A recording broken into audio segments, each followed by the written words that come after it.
crickets patrol the cover boundary. At last the time has come, this is a cricketing emergency. Hear this call to arms for every cricket revolutionary. Take up your bats and stumps for the test match insurgency. At first they tried to silence us, but we would not be silenced. They threatened us with lies, so we threatened them with violence. Che Guevara, Sangakkara, Joseph Stalin, Douglas Jardine, Robespierre, Darrell Hare, Vladimir Lenin, O'Brien Kevin, guerrilla cricket. It's not about the winning, it's about how many rules you break. Even in cricket commentary, this is the best advice to take.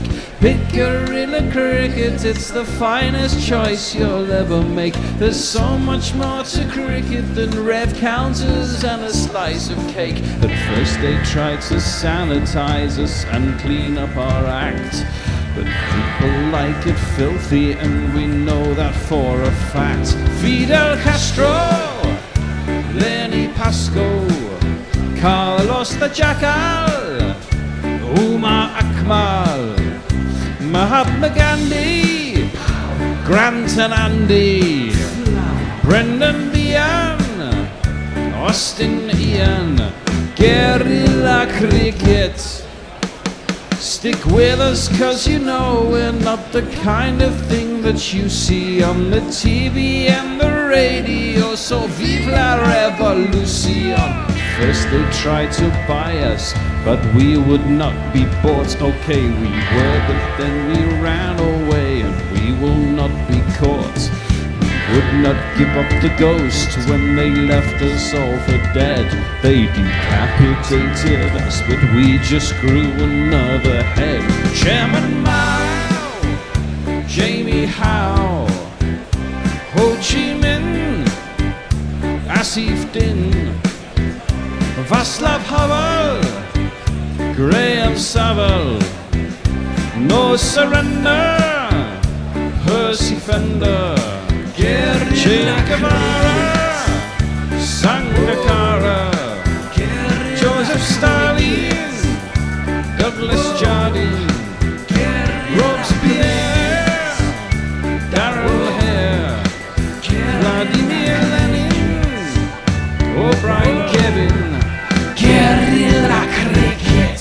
It's match number 5 and the second game for Mumbai Indians and the Kolkata Knight Riders. Rohit Sharma versus Owen Morgan will have met once or twice in the winter, and Sharma has something to protect. A 21-7 lead in head-to-head matches overall, and 9 of the last 10 between these two sides. Can Owen break the spiral? Some people have been using the word jinx. Good morning, good afternoon, good dawn, good dusk, wherever you are in the world. Welcome to Guerrilla Cricket. I'm Gorilla Hendo, Nigel Henderson, and we've already had some cracking matches. 2 last ball finishes, no less. Although, those of you of a superstitious bent may want to turn off now, because the bear is back, and we know we get damp squibs when the bear is in the house. He's not even watched a ball of this tournament so far, and now he's here, and he's going to put a curse upon all of us. But in the meantime, I will say hello to my fellow commentators this afternoon. I have all the way from Perth, WA, Messages! Welcome. And although it's a sunny beach behind me, it's only 10 degrees here, which by Perth standards is pretty cold.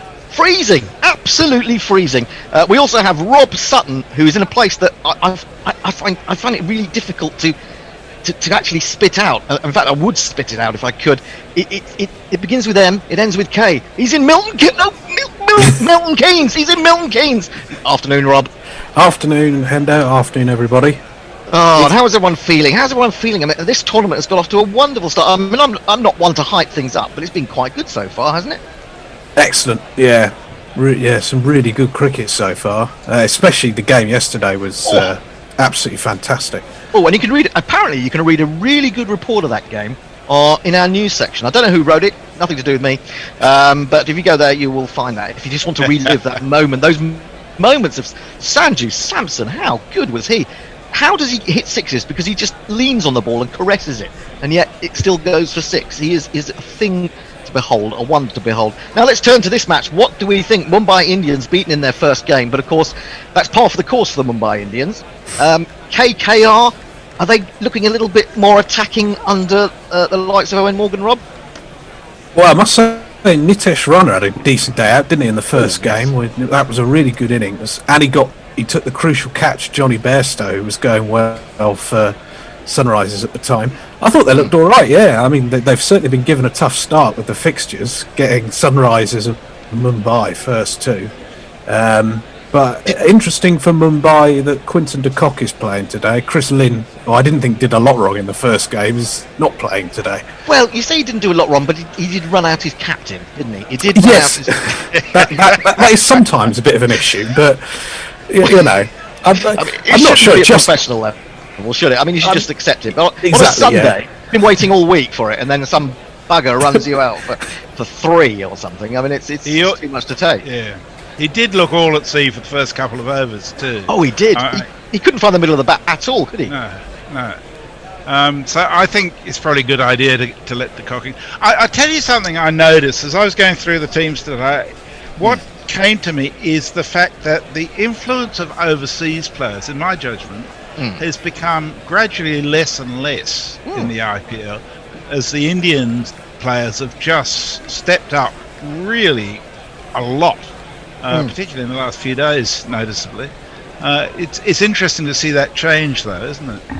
I suppose it is, yeah. I mean, it means they have to spend less money on overseas stars. They can get more good, or potentially more good players into a team. You know, they only allowed the four overseas players anyway. I mean, would it be sort of beyond the pale to suggest that at some point, even though you've got four overseas players that you can play, a team might not actually play them all? I think that's very likely. I mean, you look at yesterday when both bloody hell, Behrendorff and who was the other Australian bowler? Oh no, you mean Richardson and Meredith? Richardson, Meredith were getting taken for a ton of runs. Yeah. Joe Richardson bowled one beautiful ball that got Butler out, but apart from that, there are any number of Indian bowlers who could have bowled equally well, I suspect. Is that your grandfather clock in the background there, Messi? It is, and what more is more, it was my great-grandfather's clock. It was given to him in 1902. Oh, I do. 98, bloody hell! Well, that's a real antique. And that's not talking about you, Messi. That's talking about the grandfather clock. But we have people on the way. So, oh goodness me, I haven't even given you the teams. The KKRs, they won the toss and put Mumbai into bat, which is not altogether surprising. The Mumbai team lines up. Rohit Sharma, just the one change, as we said. Quinton de Kock comes in for Chris Lynn, Surya Kumar Yadav, Ishan Kishan, Hardik Pandya, Kieran Pollard, Krunal Pandya, Rahul Chahar, Marco Jansen, who I like the look of, the beanpole from South Africa, Trent Bolt, and Jasprit Bumrah. On the KKR's side, we have Shubman Gill, Nitish Rana, Rahul Tripathi, Andre Russell, Owen Morgan, Dinesh Karthik, Shakib Al Hassan, Pat Cummins, Harbhajan Singh, and Varun Chakravarti. And I think I've missed off a player. I've forgotten who it is. Who have I missed off on that list? I've missed off the 11th player. So, talk amongst yourselves and go and have a look. Because I can't remember who it is. I don't know how I managed to only write 10 names down for the KKR, but I'm sure all will become clear as we go forward. Owen Morgan is out there already directing the traffic. Quinton de Kock and Rohit Sharma coming to the middle. Looks like it's going to be Rohit Sharma to take first ball. Looks like Quinton de Kock is going up to the other end. We don't know who's bowling yet, but we shall jingle the batsman.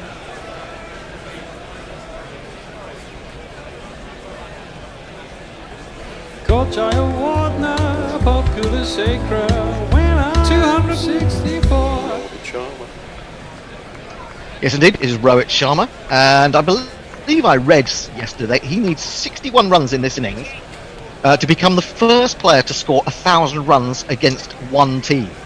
He would become the first man to score 1,000 runs against the KKRs, and that would be a first for the IPL.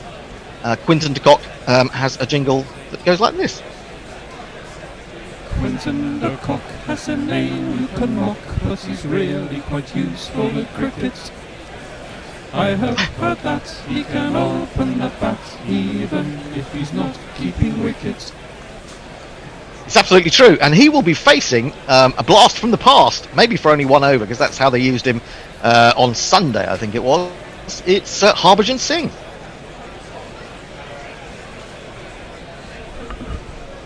I can't find him. Oh, yes, I can.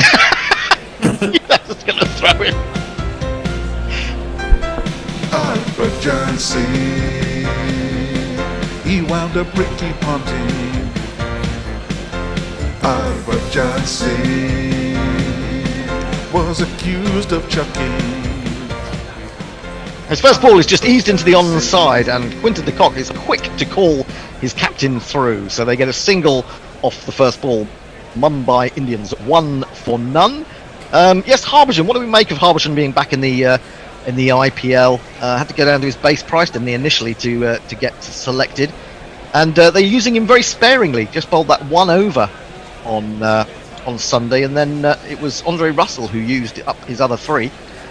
Anyway, it will be Quinton de Kock to face, the left-hander. So there's a few movements being made of individual fielders. Chris Gaffney is one of the umpires out there. He's at square leg, and he'll be coming into de Kock any moment now. We've got a slip in place, extra cover, square leg, mid-on, backward square leg as well, and just 2 men allowed outside the circle at this stage. Chopped the first delivery by de Kock straight to Pat Cummins in the covers, and there is no run. Oh, now who's doing tweets, by the way?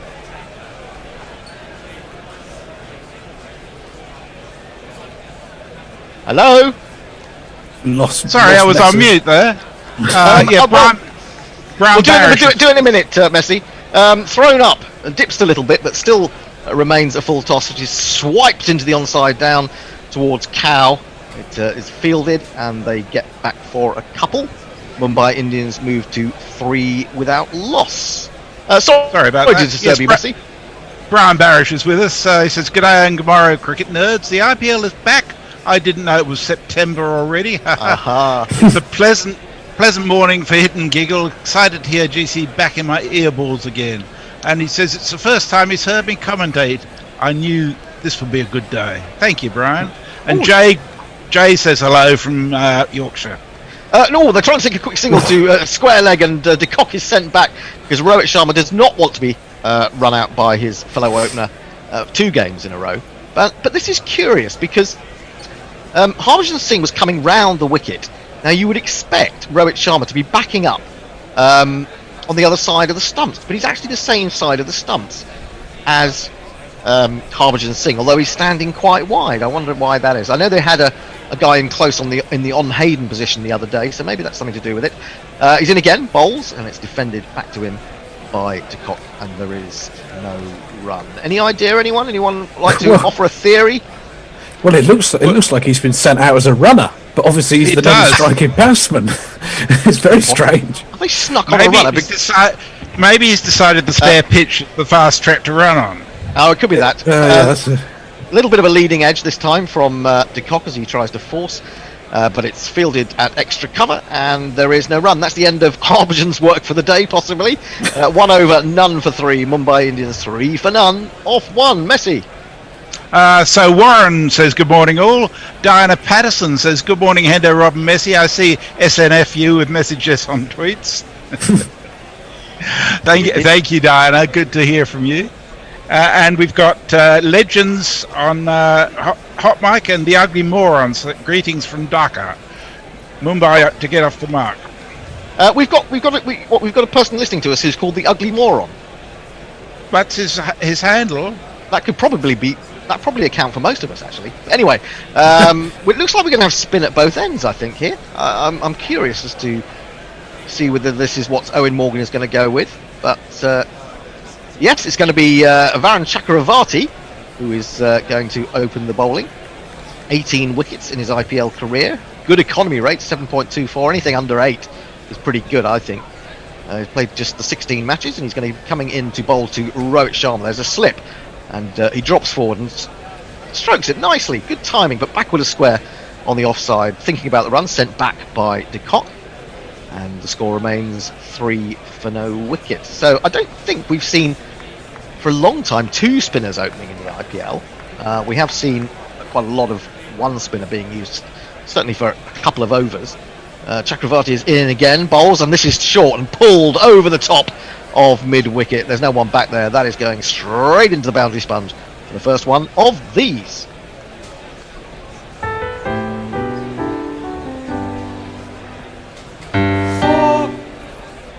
Yeah, lovely shot, but let's face it, a man of the class of Rohit Sharma is going to put that away 999 times out of 1,000, I would say. Here is Chakravarti again, a little bit short, and worked this time through square leg. They're looking for the second, they're going to get back for it. And this is a nice start for Rohit Sharma. He moves on to 7, and the Mumbai Indians move on to 9 for no loss, after being put into bat. I suppose the theory with Harbhajan only bowling 1 over is because you never quite know if Andre Russell is going to be able to bowl more than about 3 balls in a game, because he could break down at any time, and then you've got someone up your sleeve to fill in his overs. That is true. Yeah, he is very injury prone, but he can work up quite a head of steam when he's on yeah. We've got a ring of 4 on the offside. The mid off is right back on the edge of the circle. There might be a single in there. Chakravarti in, throws this one up. It's too wide, giving a little bit too much width there. Rohit Sharma drives it nicely, but picks out the fielder at square cover, and there is no run. 9 for no wicket.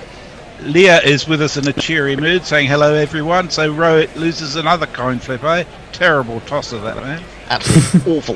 This is thrown up and it becomes a full toss, and he works this through mid wicket. That's where there was a fielder before, but he's been put back on the boundary, so prevents the 4, but saves the prevents the 4, but can't save the single.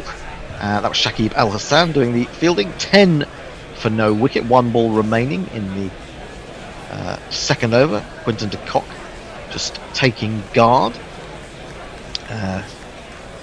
Left-hander who's just flown in not that long ago from South Africa, from their well, there was a lot of talk about the South Africans that have left their one-day series against Pakistan to come and take part in the IPL, as there was about Shakib Al Hassan in Bangladesh, who's going to be missing that test series against Sri Lanka as well. Anyway, it looks like Quinton de Kock is almost ready. He's taking his time though. He's going to settle down now. Got 1 ball to face of this over. And Chakravarti is in round the wicket, bowls it onto leg stump. He lifts this high. Has he got length on it? Not really. Someone's underneath it, and they've caught it. He's gone already. De Kock goes for 2. Chakravarti gets a wicket in his first over, and Mumbai Indians are 10 for 1.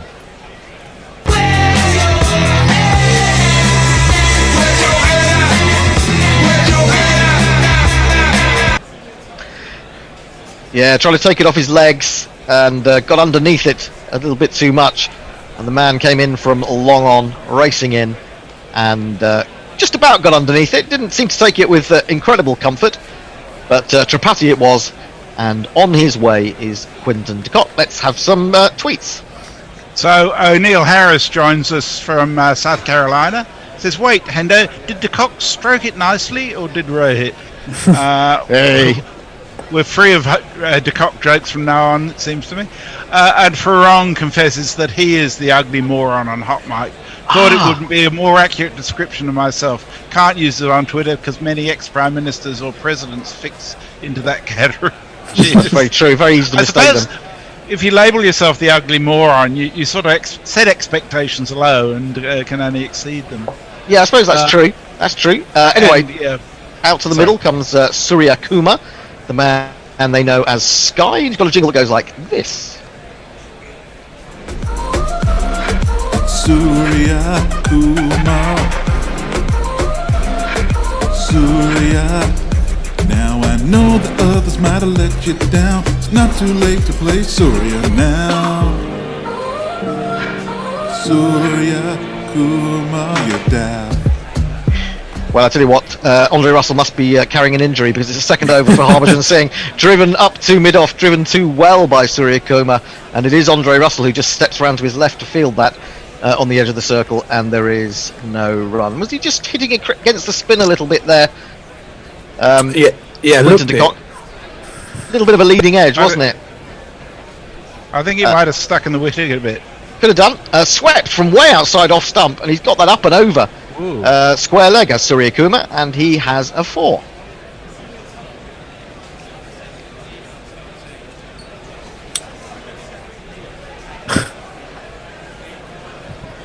Well, here we go. I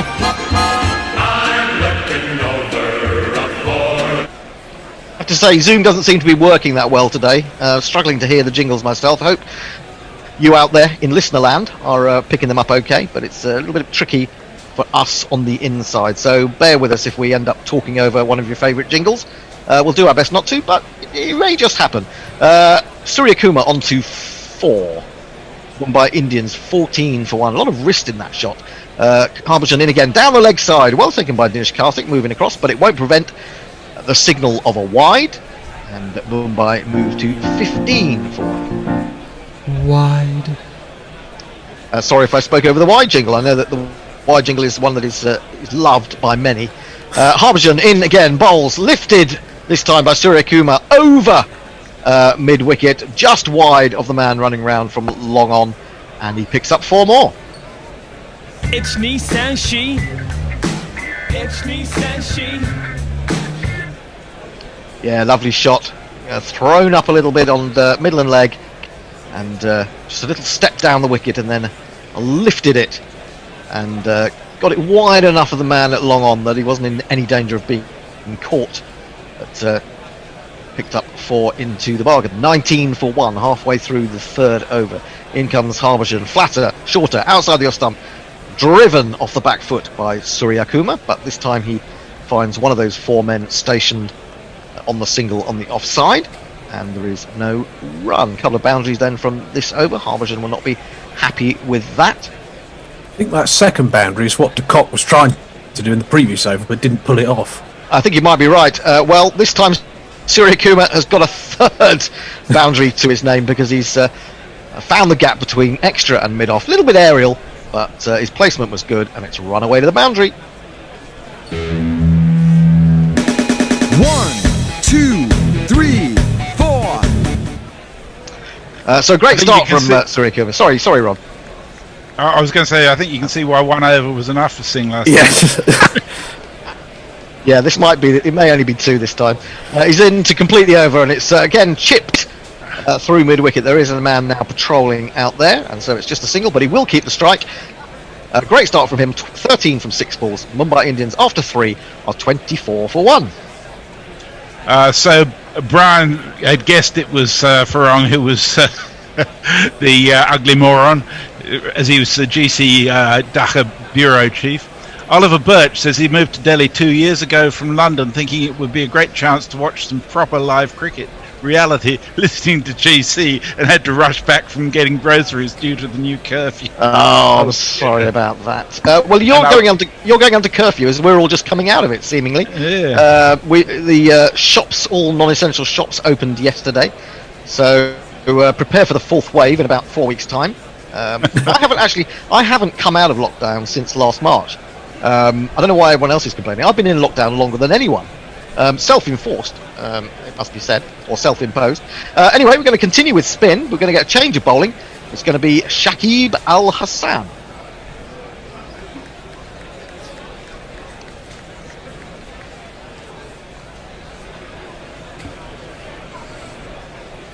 Have we got a jingle? Can you hold your hand up, Bear, to say that there's a jingle actually playing? I can't hear a thing. And it helps if you've got your headphones on as well. I don't know whether there was a jingle for Shakib Al Hassan. I hope there was. It's coming round the wicket. And again, Rohit Sharma is standing to the off of him, as it were. They're going to go single down to long off, as stroked by Surya Kumar Yadav. And gives the strike back to Rohit, who's not had a lot of it so far today. Anyway, looking at that last boundary. Beautifully played, really didn't try to hit it too hard. That last ball from Harbhajan, and Surya Kumar is already looking interested, I would say. Shakib around, gives him a lovely big full toss on leg stump, which Rowett can only get to Andre Russell, who, in stooping to take that with one hand at mid-on, could quite easily have been beaten by it. He was really struggling to get down. He didn't have his Zimmer frame with him. No, he didn't. Absolutely right. Go get his Zimmer frame, get his commode. He really looks like he's struggling out there, Andre Russell. I'm not sure we could expect too many overs from him either. Anyway, they got another run. Rowett is on to 8. Surya Kumar goes back to this one and chops into the offside. Finds Owen Morgan at extra, and there is no run. 26 for 1, halfway through the 4th over. With where Rowett is running, it's a bit like in horse racing when he's looking for the better ground. Oh, that's what it is. Yes, absolutely. He's come closer to the, what do they call those? What does it call rails? Rails. That's it. Coming up on the rails. This is driven up to long off, and they take another single. 27 for 1. I've been doing so much this week in terms of commentating and writing that I'm all worded out, I'm afraid. I may not be able to draw from my deep reservoir very much longer. It's running dry now. Rowett has just pulled out of the next delivery. Jeff Perkins notes that Mumbai have been decocked. They have indeed. It's painful, but it's necessary. Shakib in outside the off stump, width for Rowett. Should have done better, really. Did they run through for a single? They did in the end. Morgan it was, diving to his left in the covers, prevented it running away for 4, but didn't quite time it as he would have liked. A big stretch, massive stride to get to that one, but Morgan was pretty much equal to it, anticipated well, and they just have to settle for the 1. In again, bowls, finds the inside edge of Surya Kumar's bat, and the ball runs to the man on the 45, but there is no run, so just the 4 from Shakib's first over, a good one. Mumbai Indians are 28 for 1. So Leah says it's painful to see Baji bowl for a team other than the Indians, and even more painful to see him bowl to the Indians. Josie Oakes with us this afternoon. Shouldn't Hendo be in a pub garden somewhere? Yeah, in another world, in another life. Farong says not our messages didn't comment about West Coast Eagles. Dig at him. And no, I don't support St Kilda. Oh, he's having a go at me about Australian rules football. And Nestlers wants to know if you're growing the full beard back, Hendo. Well, people have commented on it. It's purely laziness. Actually, sort of getting as far as the bathroom to shave is proving beyond me at the moment. Absolutely. I've been of that mind since I was 19 years old, and it's saved me about a year of my life. Exactly. If God hadn't wanted us to have beards, He would have stopped hair sprouting from our chins. So I think it's all right. Chakravarti is to continue bowling as we go into the 5th over. In fact, I think he's finished end. He's replaced Harbison, so Harbison did only get the 2. This is turned to the 45, hurrying through for the single. Will get there. And Rowett moves on to 11, 29 for 1. We'll have a change at the end of this over. I think the Bear is going to take over on ball by ball very shortly. Perko wants to know if your lockdown is self-imposed or a result of a court order, Hinder. Well, I couldn't possibly comment. Cummins is being moved around the boundary to Owen Morgan's pleasure. Chakravarti is in again, bowled, and Surya Kumar strokes this quite nicely along the ground, but straight to extra cover. And there is no run. 29 for 1. 4.2 overs. Remember, of course, the power play, when only 2 men are allowed outside the circle, that lasts for the first 6 overs. I should say, Bear, GPL. Is the GPL open? Chakravarti, brings this one right down. Quick onto leg stump, but eased up to long on by Surya Kumar. And they take the 1, 30-1. The GPL is open, I think. How much is in the GPL? If you're chatting, Bear, you better do it into your microphone. Maybe Bear can't hear you because he hasn't got the headphones on. Is he on the phone to somebody? He looks like he's flirting with someone. He's rabbiting away, but he's not rabbiting away to us, unfortunately. Chakravarti brings this one down, but it jumps a little bit as Rowett rocks back to force, and then a terrible throw comes in, which has Dinesh Karthik diving full length, and they're going to get through for an overthrow. Buzzers indeed. That was really poor from KKR. Morgan will not be happy with that. He was throwing in really loosely, and it got away from Kartik. In the end, Cummins followed up to retrieve the ball, but by that point they'd got through for the extra run. Down the leg side, terrible ball. Got to be a wide. He tried to paddle it on its way, but made no contact, and Dinesh Kartik was wondering what's going on. You're throwing miles away from me. You're bowling a yard down the leg side. What is a man supposed to do? Or what is a wicketkeeper supposed to do?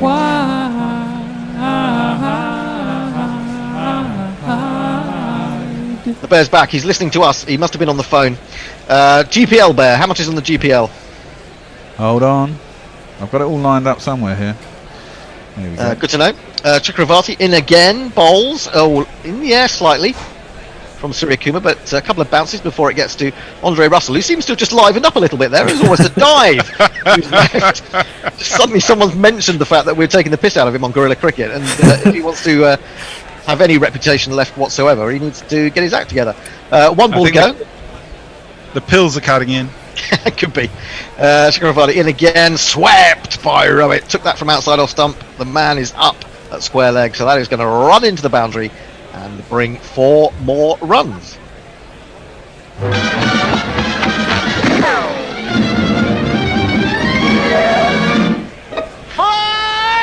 It's all change time. It's the end of my little session. I'll be back in a little while. The Bear's going to take over by ball by ball. We're looking for Jack. Is Jack here? Jack is here. Any moment.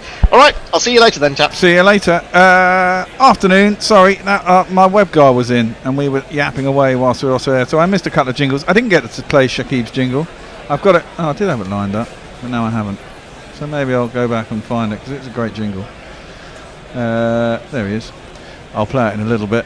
Afternoon, Messi. Been a while. All right, Jack. How are you, mate? How you doing? I'm good. I'm good. Reasonable start by Mumbai.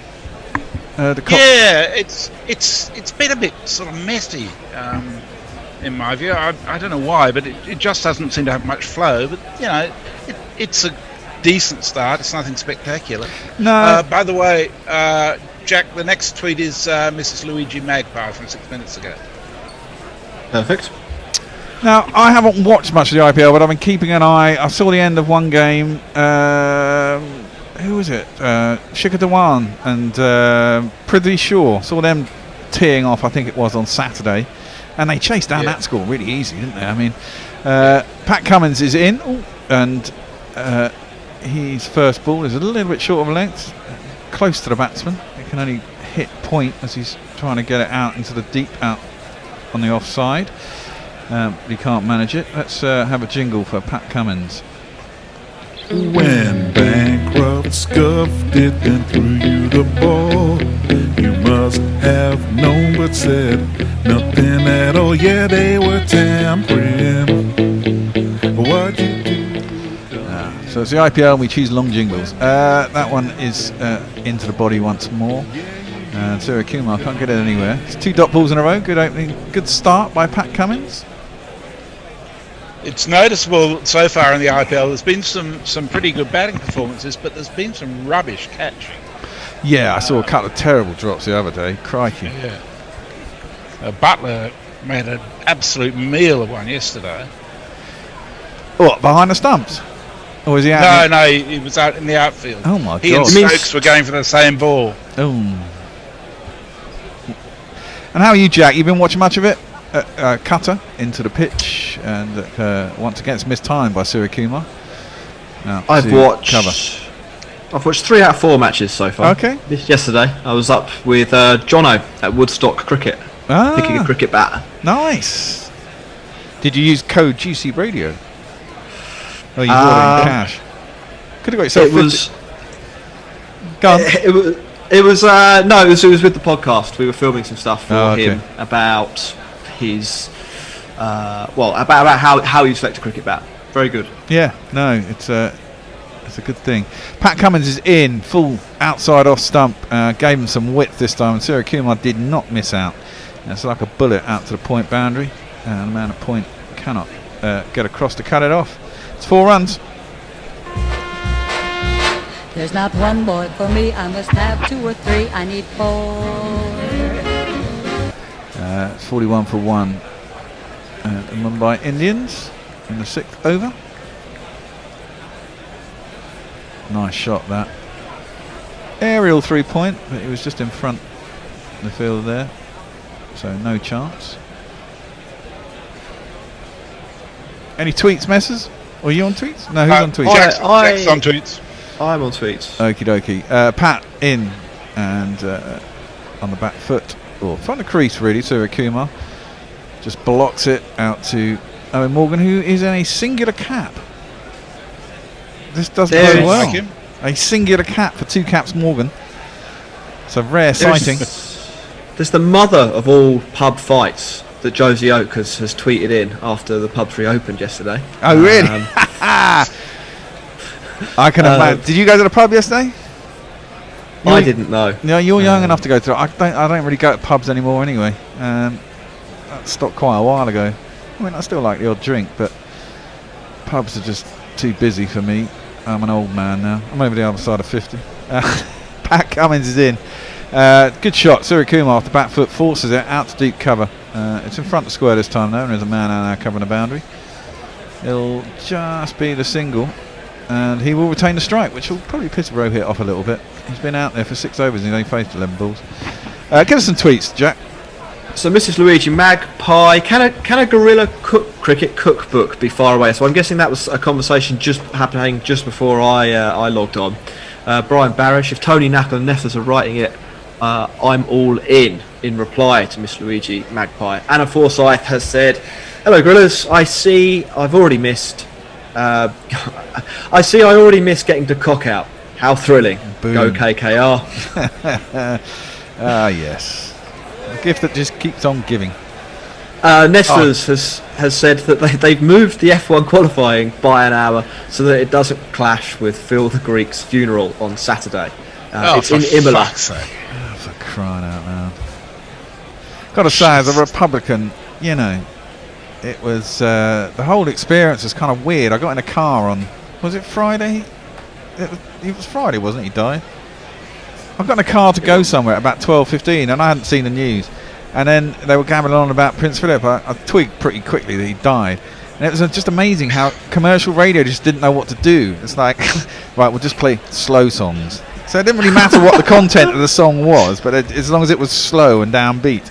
So you had all these, you know, break-up, heartfelt rock songs going on. Phil, it was just kind of, it was quite surreal.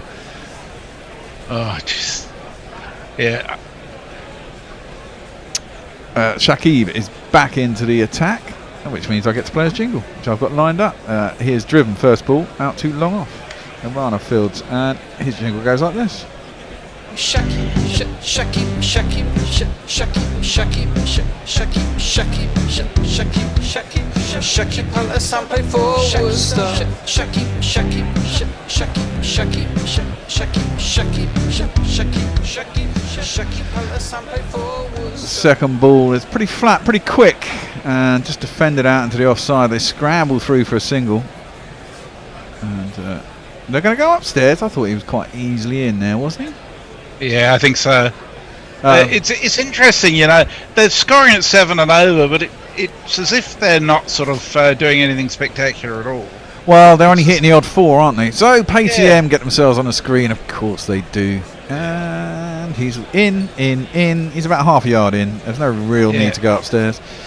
But, as is the way, PayTM must get on the TV screen. So we'll have and on Gorilla Cricket about 5 times in a row there. Well, exactly. I mean, we do their advertising for them, Jack. You know. It's a plot. It is a plot. I think every time we see PayTM, we should say Woodstock. Yes, that's not a bad idea. We'll call it the Woodstock Review when it's in England for a run out. Yeah. But we always complain about PayTM. That one's driven out to long off for a single. Harbhajan is out there. Not looking bad for a 40-year-old, has to be said. He's looking slimmer than Rohit. Well, that wouldn't be hard. No. Yeah, true say. Shakib is at the end of his run. Oh, it's good to be back talking cricket. There's so many things to ask you folks. That's just worked around the corner by Rohit, down to a man on 45. It'll be a single. Out! Wickets! Out! Wickets! What do you reckon? Oh, bullshit. Sorry. That's totally correct. Outs occur in baseball, as I recall. They're wickets. Of course they are. It's fucking madness, isn't it? I'm glad to see that the main, the press is hasn't suckered into that one. That one has been strong-armed out by Surya Kumar to Harbhajan again, who's a deep extra cover. It's all a test by the marketing guys. They keep flying kites and seeing if they'll fly at all, and if they're shot down, they say, "Oh well, it was worth a try." Well, and move on to the next stupid idea. Exactly. I guess any publicity is good publicity as long as we can keep it in the news. Clipped quite nicely by Surya Kumar. Couldn't beat the man down at long on though, and it'll just be the one run, bringing Rohit back onto straight. He's a 19 off 14. Surya Kumar's 25 off 22. 7 overs done. Mumbai Indians 48 for 1. Tweets. Leah has said, Lynn sails his captain down the river. De Kock is out of form, so I guess Mumbai will have to promote Ishan to open. I mean, it's a possibility that we'll see Ishan opening the batting at some point in this tournament, I think. It's only their second game, isn't it? Yeah. He's out of form. I mean, listen to it. We battered KL Rahul throughout the ODIs and the T20s, didn't we? He got one score. And what did he do the other day? He scored 80 or was it 100? I don't know what he scored the other day, but it was pretty quick. He quickly got back into form. Yeah. It's hit and giggle, man. You can get out very easily. Farong has said, now that the bear is on air, when will the blowout commence? The blowout will be in the second innings, Farong. Don't worry. It'll be there'll be I don't know 15 for 3 and 5 or something or 4. Well, yeah, he suggested 170 plays, 102 for 9, and Rob Sutton sort of highlighted where you can find Guerrilla Cricket. Oh, thanks very much. It's because he's on today. Driven by Rohit, not great timing. Out to the cover boundary. It'll be 1 run. Something I found interesting in myself, there was a competition yesterday in the T20 between South Africa and Pakistan, or the IPL, and I discovered that I'm actually more interested in the IPL than I was in South Africa Pakistan. So I don't know, international T20s are meaningless unless they're World Cup, as far as I'm concerned. Well, yeah, or you've got an interest in it. I mean, grudgingly, having done quite a lot of the IPL, and I'm going to be doing quite a lot of this one, as that's driven out to extra cover. Well, 2 caps. Morgan is back. He's got his second cap on, and it'll be a no run. Sorry. I guess if you follow it like I did last year, and now it's only 6 months later or whatever, it's 5 months later, there's another one. I kind of remember who's in each team. Kind of, it's coming back to me quicker than it has done before. Put it that way. So I've got a feel for it this time at least. Which looking forward to the mega auction at the end of the season, then, Bear. What's that? I don't know what that is. That's clipped nicely by Surya Kumar. Sweetly timed. It hits the sponge. I think it was on the full. Yeah, and the umpire does too. First one of these, I think, today.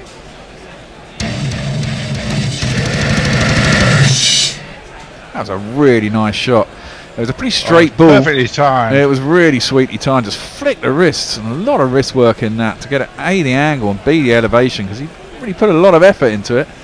Just sweetly timed, and just about got to the boundary. I can't imagine the boundaries are particularly long. Projected score is 147. That'll go out the window, I reckon. They've only lost 1 wicket. What's the bookie saying? Shit, I haven't got my phone. Yes, I have. I missed the under for the first wicket as well because my bloody my web designer was here, so I didn't do it. And then I thought, shit, that's classic. I won on Justin Rose at the weekend. I thought I was going to win big, but then he faded in days 3 and 4. And at one point, I thought he was going to drop out of the top 8, and I wasn't even going to get my each way. That was driven sweetly by Surya Kumar. It's almost a carbon copy of a shot he did, or a shot earlier in the innings. Just sweetly timed for extra cover. Andre Russell, who is a huge unit. The man does too many weights, as far as I can see. Goes all the way to the extra cover boundary for 4 runs. It's a me, really nice shot. It's me, Sanshi. you not think? It's nice to watch T20 where somebody's actually stroking the ball rather than bashing the ball, and having an impact doing that. Yeah. I like ball stroking too. Oh, edge. Now, in a test that would have been snaffled by first slip. And I don't think he guided it down now. I do think it's a kind of genuine edge. He maybe opened his face a bit, but it went straight through where the slips would be and down to third man. Perfect place, really. 4 more. 1, 2, 3, 4. Maybe he did open his face a bit. He knew there's space down there, it's true. But with a slip, it would have been out. Sorry, we've had a change of bowler as well. 63 for 1, Mumbai Indians. 5. The balls have gone in this over, and I hadn't noticed the change of bowler. He's got it down there again. Prasid is the man bowling this one, and gets it square this time. The third man comes around the field. It'll be a single to end that over. 64 for 1. Rohit 20 off 15. Sorry, Kumar 40 off 27, and it's a strategic timeout. God damn it, I forgot about these. Sponsored by Woodstock. Give us some tweets. Yes. Give us some tweets, Jack. Woodstock bats. Hey, good one. Armchair Cricket Podcast. A decent start, no doubt, but a strange slowdown for Mumbai Indians. Slowed down to just 14 runs off the last 2 power play overs, in spite of 2 set batters at the crease. Well, they just got 16 off that one, so probably feeling a little bit better about themselves. Leah, Bear, it's only their second game, but they haven't won yet this season, so that's in response to Quinn Cock. They lost their opener. I mean, I guess 4 teams lost their opener. There's 4 teams that haven't won yet. Yeah. You know. And they're only sort of like 1.125 of the way through their season. Exactly. It's a long old season. When's the final? Middle of 30th of May. Sunday the 30th of May. Okay, so nearly 2 months. Yeah, and Warren has said, is the Bear on for the boring middle overs? Well, I'm hoping they're not too boring. I mean, they've been okay so far. So it was interesting. Your feed has an ad on at the moment, but it was continuing in the Australian feed, showing the sign with the Woodstock strategic timeout with the timer. But the timer had stuck at 2 minutes 30 and stayed on it for 30 seconds. So they get an extra 30 seconds of exposure for Woodstock, funny, who are sponsoring the timeout. Well, so, did you actually buy a bat from Woodstock, Jack? Or did you get given one? Partnering with Woodstock, so free bat. It's always nice. What weight did you get? 2.8. It's so this one is a new bat that John Newsom, the cricket bat designer, has come up with. It's supposed to mirror the rough profile, and people on YouTube, you might be able to see that, of Virat Kohli and AB de Villiers' bat. Got a lot of depth in it. Yeah, it looks like unnamed as yet. 2.7, really light. Light, nice. That's a lot of wood for 2.7. There you go. Go get your Woodstock bats, man. Jack's doing a podcast on them. We're sponsored by them, and you get 15% off if you just use the code GC Radio, and you can get basically any of their kit. So it's not just bats, pads, gloves, whatever. If you're looking for some kit, because it looks like we're opening up and there'll be a season this soon, and you'll have some recreational cricket, so you need any of that shit. GC Radio, they ship worldwide as well. So there you go. Big plug for Woodstock. And they're also sponsoring the live coverage from Lords for all the county championship games there, which was great this week, following that game against Somerset. Is it knocked in? I've been doing that today. You've been doing that today, yeah. Disappointment of my neighbours. Mallet or ball in sock? I've got ball in dishcloth. Well, same thing. Fair enough. You can kind of wrap that around your hands, so when the ball pings back, it doesn't smack into your knuckles so hard. Yeah. Well, it looks like we got to the end of 2 minutes 30. Did we read any tweets? You better get some in if there are any. Done all the tweets. Oh, okay. There's no one over on YouTube, so I mean, I can see there's a few people watching. Drop us a comment. Say hello. Yeah, do indeed. Well, the ugly moron. I think it's wrong. I don't call yourself that. Don't degrade yourself. Greetings from Dakar indeed. Mumbai to get off the mark. Done all right. 64 for 1, which becomes 65 for 1. As Surya Kumar just plays that up to mid off. for a single. I mean, he's going on a lot of decent rate, 41 off 28. It's not bad. Rohit really hasn't got going, 20 off 15, but he hasn't had a lot of strike, really. And I'm sure, get 100 in the last 10 overs. That's clipped out towards long on. Might have had a chance with a couple of. Well, if Rohit wasn't out there, maybe there could have been 2. Who knows? I'll just say hello to the people following us on Facebook too. Ganesh Ray, Hitesh Thakur, Ujak SK, Sabur Chaudhry, Saifuddin SK, Shuranska Kumar. Great to have you on board. Force, but off the back foot. Not particularly well timed. By Surya Kumar, out to deep cover once more and get a single. Well, the run line is 173.5. Oh, no, that's the low line. The run line is actually 183.5. That sounds about right, actually. Yeah, it does, doesn't it? It's a tricky one. That's off the back foot, punched up to long off again by Rohit. Will get a single. I'm going to go over, I think. Yeah, well, there's only 1 wicket down. There's only 1 wicket down, that's what I mean. And I'm sure at some point someone's going to get quite explosive. Yeah. Right, Shaki. I got to say, it's going to be close to that, so it'll give us something to get excited about, for me to get upset about. Yeah, as that's played out to deep extra cover for a single by Surya Kumar.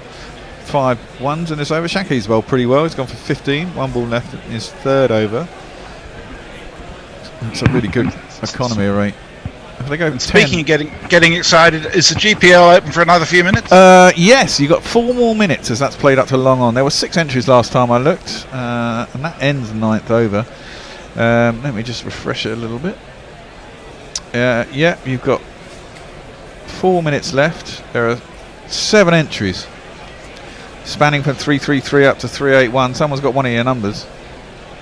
Bastards. And what's the jackpot? The jackpot, well, we had a winner, didn't we? Nestle Boy won it in the last set of T20s or something. So it's 30 quid today. Oh, I'm not to be sneezed at. No, it's not to be sneezed at. The good thing about being in there is just it gives an extra level of interest in terms of what's going on. Exactly, that's why I like to put a little bet on Messers. Yeah. It makes, adds a little frisson to the to the game being played.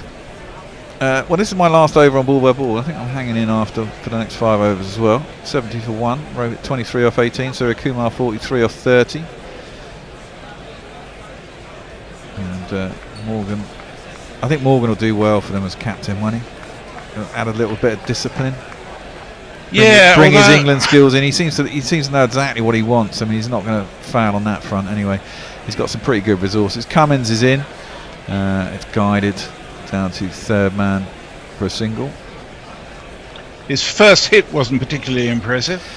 Well, I must say, I'm liking Surya Kumar here. I think he's looking really well set. If he can stay there, he's going to make a lot of runs this innings. Yeah, he's a class bat. I think we've seen that before. Mahina has a little chat. Any tweets, Jack? Great plug for Woodstock, says O'Neill Harris. And then in quotes, if you need any of that shit, get it. That's a good line. Well, it is. It's good stuff. It's good shit, man. It's good shit. It's the good shit. Pat Cummins is in. Ooh, now Surya Kumar gets stuck on the crease, just prods at it, really. Trying to play inside it, I think. Whizzes past his outside edge. I thought he got something on it, but no one appealed, so he didn't. I mean, his feet went nowhere, and he was trying to guide it down a 3rd man. That was dangerous. Well, but he gets away with it. Is that smallmouth Trent Bolt? It is, isn't it? It is. Is he playing today? I didn't see the teams before. I was yapping. Yes, he is. Yeah. Cummins is in. Ooh, and an attempted pull by Surya Kumar. Did it get an under edge onto pad? I think possibly. No one appealed, so either it was way too high or there was an under edge. Anyway, it ballooned up behind square on the offside. Surya Kumar just stood there looking, wondering if there was going to be an appeal maybe. Rohit was alive to the situation and legged it up to the batsman's end. And Surya Kumar set off quite quickly, but there was no real trouble in the end. Looks like Ishan Kishan is padded up to come in next. And Mumbai moving on 72 for 1. Guided by Rohit down to third man. Fourth ball of the over, and it'll be a single. Cummins seems to have just stepped up a notch since his first game. I mean, he did all right. He took 1 for 30 in his first game, but didn't look particularly impressive. But he's looking good here. He got hit for about 18 off the penultimate over, didn't he, in his first game? Yeah, KKR won that, didn't they? In the end, it looked like it was close, but it wasn't actually that close. I watched the end of that game. Yeah, that's true. It wasn't actually that close. Cummins is in. Wow. That's a great shot. Has he got enough? That's gone fucking miles up in the air. And it's gone miles back. Jeez! That is absolutely astonishing shot. I thought it had gone... Surya Kumar's just flicked that. There's a full ball by Cummins. It must have been at some pace. He's got inside it, flickered the wrists, and the ball has gone miles up in the air. But not only has it gone miles up in the air, it's gone miles back as well. I mean, I think it hit the top of the roof, didn't it? And bounced out the stadium. That's got to be 95 metres at least. That's an astonishing shot. 99 metres. And it hit... Yeah. Did it hit the top of the roof? I think it just hit the top of the roof. That is astonishing. That's a fine The shot. timing on that was something else, wasn't it? It was, because he got so much elevation on it, you thought it might drop short, but no. Well, not even short, but just clear the line. But it's gone miles back. It's one of these, and it brings up this. 50 runs, you're 50 runs. Well done, well done, well done, well done. 50 runs. 50 runs. The job is only just begun. Surya Kumar plays that around the corner, down to long leg. Harbjan gets across and then they get back for 2. Good running. This is under my spell on ball by ball. And I'm leaving you for a while. Jack's going to take over for me. Rob's going to join us. Okay. Yeah, that'll do. And here I am. So yeah, at halfway point, do they have? There'll be another couple of overs before they have another strategic timeout, won't it? But they are having an advert break. What have you thought of it so far, Rob? Well, I'm marvelling at that shot. I know. Like it's 50. I know that's going to be up there for shot of the tournament when we get to the end of it. It's quite incredible. I just thought it was going up and up and up and up, but it also went an awful long way. Crikey. Glenn Maxwell has got the biggest 600 metres so far. Which one of you two is on tweets? Up to Brian Barish, just for your reference. Rob's on tweets. I've got too many things for me to do in the studio, Jack. Fair enough. I'll read out Brian's tweet now. I watched the end of that Middlesex Somerset match too. I love you all, but it's good to have the droning commentary of county cricket back. So Shakib's in, and he has been cut out to the deep cover boundary. Rohit turns the strike over it. So Surya Kumar will face the second ball of that over. Yep, Shaki's in his last over, and he's bowled pretty well so far. I didn't see what are the lineups? Sorry, I mean, what bowling options? Let me get that bloody scorecard up. Here is Shakib again wide off stump, and Surya Kumar goes for the cut, but gets a thin edge on that, and that's going to run down to third man for 4 runs. A bit lucky, but they all count. They do indeed. 2 + 2 is on man. 2 + 2 is on man. And I'm hoping my 183 will be doable. It should be.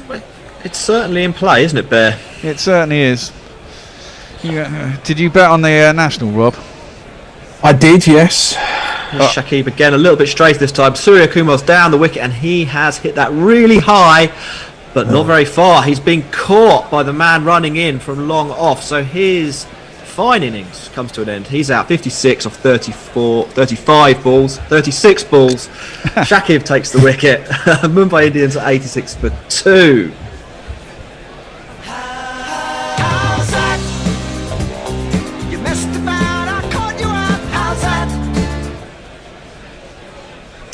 Yeah, that one. that one did what I thought the last one had done, which is basically go straight up. He's middled it upwards. Yes. A pretty good catch, because that had some serious hang time. Deserved wicket for Shakib, I think. He's bowled nicely. Yeah, he has bowled nicely. Is he top rated? He was top rated at one point, wasn't he, as ODI, World T20 player, all-rounder? He might still be up there despite his ban, because of because of COVID. Yeah, he didn't get them play off, did he? But they're not. I mean, in reality, he's certainly up there, isn't he? I mean, it's ban or not, he's close to the first guy you'd pick, I think, for ODIs. And Bangladesh aren't particularly happy with him doing the IPL, are they? There's a little bit of grief going on there. Possibly not. He's never actually nailed an IPL, I wouldn't say. He's kind of had a few middling tournaments. But, but he's not played. He's not been sold in the auction every year, has he? Or has he been in teams every year and I've just not seen? Because I didn't see him in the last edition. He usually gets a gig. I don't think he always signs up, but he certainly wasn't around the last year, and I don't think he played much or didn't play in 2019. So here he is anyway, full and straight, and Rohit will knock that down or to wide long on, where it's misfielded, and they don't come back for two. Rohit deciding that he didn't fancy breaking his sweat. So they've got Harbhajan Singh's got 2 left, Varun Chakravarti's got 2 left, Pat Cummins has 2, and Prasid has got 3 overs he can bowl. Have you got anyone else who bowls? It's not Andre Russell, I assume. Andre Russell is around. They tend not to bowl in 4 unless they really have to, and they tend to use him at the death. So I'd imagine we'll see him at some point. As Shakib continues to Ishan Kishan, who nudges it to short extra cover. There will be no run. Shakib was done for irregularities with gambling, I presume. Here is Shakib, final ball of the over. Ishan Kishan will knock that down to long on for a single. He failed to report an approach from a bookmaker until too late, I think. So I don't know if he's a full sports betting enthusiast or just occasionally interested in the odds, as it were. Tweets, Rob. I'll rattle off some tweets. Warren asking, biggest 6, that one from Surya Kumar or the one the other day from Maxwell? I believe Maxwell just edged him by 1 metre. The screen.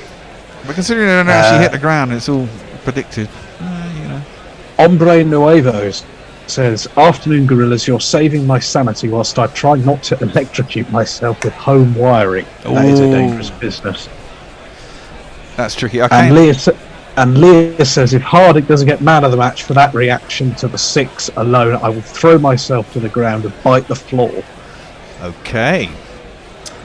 I once went home, in fact it was last summer, to find my daughter, 15, had taken off a bloody light switch off the wall because it wasn't working properly. I was absolutely furious. She could quite easily electrocute herself. She had no idea what she was doing. I was like, Jesus Christ. So don't electrocute yourself, Leah. You're an adult. I assume you know exactly what you're doing. Top tip. Here's Cummins. Short and turned around the corner by Rohit, but he has hit that straight. It wasn't Ishan Kishan. Fine leg. It was Ishan Kishan, yeah, sorry. Left hand, right hand, it confused me there. It's Ishan Kishan. He's out for 1 of 3 balls. Thank you for the correction, Bear. Let's have the wicket jingle. Go.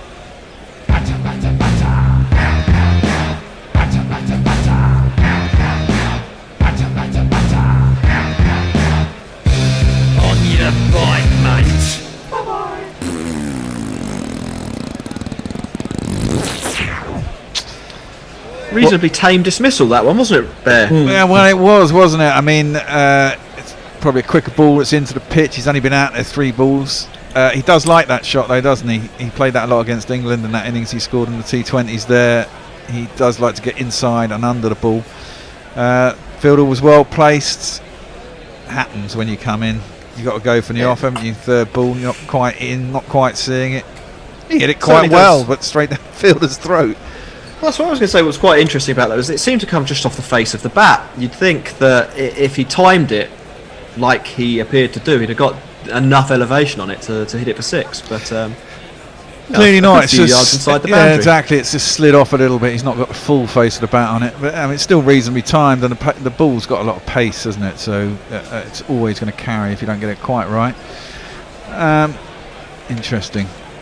Yeah, I wonder if it was planned as well. Pat Cummins seemed to look very pleased with himself. Looked like the cat had got the cream. Yes. So I wonder whether they'd maybe set Ishan Kishan up a little bit with that one. Yeah, that wouldn't surprise. That's what I mean. He does play that shot a lot. I mean, people who've seen him, he likes to do that, and he certainly likes that quite early as well, because it gets him up and running. If he finds the gaps, he gets some fours, and it makes you feel better, doesn't it? Next man in is this man.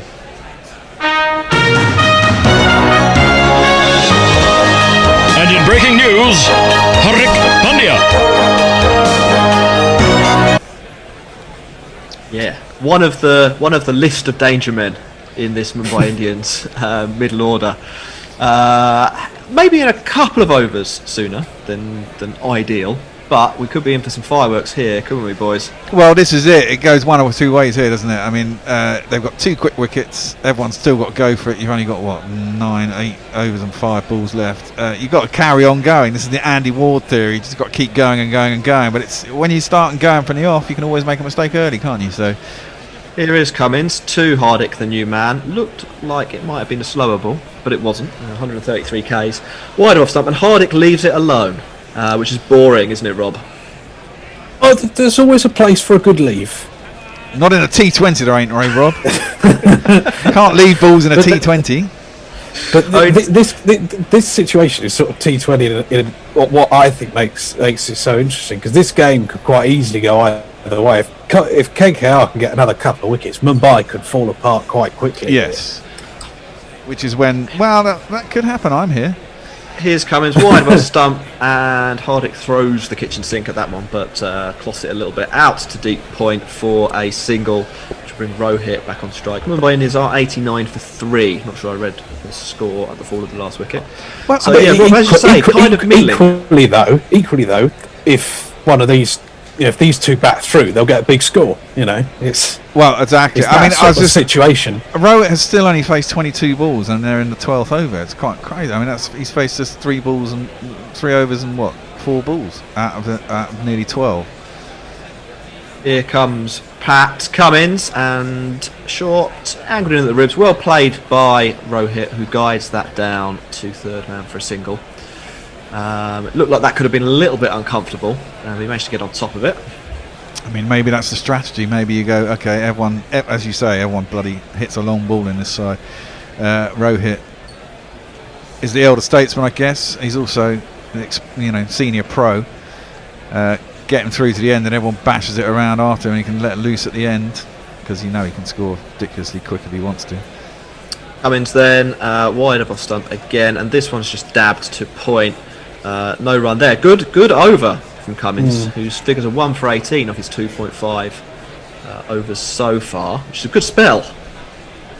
Yeah, he has bowled pretty well. Good pace. Not too many slower balls today. The odd one into the pitch, but generally bowled at full pace. Good length, and he's kept them quiet. Good line as well. A lot of the time it's in at the body and just over the off stump. Not giving a lot of room outside the off stump. His last ball of the over then dug in, and Hardik hooks at it. Didn't look like he was looking at the ball there, but he manages to get bat on it and pulls it out to deep square leg. There's some confusion with the running, and he didn't really seem to go anywhere, but safe in the end, just the single, as we get a replay of that. And he wasn't watching the ball. He wasn't. Weird. He took his eye off it completely and just swung the bat through, didn't he? But got it out in the middle, went out to deep square leg. Thought he was going to come back for 2, but obviously Rohit was saying no. He got a fair way down, didn't he, before he got sent back. End of the 12th, 91 for 3. Rob, what's social media saying? Leah says that Dre Russ reminds me of a Russian artillery piece of World War I vintage, destructive but needs 200 men to reposition and is prone to breakdowns. Yeah, I can see that analogy. YY Pom says belt from the mains is a good life training experience. Everyone should get one. Well, yeah, I've electrocuted myself switching wires on forgetting that I've left in.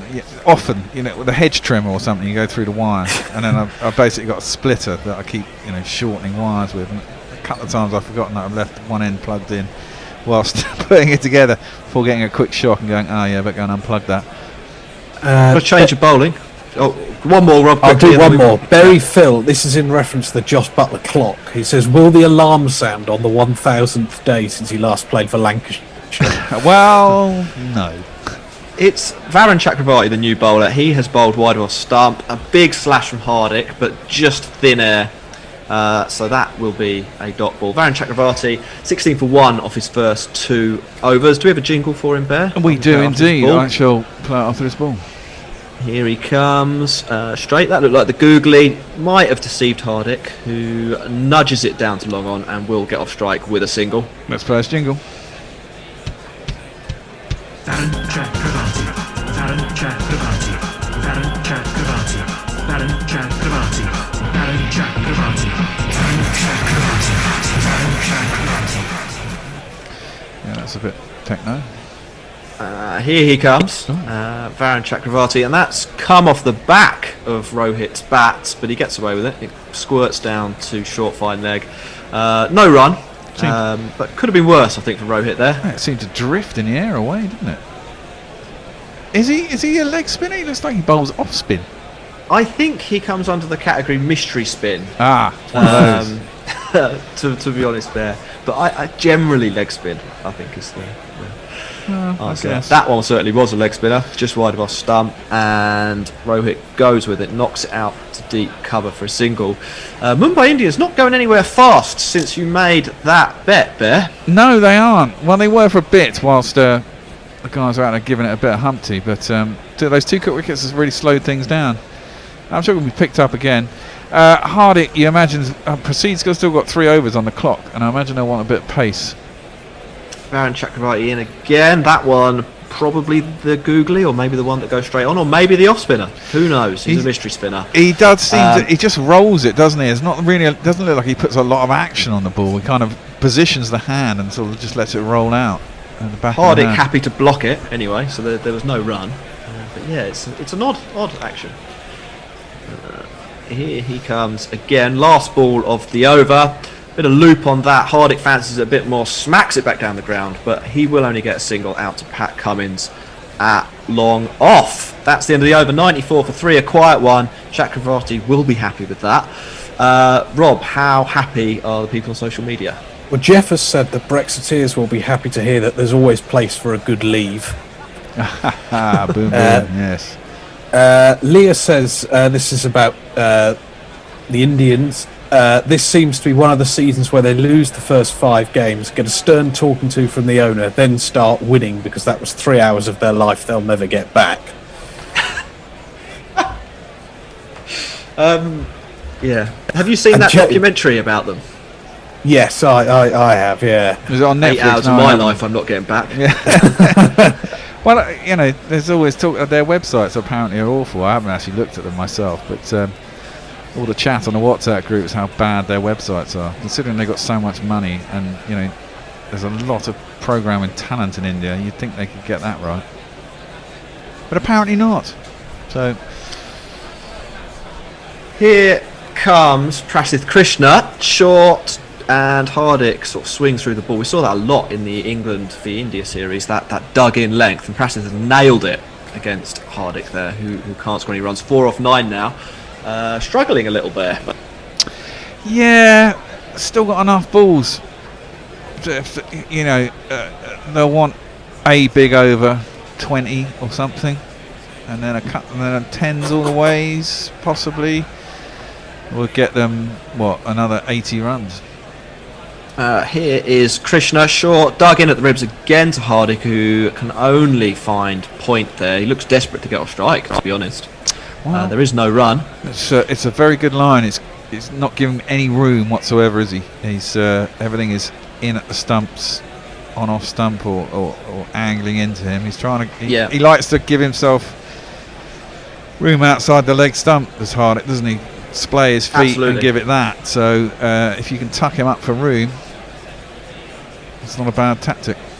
Absolutely. Krishna again then, looking for the same length, a little bit fuller that time, and Hardik has cashed in. Yes. That's 4 runs over mid-wicket. A little bit of a slog, but very effective. Well, yeah, he didn't really move his feet, did he? Just played through the line of the ball.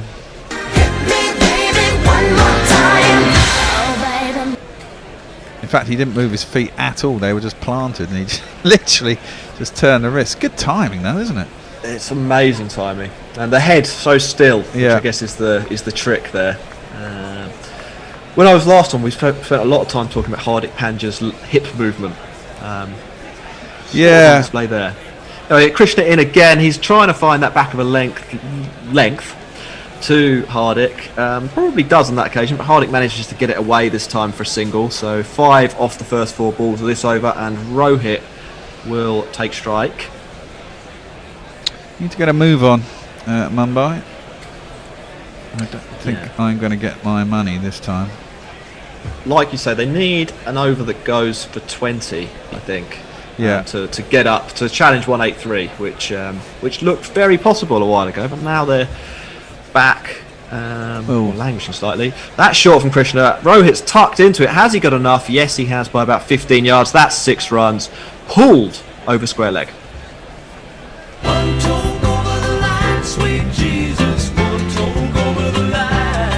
So it's 76s in 4 games and half a match. It's quite mad, isn't it? He didn't really get hold of that. It seemed to be a bit splicey. He got enough of it. It wasn't perfectly timed by any stretch, I don't think. Yeah, the radar is saying it's only 69 metres, so it must be a very short boundary on that side. It was well over the rope, but like you say, Bear, didn't look. It wasn't high and handsome like that shot from Surya Kumar about 5 overs ago. Where is what stadiums are they playing in? I'm sorry, this is the Chepauk Stadium in Chennai. So expect it to spin a little bit, and the scores to be slightly lower than in Mumbai, which is where the other games in this first phase are happening at the Wankhede Stadium. I was just about to ask about Mumbai as the epicentre of all the shit that's kicking off pandemic-wise, isn't it? It is, yeah. They've had groundsmen go down sick, so fingers crossed everything's right. Krishna in for the last ball of the over, gets one to climb a little bit on Rohit, who gets an outside edge down to Harbhajan Singh at deep third man, and the batsman walk through for a single. Rohit's gesturing for a drink, and we're going to get a Woodstock timeout. Yay! Woodstock cricket bats, the finest cricket bats in the land, and you can get them with a code from Gorilla Cricket, can't you, Bear? Yep, GC Radio, and that'll get you 15% off, and it'll get you 15% off everything on the website. So if you want pads, I don't know, thigh guard, gloves, bats, the lot. They got kit bags, everything. But I mean, basically just put it all in the basket, put GC Radio, and you get 15% off. It's not bad, eh? Yeah, very good. Rob, a couple of questions for you. How do you see the last 6 overs going, and do we have any tweets? I'll answer your question first. I think a lot will rest on Hardik Pandya and probably his brother. But I wouldn't completely rule out the Bears bet just yet. They're the sort of side who could rattle off a big final 5 or 6 overs. On the Twitter front, we've got Jay Grover saying that he's just bought some new binoculars, but he has no way to test them out without looking like a pervert. Damn you, living in a city centre. I just look up at this guy. And Woy Pom says, sounds like the Bear needs to invest in an RCD. Residual current devices are the best piece of electrical safety equipment introduced in recent times. Simple and effective. Yes. Well, obviously they're on the fuse board, but this is on an extension lead out in the garden, and I'd left the extension lead plugged in and into the actual hedge trimmer. There might have even been the lawnmower. I went over the cable on that. You know, I do it all the time. So I basically just go to the DIY store and get a connector plug. And every time I cut it back a bit and stick it in, so the cable just gets shorter. But it means I've always got a working device. But you leave it plugged into the mains, and then you touch the ends, and suddenly, oh dear. Jay goes on to add, following on from his binoculars point. Talking of binoculars, the Universe Joss clock looks like Chris Packham. Have you bought one, Jay? I hope you have. On some of the designs, I've enlarged bits of the photos to make them fit in certain things, I think. And Warren notes that Morgan has now gone to the second hat, so normal service has been resumed there. It was having just been one cap Morgan for at least one over. Yes, but he seems to have been permanently a two hat wearer since he came back playing cricket. Since the umpires were not allowed to touch hats anymore. No, indeed. We are finished with the final Woodstock timeout of Woodstock strategic timeout. I'm sure there's lots of strategy being discussed by different coaches there. We're hit the ball out the ground. Everyone's got maximum points for the Fair Play Award so far. Yeah. Well, that's good, isn't it? We like fair play. Who knows how that's actually awarded? They just arbitrarily decide Emmett Stoney's the best at the end of the tournament. Yeah, something like that. Is this going to be Emmett Stoney's last tournament? I didn't see how he batted the other day. He came in right at the end, didn't he? And didn't get a lot going. He got 0. Oh, did he? Was he out? Not out. I think he played on. Okay. So pretty out. I don't know. It's a good question with Dhoni. I mean, he's not playing any other cricket, and it's pretty difficult to come in and play the highest quality tournament in the world on a yearly basis, but nothing else. Anyway, here's Chakravarti, who will finish off his 4 overs. Rohit goes to sweep him, but picks out Andre Russell, I think, at short third man. So there will be no run. Not one for quick singles, Rohit Sharma. No. I think you're right there, though. I think KP was like that at the end of his career, doesn't he? I mean, he kind of went along on the coattails of his international career, but once he kind of gave up everything and just played the IPL, and there weren't so many other T20 tournaments knocking about, his form really dropped off. Chakravarti in and punched down the ground by Rohit for a single. I mean, the other problem Dhoni has on that front is that he can't even do a KP or a Pollard or a Andre Russell, for instance, and play around the world, because the BCCI won't give him a contract or won't allow him to have a contract to play in the IPL if he does that. So it's tough to maintain those standards, I think. Well, on the other hand, Suresh Raina was pretty good the other night. So Chakravarti in, gets one to really climb out of the wicket there. Surprises Hardik Pandya, who gloves it into the leg side, where Dinesh Karthik runs round to prevent a run. You were saying, Bear? What was I going to say? Yeah. I mean, now at least exactly those players get to play in all the 2020 tournaments around the world, so they just play that all year round, virtually, don't they? Yep. Chakravarti in, and this one's nudged through the covers. More sprightly men might have been able to take a 2 there, but Rohit and Hardik settling for a walked single. Rob, are they missing out on a few runs here? They did there, but that was about as an agreed single from both the batsman and the fielding side as I think I've ever seen. Just almost everyone except this is going to be 1 run, and we'll move on. Now you need a couple of 6s here just to keep the flow going. Here's Chakravarti. That's short and just wide off stump, and very well played by Rohit, who's opened the face on that. A late cut, dabbed past short third man, and it will run away for 4 very easily. Takes him to 41 off 30 balls. Nice shot from Rohit. Yeah, really nice shot, really nice little late dab, and got it down to the third man boundary. Maybe Mumbai Indians pick up a little bit of momentum here now. They're on 112 for 3 off 14.5. They did get 90 off the last 5 overs in one match last year to take it to a super over, which they lost. Might need something like that. Anyway, Rohit in, and that one's flicked over short fine leg, swept. It's like a sweep flick. And they will take 2 this time. I think that brings our stint to an end, chaps. It does indeed. We will be replaced. Rob is going to stay. Hendo is back, and Messers are back. And I will see you in the second innings, Jack. Yeah, hello chaps. Rob moves on to ball by ball. I don't know where we're up to on the tweets, because that's what I've got to be doing next. It's Jay's one about Joss Butler. That is where we're up to. Okay, I'll take it from there. Over to you, Rob. So 114 for 3. As we were discussing, it sort of stalled a bit that last 5-over stint for Mumbai. They got themselves into a good position, but those 2 quick wickets really did get KKR back in the game. It's finely balanced, I think, at the moment. Probably be the way to describe it. Yeah. There's a sense that this over is going to be really key to them getting up to the Bears' bed of 183, I think it is. I'd be looking more likely at 170. Well, I think 171 is the average first innings in Chennai, so that would be perfect, wouldn't it? Yeah. Yeah, but this is going to be Pat Cummins' last over, I believe. I think he's bowled 3. I must say his previous over was excellent.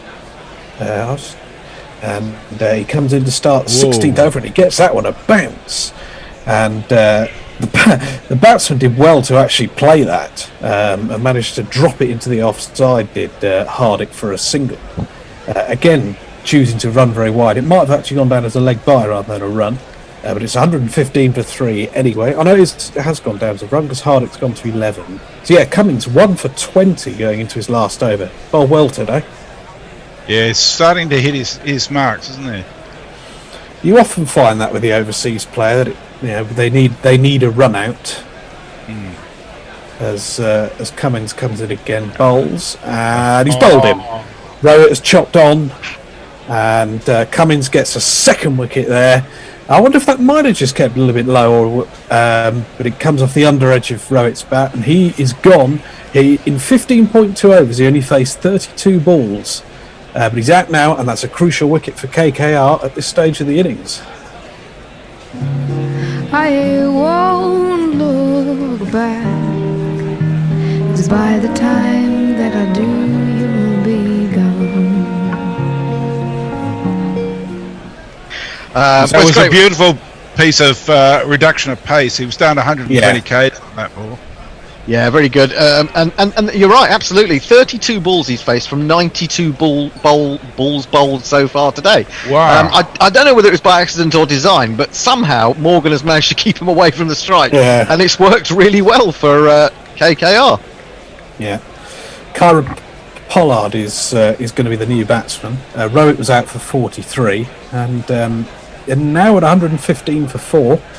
They're going to need a big over or two here, because as Hendo was saying, they really should be looking at 170. I think if KKR keep them to below that, they'll be very happy, I think. Well, I think they will, but also you've got to remember that these are the kind of 3 musketeers, aren't they? You've already got Hardick out there, been out there for 15 balls. You've got Pollard coming in here, a man we know can hit 660 off and over, if only once in his lifetime, probably. And of course, you've got Krunal Pandya to come as well. Yeah, absolutely. Yeah. Well, I noticed Santosh Mishra on Facebook is saying Rohit's going to get 100. So he's going to have to start shifting a bit. Yeah, that might be the next game. Maybe he's just looking ahead to their next match. Well, he's had plenty of sighters from the non-strikers end, it has to be said. Well, he's going to have to wait. Also, he's going to have to wait for the second game against KKR to get those 18 runs he now needs to have 1,000 runs against them.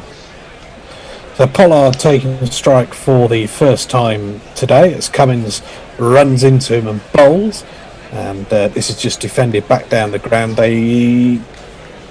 What's happened there? I thought with the running, wasn't it? I think someone was sent back. There was a bit of trouble with the running. It was hard to see what was going on. My screen sort of froze at just the wrong time. But there's always some drama with Kyra Pollard running. I remember him in his Somerset day. In his Somerset days, he was like that. He was actually due to be down at Northants, which is obviously not far from where I am, last summer, but that never happened for obvious reasons. As Cummins bowls, he beats Pollard. That is a beautiful delivery. Pollard came down the pitch and just went right through him, through to Kartik, and there's no run. Well bowled. Yeah. Lovely ball. Running, it's a bit like a super tanker getting going, isn't it? That's right. It's right. Yeah, when he does finally get going, it's good, but it takes a while to wind him up, doesn't it? The turning circle is quite wide for him, has to be said. That was a feature of a delivery. And it's interesting, the ball a slip in as well at this late stage. I think that's good captaincy from Morgan to bring the slip in as Cummins comes into Boulder Pollard, who again goes on the walk. I think he has edged this one, but it's gone past Cartwick, and it's going to run away to the boundary for 4. Well, how's your luck as a bowler there?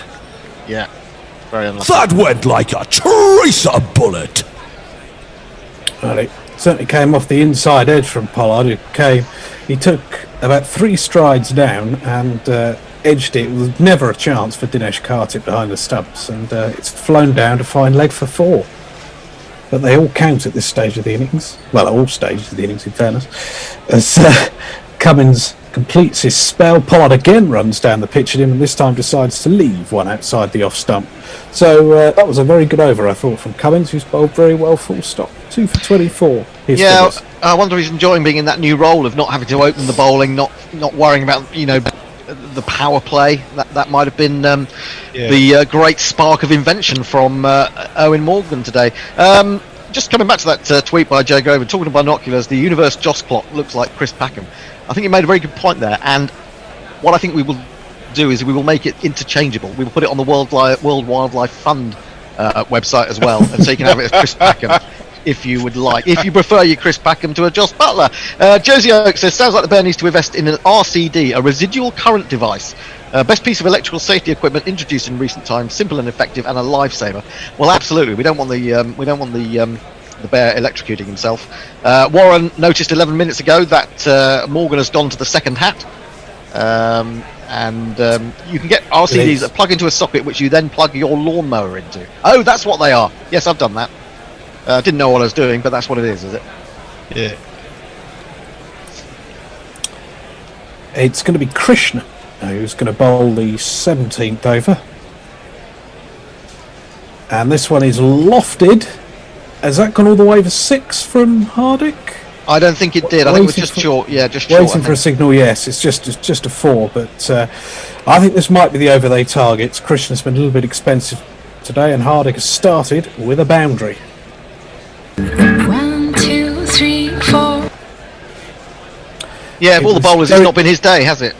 No, I'm not actually 100% sure it sort of skewed off Hardick's bat. If he'd have got it properly, I think he probably would have carried it for a 6, but instead it's a 4, and he goes to 15 as Krishna comes in again and bowls to him.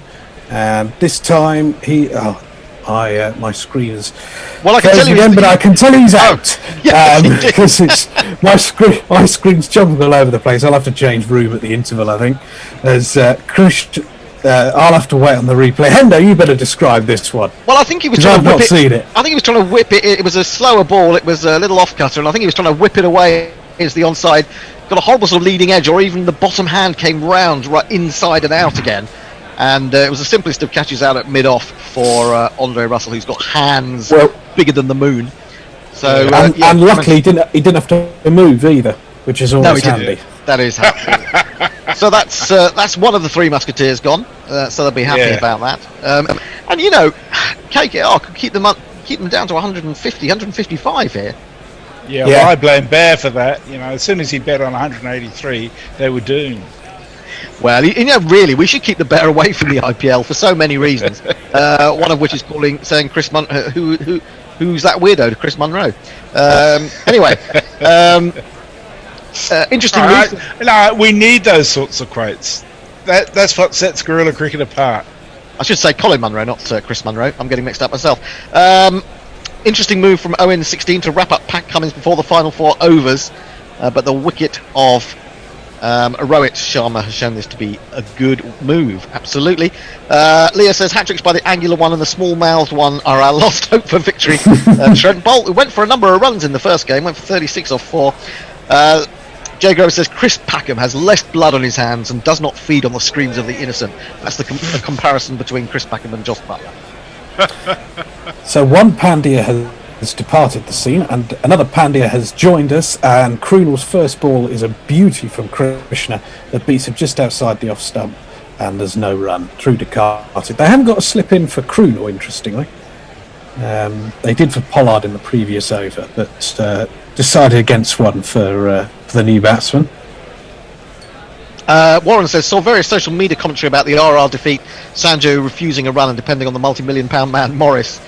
Seems like a storm in a chai cup, but what are your thoughts? I thought it was fair enough. I mean, he was in absolutely brilliant form. Morris, okay, he's a big hitter, but he'd only just come to the crease. And I think, as we were discussing earlier on that, he very nearly hit the 6. So, as the next delivery is played away by Krunel, and he will get his first runs of the evening with a dab and third man. 1, 2, 4 for 5 the score now. I think somewhat more controversial actually is the fact that MS Stoney's been calling for these matches to start half an hour later, hasn't he? Because he thinks that the team bowling first gets half an hour when there isn't any dew, and then the dew comes down at 8 o'clock. So if you started at 8 o'clock, that'd be the same for both teams. But because they're starting at 7:30 in India, the team that bowls first gets an advantage. I'm not sure. I wouldn't know. I've never played it in dew. I don't think I have either. Again, Pollard takes a couple of strides down the pitch and just defends this one back to the bowler, and there's no run. I suppose the nearest thing to it would be sort of late September club era, and by that time of the year, by about 5 o'clock, it could be getting a bit dewy. But generally, it's not a big problem in this country. Well, I remember we had not last summer before 2019. The quarterfinals of the T20 were all on September evenings because they followed one of the Ashes Test matches. It's sort of on Sky. They all started at 7 o'clock, and all 4 were won by the team batting second, and pretty comfortably as well. As Pradesh completes his over, Pollard turns this away into the leg side. They'll jog through for a single, so Pollard will keep the bowling. That's comfortably Krishna's best over of the game so far, and it's 1, 2, 5 for 5 with 3 to go. Yeah, they've not really got going, have they? Since sorry, I'm interrupting you, Messi, but since Surya Kumar went, it's been a struggle. I think that was 88 for 1 when he was, or 88 for 2. Obviously, there was the fall of wicket when he went. So, it's been a good comeback from KKR. I think it has. I think that bowling of Cummings has actually been crucial in all of that. To bowl 4 overs for 24 runs and take 2 wickets is absolutely vital in a game like this. It's game changer. As far as the dew is concerned, it was noticeable in the England-India series, both T20s and ODIs. I think every toss winner put the opposition into bat, and it's been the same for the whole of this tournament. So, I mean, there clearly is a perception at the very least that makes a big difference. So, maybe MS Stoney's got a point. It seems a little unfair if one team gets a significant advantage simply because of the dew. We've got to change of bowling. Andre Russell is going to lumber in. He's going to bowl round the wicket to Pollard, who goes for a cut shot, and he's beaten outside the off stump. And there's no run, and I believe we're going to have a jingle. If Andre Russell's in your hedgerow, to be alarmed now. He's just the DJ for the after show. I think as well with Cummins today, it seems like cutters and slower balls has been the way to go on this pitch.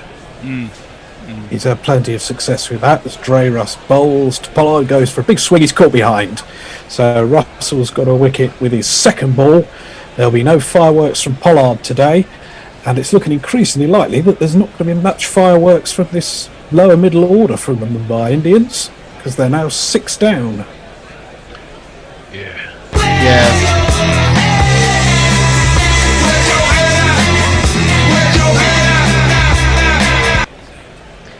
Yeah, well, I mean, maybe he knew something about the way Pollard bats. West Indian, Caribbean law, perhaps, of the way to bowl to Pollard. And I say he's quite quick through the air, isn't he, Russell? A little outside the edge on the angle, and really they're just sort of cutting off the supply line here, aren't they? Absolutely. Very much so. Just 8 deliveries for Pollard, and he scored 5, so he's certainly not fired. And Marco Janssen is the new batsman, who I thought bowled very well in the first game. He did when he came back on, didn't he? Absolutely. You're quite right. He bowled really well, and he had the variations. He's obviously quite a thinking cricketer. I think he performed really well.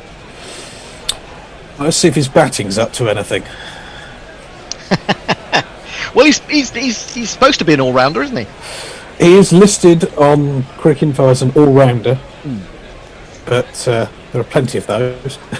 Yeah, I mean, I have to say that, I mean, his batting only lasted 2 balls against Harshal Patel the other night, and he missed one stepping out to the leg side, and it still went between bat and the stumps, and then he was bowled by the next one. It was the hat-trick ball, wasn't it? That yes, that he was facing, and then he only survived that. And no others.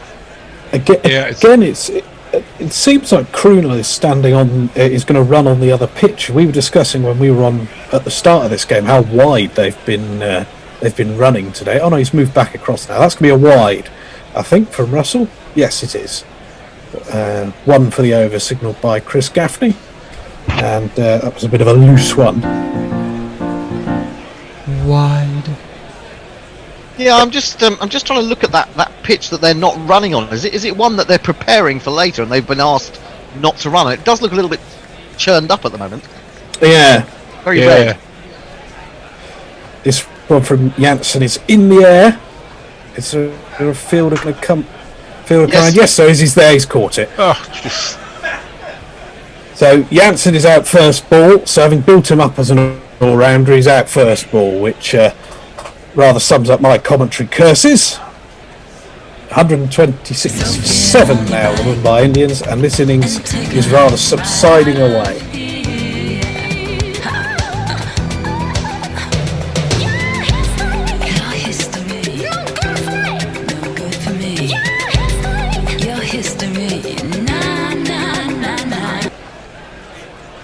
So the line lost 4 wickets for 11 runs, and at this stage of the game, that's fatal.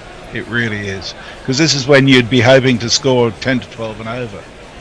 Yeah, and I mean, they've sawn off 2 of the 3 big hitters in Pollard and Hardik Pandya. Krunel is there, 1 not out off 2 balls. They starved Rowett of the strike. It's been an extraordinary sort of game, and I guess, I mean, you'd say that KKR should probably win it from here, barring anything spectacular. But at the same time, maybe there's just something a little bit tricky about this pitch. I don't think so, but they've just bowled really well, and they've used their bowlers very well. Yeah. Well, I mean, those last 2 dismissals had nothing to do with the pitch. No. I mean, the angle that Russell was bowling was so wide that it was sort of predictable. Any batsman with a bit of a brain would have known that was going to happen if they didn't get across properly to it. Sorry, that sounds very... Well, the new batsman is Rahul Chahar, but he's at the non-striker's end as Krunel drives this one through the offside from Russell, and they'll pick up a single. There's a bit of a slip there for Dinesh Carter because he was trying to field the ball, so maybe an indication of the dew that's falling out there in Chennai. It was Cummings who took the catch. I'm not sure if I mentioned that for Janssen's wicket. So the decision to give Russell this over has been a very good one. Yeah, I think pretty much everything that Morgan has tried has worked today. Yeah. It's been one of those days for Owen Morgan as a captain, and he's had plenty of them. As that one is guided away down to third man. There's a chase on for the fielder, who does come and collect it. They'll get back for a couple of runs, so Chahar is off the mark. And the score goes up to 129. Just a tweet or two. The Bear should be banned from commentating on IPL games. He ruins them, says Josie Oak. And of course, I said I don't mind this at all. Farong says it appears that Dre Russ is his new line, judging from KKR's first match, bowler foot outside off stump. He is bowling very wide, as this one is guided away by Chahar through the offside this time. Cummins comes off the deep point boundary. And they get one, end of the over, 130 for 7, the score. I missed the punchline off Farong's tweet there. He says, it appears that Dre Russell is new line, judging from KKR's first match, bowler foot outside off stump from around the wicket. How will that work against left-handers? You come back over, I suppose. He did. He was bowling over to the right-hander, to the left-hander. Yeah. But to the right-hander, he was bowling as far wide as he could around the wicket. And so the angle was terrific. And it's quite a smart move, I suppose. Well, there's been a lot of that in one-day cricket. I mean, India were doing it in the one-days, especially, I think, against England, just to cut off the big shots, I think, trying to get it Yorker length wide outside the off stump. So, the chances are that you're going to toe end the ball if you're reaching for it. Warren says, I missed Janssen's Tash, which is very sad. Leah, how we turned a promising start into an absolute shit show by the Mumbai Indians batting lineup. Here's Krishna to bowl his last over. This has been turned away off his legs by Chahar. They're certainly going to get 2. He's going to be cut off by Cummins. And Chahar goes to 5. So they're now looking to scramble just to get to 150. The Mumbai Indians. Having, we were talking about 170, 175. But as you say, it's been fantastic from KKR. And sometimes I suppose you just have those days when all your big players, it just doesn't really come off for. And as Messers was saying, it's 4 for 18 in the last 3.1 overs for the Indians. As this one is played away into the offside, and they'll get 1 to take the score to 133 with 10 balls left of the innings. And although they started with spin, I think spin exclusively bowled in the power play. It's actually been the seamers. Cummins and Shakib bowled well, but Cummins and Russell have done the majority of the damage, and Russell's only bowled 1 over. But it's perhaps they denied them pace when they're looking to go over the top early on, and I think that was the plan. I think it was 5 out of 6 overs were bowled by spinners. I think they did bring Cummins in for the 6th over. Yes, it might have snuck one in at the end. Yeah. The second Harbison over wasn't a good move, but the first one was. Yeah, that's true. Yes, I think you often get away with getting 1 over of spinning, but sometimes you can be pushing it for 2. This one's down the leg side from Krishna. It's been flicked off, I think, bat from Krunal. It's going to beat Harvey down to the fine leg boundary for 4, and I'll await the signal from the umps, whether that's runs or leg buys, but it's certainly a boundary. Runs.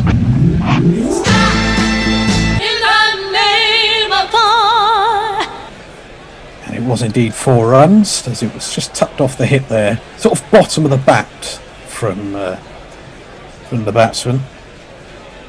So it's 137 to 7. 2 caps. Morgan's going to have a word with his bowler.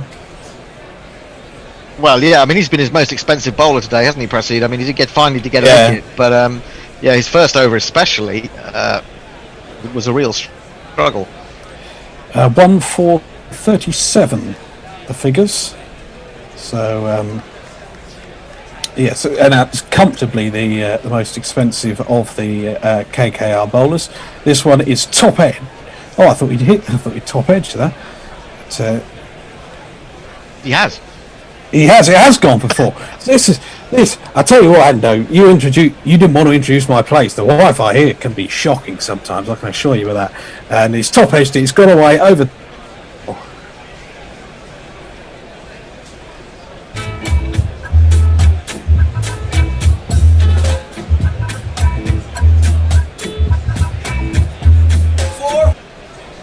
I blame the fact I'm not up at 6 in the morning doing this for the fact that it keeps freeing. Everybody else is stealing your bandwidth, are they? Exactly. As this one is played away into the offside, they'll get 1 for this, and Krunal goes to 7. 142 for 7. So better over this one with a couple of boundaries in it. Yeah, talking about Proceed, 1 for 42 with 1 ball to go is very expensive. It's expensive anyway, but it's very expensive in the context of a score of only 140 odd. Yeah, especially his economy rate is we're not far off 11, and then you look down the rest of the bowling figures, you're sort of in 6, 5, 6. For the guys who've bowled 4 overs. Obviously, Harbhajan's second over was a bit expensive, so he's 2 overs for 17. So it's stuck out, I'm afraid, for Krishna here this evening, and that was a full toss that a top order batsman may well have hammered, but Chahar just plays it into the ground and it's fielded at point, and there's no run. So 12 off the over, 1 to go, 142 for 7. Well, it's all gone a bit quiet on the Twitter sphere. I'm guessing all the Mumbai Indian fans out there, I don't know, have gone under a blanket and crawled into bed or something like that, because it's not really going their way. But still, we've seen games like this, we've seen low-scoring games. This is not a particularly high-scoring ground in general, but 140 is going to be 142. You're 20 or 30 runs short, probably.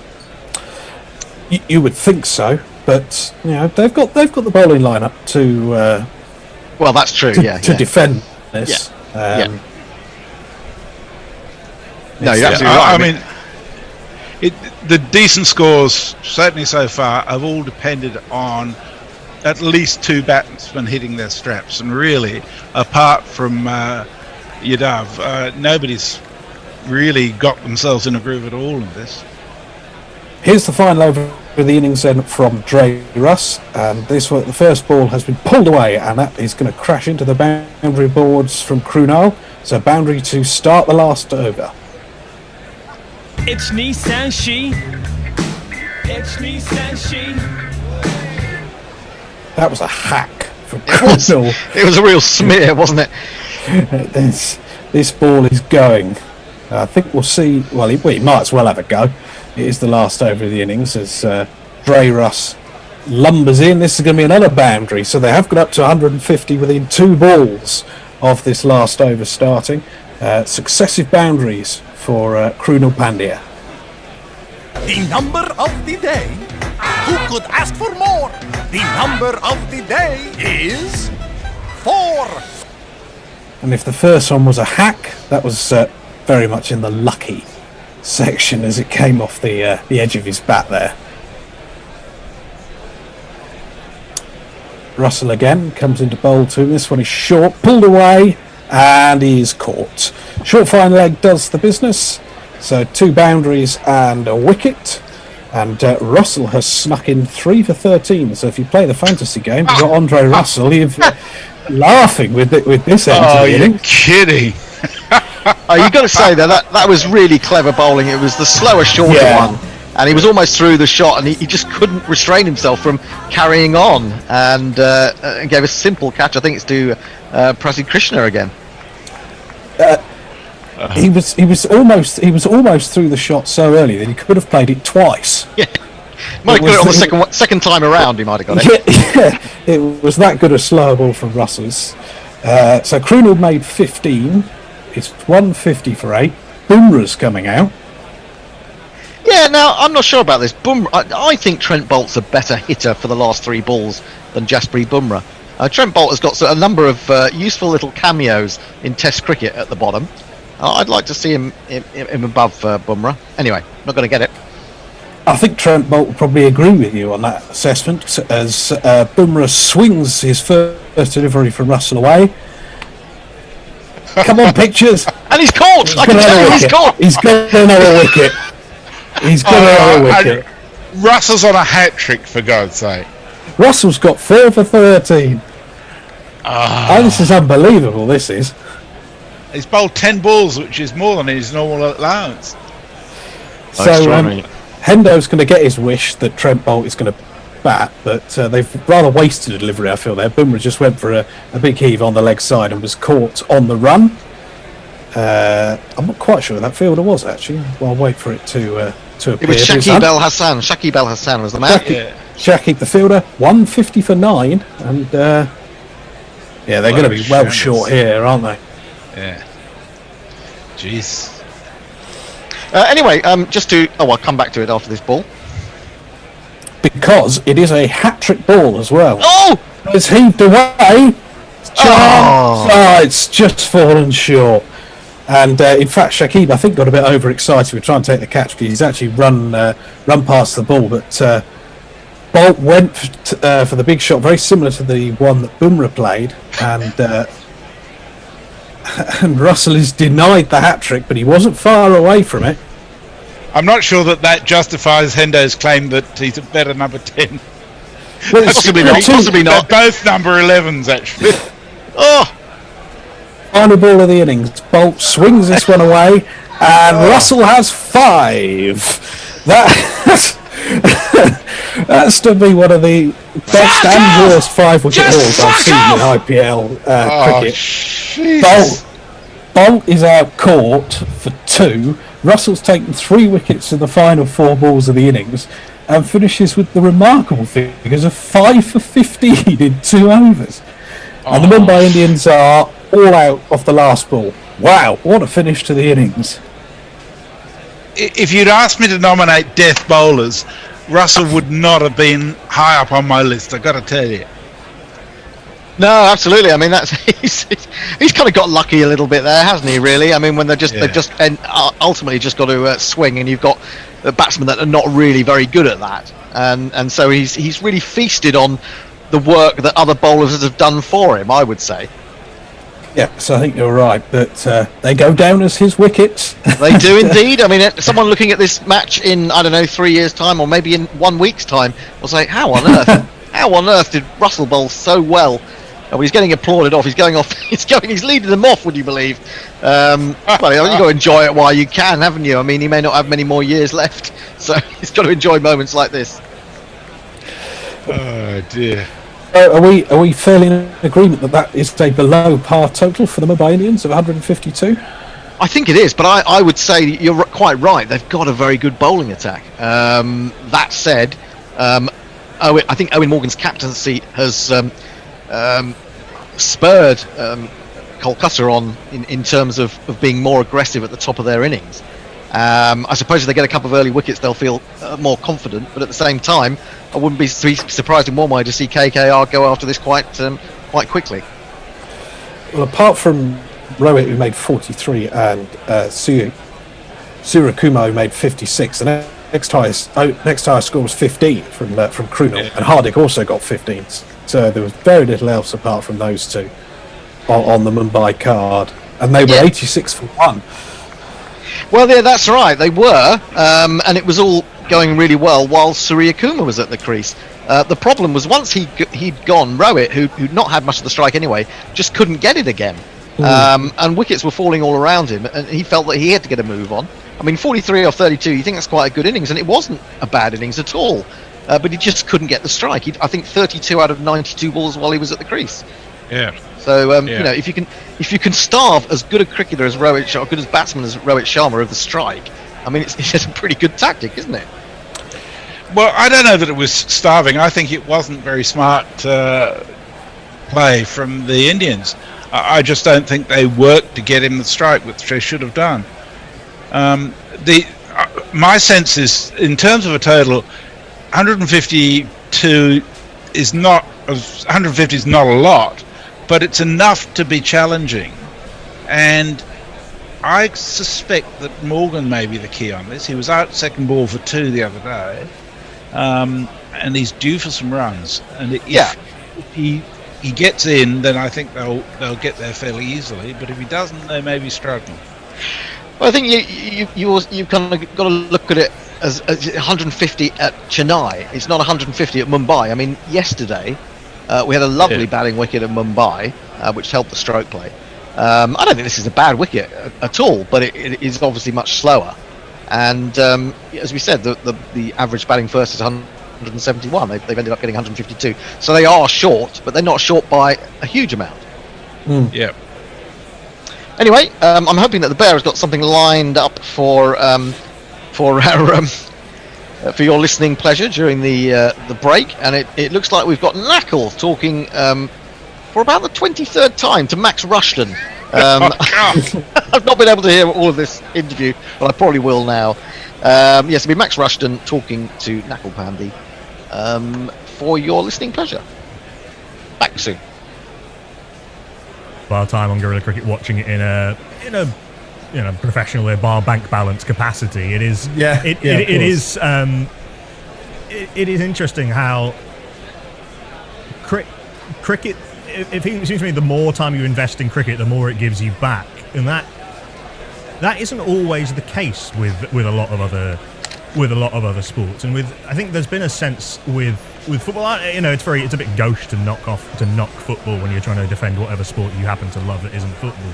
Sure. And we saw this when the Olympics happened in 2012. Everyone started getting very antsy about footballers and whatever. But there's been a bit of a sense with the fact that every minute of every football is, it's turning into that Mitchell and Webb sketch. Watch the football. 100%. It's a great sketch. Yeah, and eerily prescient. But I don't think anyone is suffering from the fact that there's a hell of a lot more cricket on to watch, and seemingly just there is no off season for cricket. No one seems to be. No one seems to be. If anything, I'm firmly the contention we're actually in a golden age of Test cricket right now. That's a really interesting point, because I suppose I suppose they're really hard to compare, because the issue with football at the moment is they obviously all the Premier League games have to be on TV. Of course, because fans can't be there. And I found the iFollow really great for League Two. I watched every Cambridge game this year. I haven't done that for years because I don't live in Cambridge and I play football on a Saturday. But it's just because now we are watching every minute of the Premier League, or you can. We're consuming it in a way that we're not used to. I guess it would be a bit like, it would be weird if only days 1, 3 and 5 were broadcast of test matches for some unknown reason, and then suddenly they give us all 5 and we're like, well, hang on, I don't know if I can handle this. But I think you're right, and I think a cricket viewer is obviously your time invested, right? They're different, because to watch a football match, you can't just watch 20 minutes of a game. You can't. You watch all of it or none of it, really. You might switch on for the second half, but really you go, I'm watching this game start to finish. It's an intense thing. Cricket, it is, the beauty of it is, you wake up and you think, oh, I wonder what the score is. With this, I'm not getting up at 3 in the morning to watch these, 6:30 is fine for me. And then, or with the Ashes Australia, you'll stay up for like the first session because you think, oh, I'll stay up for that. There's just a totally different vibe to it. But I think you're right. I think I have found the Test series recently, going back to that Ashes, or that game specifically, and then the series that we had in the summer, and was it Chris Wokes batted amazingly in some Test match? Yeah, against Pakistan, he and Josh Butler got England over. Yeah. Oh, that was equally just absolutely gripping, and I think as well, and this is because sometimes it's on a Wednesday afternoon that it's happening. Or it's like, it's sort of happening in work hours, whereas football is always happening in non-work hours. Obviously, for you and me, those hours don't exist, but I still think in work hours. So even though I work every Saturday and Sunday and have worked every weekend probably for the last, decade, I don't think of those days as work days. They're off days, even though I'm at work. And when I have a day off on a Friday, I don't think of it as an off day. I don't know if this makes any sense at all. So there's something about cricket almost happening. So I almost feel like a bit like I'm getting away with this. I'm just sitting on my sofa watching cricket. And today is it's a school day, right? And so I think that gives it an extra sense of sort of gives me a sense of freedom in watching it. I don't know if that means anything to anyone else, but that's how I feel about it. I think a lot of people can empathise with that bonking off of school, but it's kind of okay feeling that you get with, particularly I think I'm not someone who, I'm fairly format agnostic, and I don't have a lot of patience for format warriors in that sense of having to pit off format against each other. But Test cricket for me is definitely better than, rather than, but particularly with a Test match, because you can lose yourself in it for the best part of a week. Even a one-day international lasts a whole day, and in the context of most other sports, T20 is quite long, relatively speaking. But I do want to go back to those first and just kind of anchor this in time a little. What was the first? So you grew up in Cambridge, which does have a first class ground. Were you ever heading down to watch the university matches at the start of the season, or no? When was your first experience of going to cricket and sort of watching cricket on TV and kind of first matches? So I'm going to go back to playing first, because playing was sort of much more how I got into cricket than watching. And I was a wicketkeeper batsman, but I wasn't great. But I had a really good hand-eye coordination. Terrible as soon as the bowling gets quick. Terrible. But there was one game at school, and I wasn't really known as a cricketer. I was a footballer, and I was just sort of in the cricket team because if you were good at one sport, you were sort of generically put into the other teams. Like I was put in the rugby team, and I hated it, and I was terrible. And eventually they sort of realised after about 3 years that I just shouldn't be on that pitch. There was one cricket match, and I went in at number 6, and I hit a quick 40 odd. And when you're like 12, 13, that's quite a lot, building an innings of 4, And that just kind of was a real turning point for me to be like, oh, I can actually do this. I'm in this team because I can do it. And then I kept wicket, which I found so much fun, right? And I was never particularly good at it, but you're always involved. And so that I sort of developed a love for Jack Russell, because I was a left-hander as well. I wasn't as unorthodox. I'm not an orthodox batsman, but I'm not as unorthodox as Jack Russell. But he was a super fun little guy, wasn't he? And so then playing sort of from school and then into university, probably before I'd even been to a cricket. I think my uncle took me to watch Surrey once when Wakar Yunus was bowling. It was a county game and there were about like 8 people there, and I couldn't see the ball because we were sitting right side on, and I was like, well, this isn't really that much fun. But then at university I started playing for the college team. The university team was a first class team. I wasn't going to get in that. I played one game for the second team, and it was 12th man or something. Which university is this? So I went to Oxford. Right. Okay. So again, playing first class cricket, and they'd be playing against the county team. Yeah. And I was nowhere near that. And occasionally, like one of the first team bowlers would come and play in a college game, and you'd be like, oh, I can't see that ball. But we had a great fun playing cricket, and I played like first team college cricket, which was decent, and second team, which was just like all the footballers, and we were just really annoying. Like second team university college cricket was hilarious because there were lots of people who were cricketers but not sports people. There are those people who are a cricketer but not a sportsman, and they would have all the kit but really weren't that great, and we had none of the kit but we could all catch. We could throw and catch. And so we had loads of fun in that. And we used to do this thing, which when I look back now, I think, was I a complete twat? Or was this quite funny? At the time, Neighbours had a cricket storyline, okay? And so we all were the characters in the Neighbours cricket team, because all you did at university was watch Neighbours. And I was Joe Scully, and I had a fake beard on backwards as a mullet, and played in this, right? And we would... Dan, who sort of now runs like an app business or something, who knows? He was the only one who could bowl straight, like definitely bowl straight. So he would bowl the opening over, and the first ball he would bowl an orange, okay? And it was all about bowling it straight, because then the opening batsman would play a forward defence of this orange, and the orange would just explode, right? And we would all fall about going, this is hilarious. And then we'd apologise, we'd wipe down the bat, and person would be looking at his bat, that he'd be a bit annoyed with us. And then you're not finding this funny. You're like a purist going, this is a terrible. Honestly, this is how conditioned I am. I'm genuinely trying to imagine commentating on it. Right, okay, good. So then, here's the best bit. Then I would take a Red Delicious out of my pocket and we'd throw it around the field. And it looked like a cricket ball. To everyone's intense about it looked like a cricket ball. Like, right, come on, joke's over, let's play. We'd bowl the apple, forward defensive again. That would explode. We didn't care if we won or lost. It was like the greatest moment in the world. And once we threw the Red Delicious around the field. Dan Joseph bowled the ball just outside the off stump. Their opener left it. I caught it, right? And then we threw it around the field again. And literally, when you're like, it was like straight faces, everybody. You've got to keep a straight face. This could be the greatest moment of our entire lives. And then it went all around the field, forward defensive, apple exploded. I like to think I'm a sort of more sensible, grown-up person, but that was a great moment. So really, like, playing was much more my love of cricket than going. And I don't think I must have gone to a test match. I'm trying to think. Like, I remember going to like a test match where we played India at the Oval, and Vaughan and Truskothic scored. I mean, it was like the flattest. There were no wicket. I think it was like one wicket in the day, and that was like nothing happened, but it was great fun. And then I went to,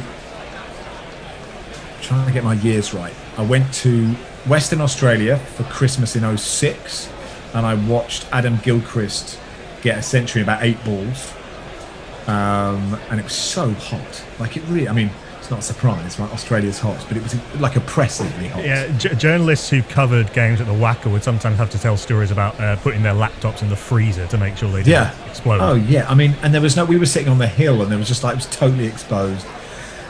Then I went to Goa for a week because I had a week's holiday to take when I was at the BBC, and I went there and got. And we're back. Jack should be joining us shortly. We have some opening batsmen. You don't really get a lot of time off, do you, in the IPL? No, you don't. I just about had enough time to refill a bottle of water and have 2 slices of toast, and that was it. The timeouts are often longer than the innings break. It's true. Presumably, is it going to be Shubman Gill and Nitish Rana is definitely opening because I just saw him. And so it goes, Nitish Rana.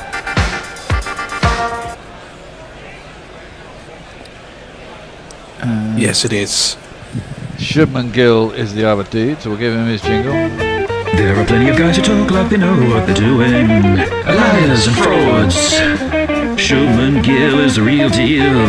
He doesn't talk, he does it and shows them how. Oh, and this man, we didn't get to play jingles. We never get to play jingles towards the end of the innings. They all go too quickly and everyone forgets that they're there. So this man's bowling. Speak, or play the horn, or clean his teeth, or even yawn. How does he shout? How does he call? Trent Bolt's mouth is really small. Yep, and first ball, boom. It's been... Oh, didn't play. It's Nissan She. It's Nissan She. Full and swinging, but too wide. And driven sweetly by Rana out through the point region. Just good timing. No one out in the deep, obviously. Only 2 matters out in the first 6 overs. I gone under 23.5 for the first wicket. I'm hoping that comes in. Fully expecting that they probably get about 90 off the power play, and this is all over and done with pretty quickly. Didn't move his feet, did Rana there at all. Just prodded his bat down on it. 2 slips in, and he goes wide of the second one, but with no pace, so he can get across and field it. 4 for none after 2. Shouldn't A little bit of swing there from Bolt. It was a good little bit of swing, isn't it? He's one of these guys, much like Bhuvi Kumar, who actually gets the white ball to swing quite prodigiously. No, few of them do, but the ones who do get it to go a lot in the first couple of overs. Driven completely down the wrong line as Rana tries to smash Bolt over his head. It swings and beats his outside edge by quite a way in the end, I suppose. It was never going to trouble the stumps. And it goes through the keeper and ain't no run.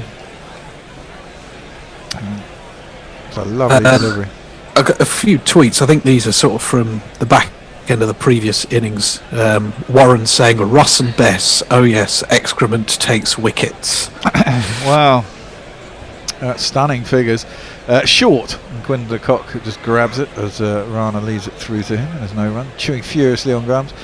Yeah, it's interesting, isn't it? Do you think someone like Kieran Pollard, I mean, I noticed, I don't remember Dre Russ bowling death overs in the last IPL.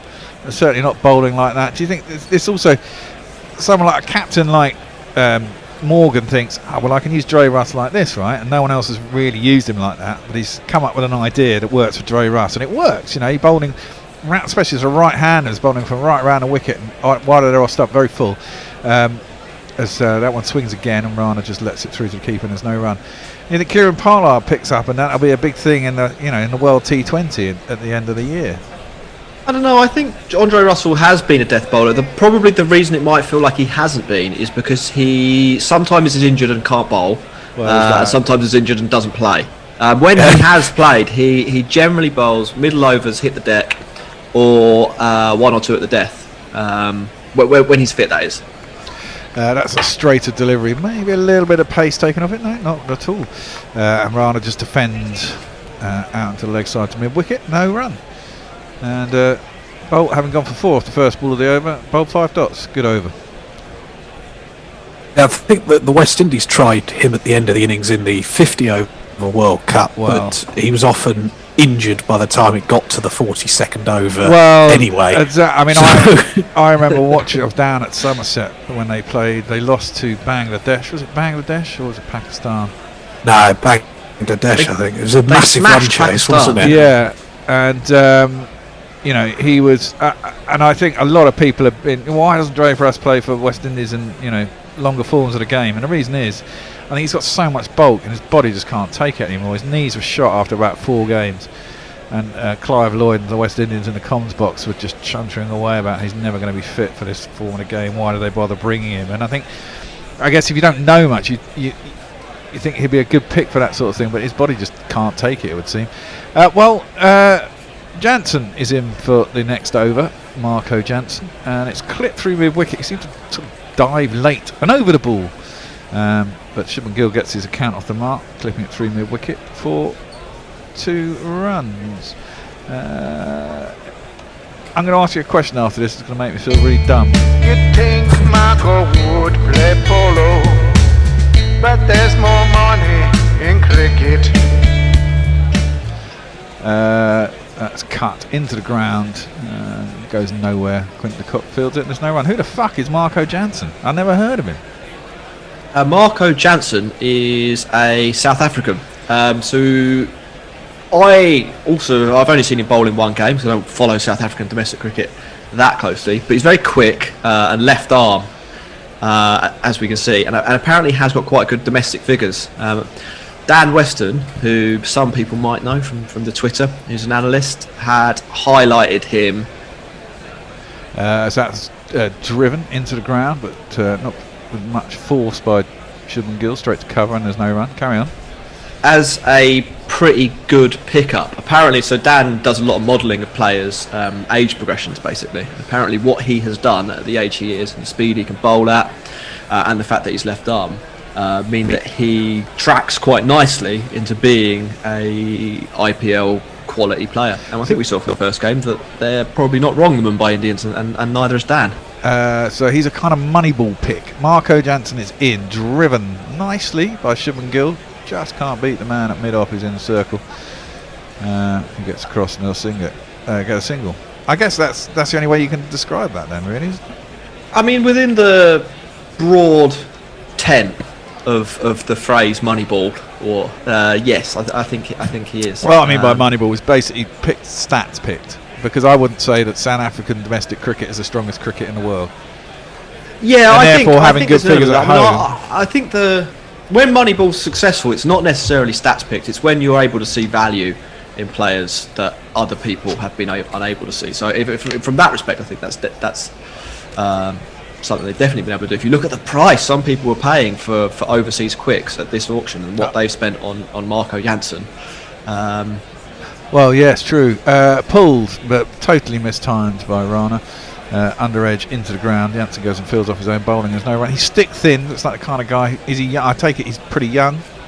He's 20, so he's young and a bit. Young and a bit, and he did bowl well in the first game. He was actually trusted with the last over of that game, which they did end up losing. But he did bowl well. Well, I guess Quinton will probably know a bit about him, won't he?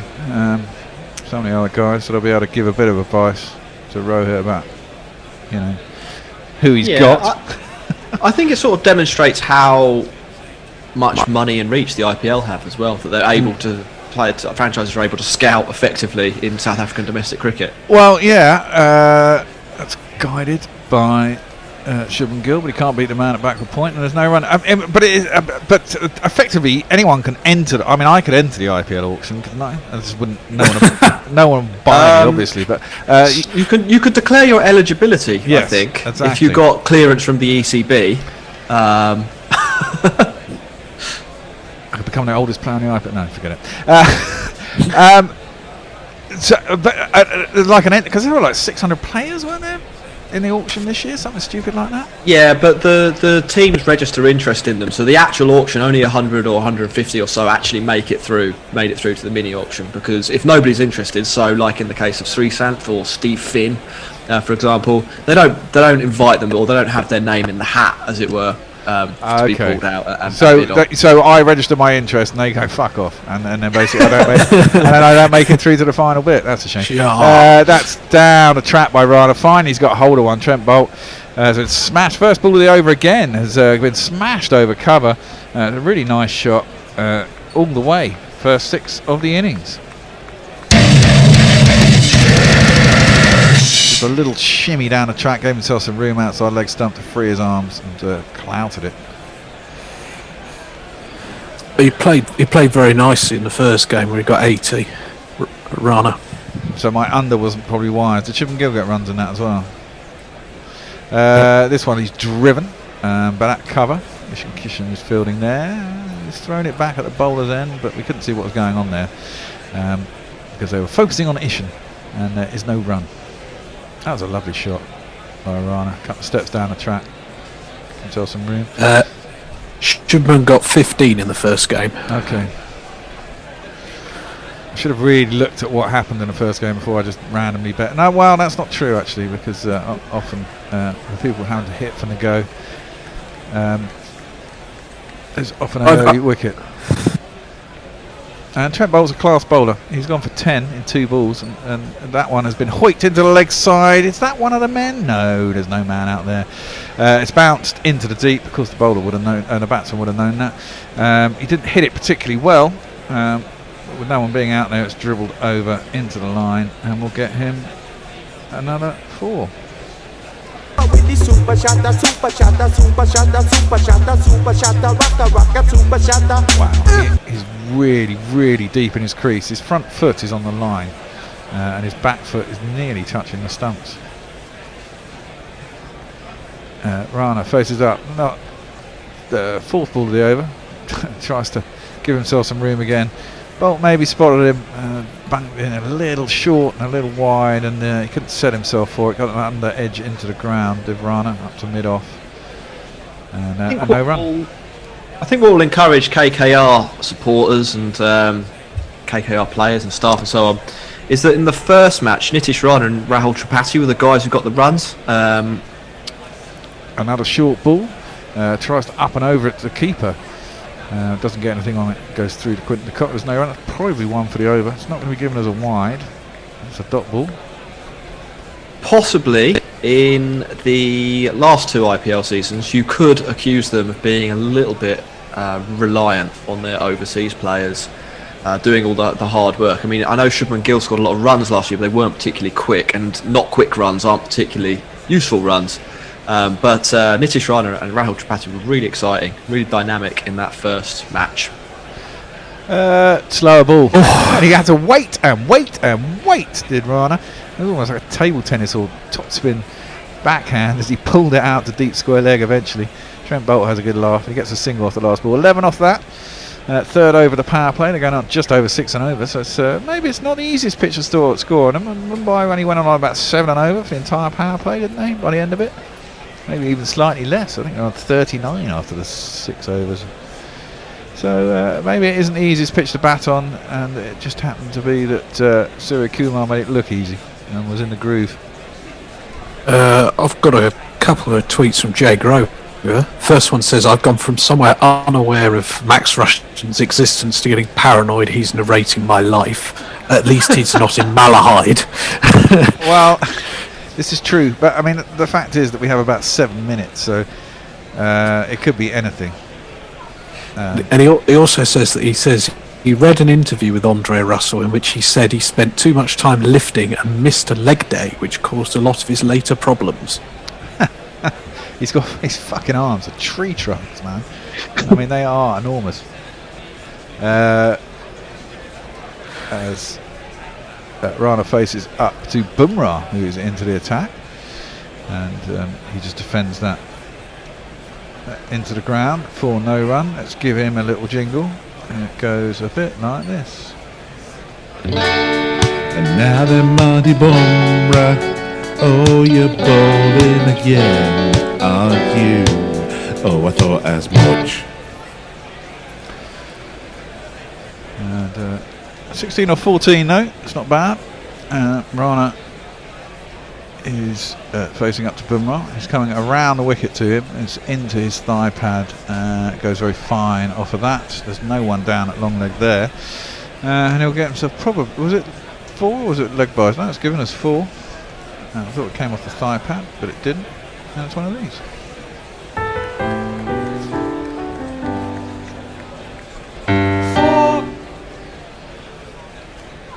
Very delicate in the end. Yeah. Well, called it delicate. I think he was trying to swing it a bit harder than that. He just didn't get much of it. As he faces up to Bumrah again, just chips that into the leg side, and there is no run. What's going on here? We seem to. Our picture seems to have disappeared off Hot Mic. It's everywhere else. Oh no. Warren has in fact just tweeted to say the Hot Mic feed seems to have gone tits up. Well, yeah, I was going to say, but we've done nothing here, so I don't know why that is. Maybe I'll, after my little spell, I'll get in touch with them. I'll do this after this ball. Rana is facing up to Bumrah, who's coming around the wicket. Slower ball. Maybe slower, I don't know. It's once again into his body. It was on about leg stump, beat the inside edge of his bat, hit the top of his front leg. Went nowhere on the offside, no run. And there's a bit of breaking news from the IPL out of yesterday's game. It seems Ben Stokes has suffered a broken hand in yesterday's game and might well miss the rest of the tournament. Oh my word! You only get paid when you play, is that right? It is. Yeah. So you don't get paid if you play. You get paid for being in the squad, basically. So if you go home after one game, you lose 13/14 of your money. Oh wow, man! Patch me up. That's again worked behind square on the leg side. This time it's a little bit square. There is a man down the long leg. Can get around and field that one. It'll only be a single. And KKR moving 24. That's me out of the game. I went under 23.5 for the full of the first wicket. That's annoying. There's one ball left in the fourth over. I wonder as well as in the current situation of whether you're going to have to take a view with Stokes of whether it's worth keeping him there or else he'll have to go and they probably can't bring him back because of all the travel restrictions. Well, it's a broken hand and you've got 7 weeks of a tournament. I mean, the best it's going to be is 4 or 5 weeks, you'd have thought, depending on the bone. So it might be worth just cutting your losses and sending them home, isn't it? Bumrah is in. I'm sure in some respects he wouldn't mind. That's a beautifully timed shot by Shubman Gill. Just lent into that. Great timing, straight back past the bowler, down to the long off boundary, pretty straight, and it's 4 runs. It's me, Sanshi. It's me, Sanshi. So that's 4 overs gone. One more over in this configuration, and then we'll be having a change. Jack will be taking over ball by ball. I'll be staying here, and we'll be joined by Messers. Any more tweets? We've got one from Leah who says that I need Jasper to crush some toes and Trent to look like he has a side hustle with a dentist. Well, it's not looking too... well, they're not getting away at an extortionate rate, are they? I mean, they've got 28 or 4. It's only 7 and over. There's been some nice shots in there, but there's been a fair few dots. And we have a change in the bowling. It is going to be this man coming on to bowl. If Trent Pandya directed a Star Wars movie, would it be any good?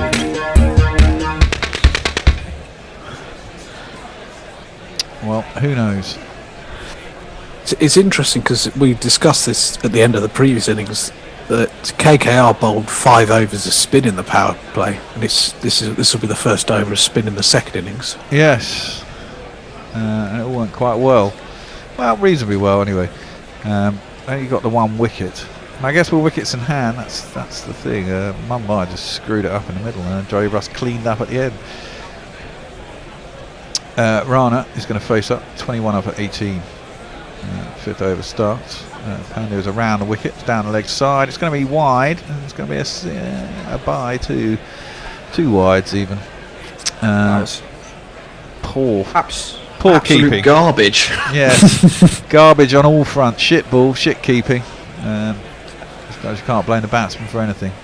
But, yeah, not good cricket all round. There's been some poor drops, as you said earlier. Wide. I watched. Who was it got dropped twice? Was it Prithvi Shaw on his way to 77, which was a fantastic innings, apart from the fact he should have been out about 3 times. And 2 of them were pretty simple as well.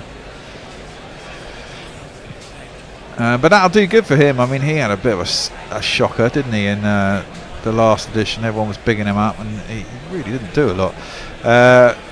Shubman Gill just works that to mid-wicket. He's on the edge of the circle. They'll get through for an easy single.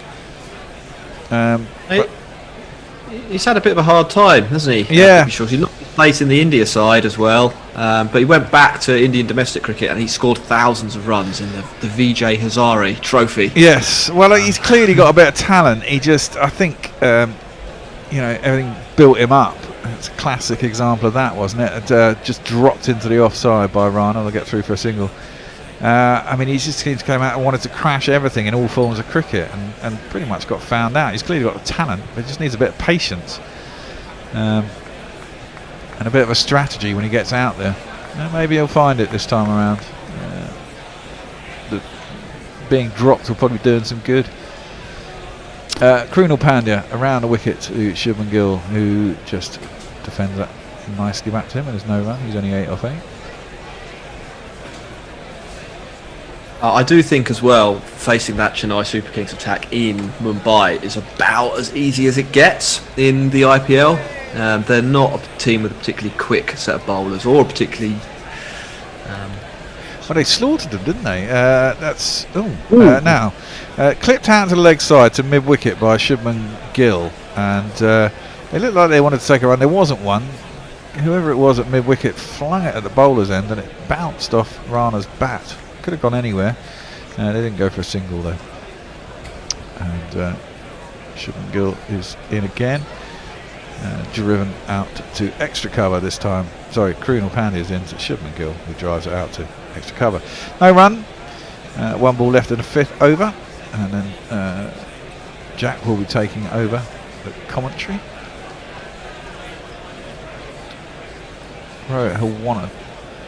Imagine he won a wicket in this power play. Again, clipped. Shubman Gill comes down a track, clips it out to mid-wicket, and throw comes back into the bowler's end and hits the stumps, but he didn't really leave the crease, did Rana, and there is no run. And I'll hand it over to Jack. We'll say goodbye to Rob for the time being. Messers is going to come back and join us, I think. There he is. And I shall leave Jack 32 for none. Yeah, it's been a slightly attritional start from Kolkata Knight Riders. I think they're aware that if they keep wickets in hand, they should have the personnel to get to the target of 153 to win. 121 off 90 balls to go. How are you seeing things, Messers or Jeremy? I think frankly it should be an easy ride. Rana's looking good. He's not doing anything crazy at the moment, but it's still wide open because they're not going particularly fast at this stage. I think Mumbai were around the same score after 5 overs, but they lost a wicket.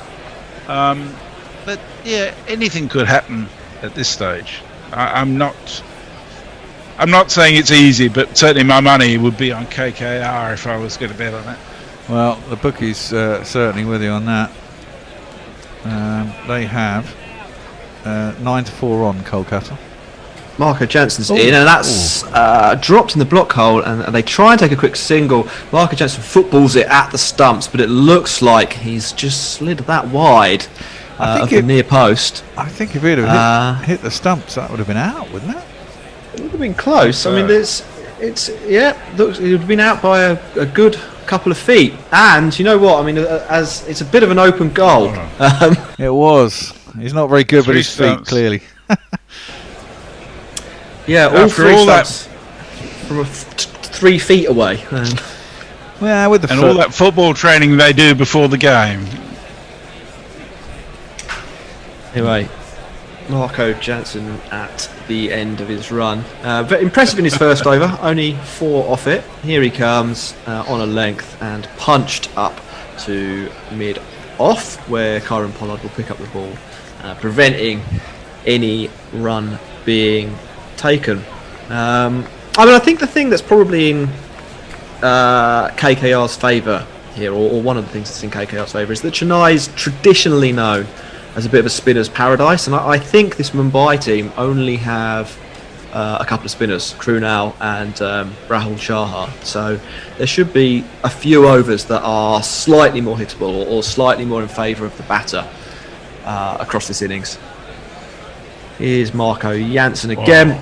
That shot, and that's muscled over long on by Shubman Gill. Really really engaged the bottom hand in that one to pick up 4 runs. That's a lovely shot. 1, 2, 3, 4.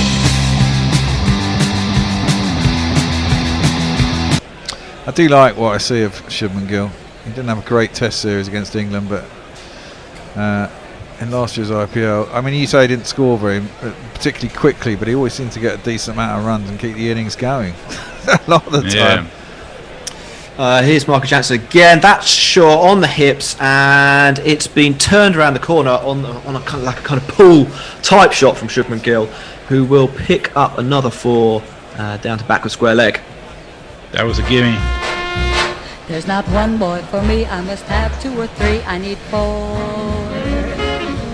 And the one thing I will say about Shubman Gill, he's very good at finding the gaps. He may not hit a lot of 6s, but he finds a lot of gaps and gets a fair few 4s. I like him as a bat. I think he's nice to look at. Jay Grover reckons we've got a new category on GC Bingo, which is Moneyball. Oh, it's everywhere. And Warren wants to know who Ben Stokes hit. I think he heard it dropping a catch last night. Here's Marco Jansen. He's come round the wicket now, and that's a wide Yorker. Very well bowled, actually. About 2 or 3 inches inside the red tram lines. Shubman Gill doesn't even play a shot, so a good comeback delivery, I think is what they say. Yes. I think you saw Gill moving outside the leg stump and bowled accordingly. And Shubman Gill wanted a wide there. It was nowhere near the wide line, I don't think. No, yeah, definitely inside. Well bowled. It looks quite nice, the Wankhede Stadium. We're just getting an aerial shot. Obviously, Rohit will be talking to his bowler with one to come. And he's ready now. In he comes. And that's sort of a wide-ish half volley and smacked back down the ground by Shubman Gill. He says, thank you very much. Plundered 12 from that over. KKR have moved on to 45 for no loss, and a successful power play, wouldn't you say, Bear? Yeah, that was a really. I mean, it was a good last over. They got, as you say, they got 12 off it. But that was a lovely shot. Sat up nice, hit it sweetly out in the middle of the bat, inside the man at mid off. He was obviously up inside the circle and just raced down to the boundary for 4 runs. 1, 2, 3, 4. And they're slightly ahead of where Mumbai were, and they haven't lost a wicket. Yeah. Leah says, I'm afraid Karthik might make the Indians look like the Bangladeshis at the death, and they also have Dre Russ. Yeah. Well, a handy guy to have around. If he's fit, as we've been saying. Yeah. Well, he does seem to be fit at the moment. How long that lasts, of course, is. He's got terrible knees. You don't want to be relying on him to run quick singles with you. No. Well, he doesn't do that, does he? He basically just, he lumps it. He's in the Chris Gale school of running. Absolutely. Is Chris Gale playing in the IPL this year? Oh, yes, he is. I mean, I don't like Chris Gale, but Jesus, he hit it. He hit some beautiful shots yesterday. Just whacked. What's going on there? So Krunal's come in to bowl. It looks like Nitish Rana's moved his bat around, and Krunal's stopped. He's gone back to his mark, and in he comes again. That's a straight delivery, and just turned around the corner for a single from Nitish Rana. A little bit of mind games, I think, to kick that over off. I don't know who won. What was a single? Is that a draw? Score draw? Yeah, score draw. I mean, he tried to do it again when he actually did bowl as well, didn't he? He went to look like he was going to turn the bat very early to do a reverse of some description, and then just played it around the corner. Anyway, Shubman Gill back on strike. He's 20 off 16 balls, those 12 runs in the last over, igniting his innings, if you like. Target of 153. So Krunal bowls, and that's punched down the ground for an easy single from Shubman Gill. The field's obviously gone back as the power play has ended. We've got a short third man, short extra cover, short mid wicket, and someone else I can't see in the ring. I would imagine a point, maybe. And then the field's spread besides that. And Krunal Pandya is releasing virtually where the stumps are. Yeah. So comes in again, fires that one just wide off stump, and Nitish Rana's probably missed out on a single there, as it slides through to Dinesh Karthik. round again. Quickly through this over is crew now. That's on Nitish Rana's legs, and they'll be knocked out to the deep square leg region where it's fielded. Just the single. 3 from the over so far. Did Mumbai win their first game, or did they lose it? They lost it, so the pre-tournament favourites could be 0 for 2 to kick things off this year. But they always make lose their things first. exciting. That is true. I think they've lost their last 9 first matches. Krunal Pandya, 5th ball of the over, fired in on leg stump this time, dropped towards mid wicket, who runs round.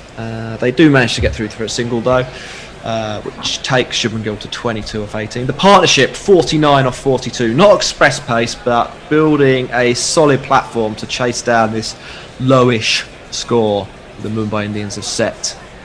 As Krunal comes in to finish the over, and that's another reasonably easy single. There's been a bit of confusion in the fielding, and they thought about 2, but settled for 1 as the ball is returned to Quinton de Kock behind the stumps. Everyone's applauding that because it is the 50, and we shall hear some tweets, I think, Messers. Yeah, well, Leah's exhausted already. She says it's only 6:30. The game isn't even over yet, but I already yearn for the sweet oblivion of Hypno's embrace. We're on a Woodstock strategic timeout. You see how the clocks just stopped at 2:30, so they just they stretch the clock if they can. And Warren says De Kock and Wankhede Stadium. I just spat out my power.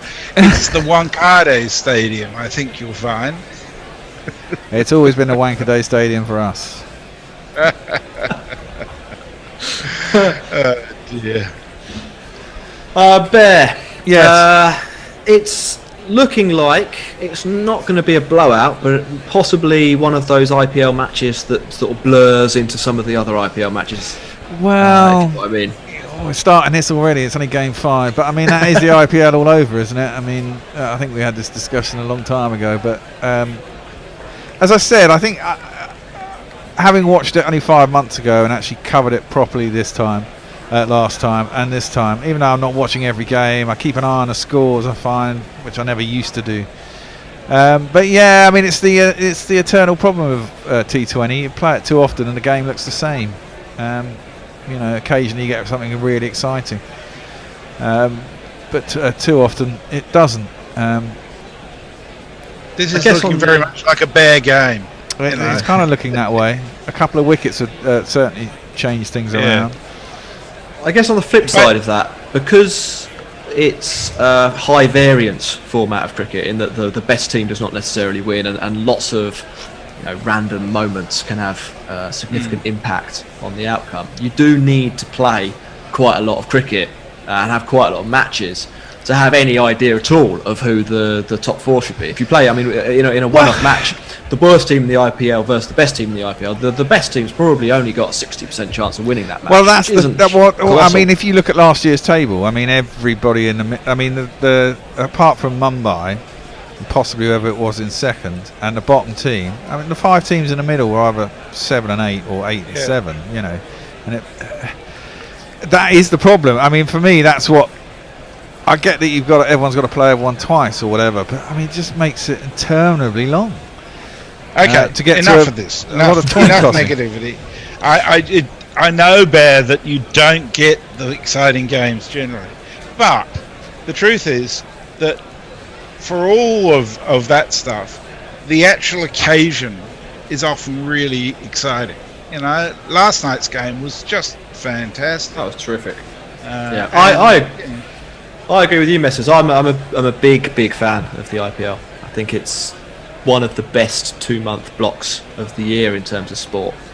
They've certainly got it spot on in the balance of the teams, the fact that you've got 5 overseas players and the best players from around the world as well. It's not your county pros and so maybe coming to the end of the career aren't quite as good, who go to the lesser tournaments, as it were. And it's fun to see, if you're an English supporter, to see, I don't know, Jofra Archer bowled into Joss Butler or something like that, although they play on the same team, don't they? They do, yeah. So, but that kind of thing, or Sam Curran bowling into Tom Curran, or vice versa. I mean, it's quite entertaining. the Battle of the Currents was a real thrill. Yes, from the other exactly. night. Sammy took him to the cleaners, didn't he? He did, absolutely. Yeah. Well, Tom Curran's rubbish, let's face it. Yeah, I think he's been a bit I found do out. agree, though, that it is too long. And I really don't look forward to them adding a couple more teams. It'll end up taking over the whole year, like the EPL. Yeah, I don't know how you do that, though, do you? I mean, if you split it into groups, it kind of loses a bit of something. They did do it. They did have pools in the past when they had 10 teams. Anyway, we're going to see Kyron Pollard. And first ball, Nitish Ron has turned around. He's tried a reverse sweep, missed it. I mean, Kyron Pollard bowling's usually pretty ugly. You add that shot to the mix, and that was not a passage of cricket that was a feast for the eyes. No, let's give him a jingle. Hey, how you doing? Sorry you can't get through. I'm busy watching Ron Pollard, so I'll get back to you. Pollard in again. He bowls, and about 45 seconds later, the ball reaches Nitish Rana, who's come down the wicket, but can only slap it to point. So there's no run there. 2 dots to start off Pollard's spell. KKR remain on 50 for none after that Woodstock strategic timeout. Yeah, he doesn't look like he bowls very quick, does Kieran Pollard, but he can still get it up. Here he comes again. That's in the slot, as they say, and dumped over the cow corner boundary. There's a sliding fielder in the mix there. I don't think they quite got a hand on it, but it looked dramatic, which is the main thing, as we were saying. It's all about spectacle in the IPL. Absolutely. Once Ace he's out. really deep in his crease again. His front foot is just outside the line. I think it was 6, wasn't it? Yeah, it was definitely 6. Yeah. Went over the line. It wasn't.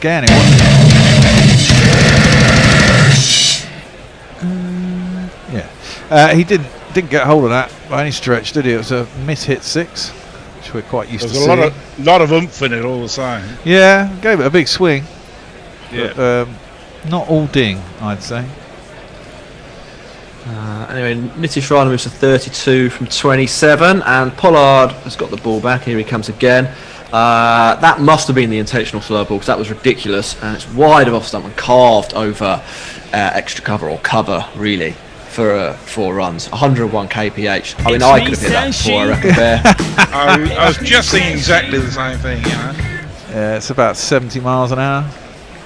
Yeah. Maybe not even that. 96 is about 65 miles an hour. So halfway down, that was dross. Yep.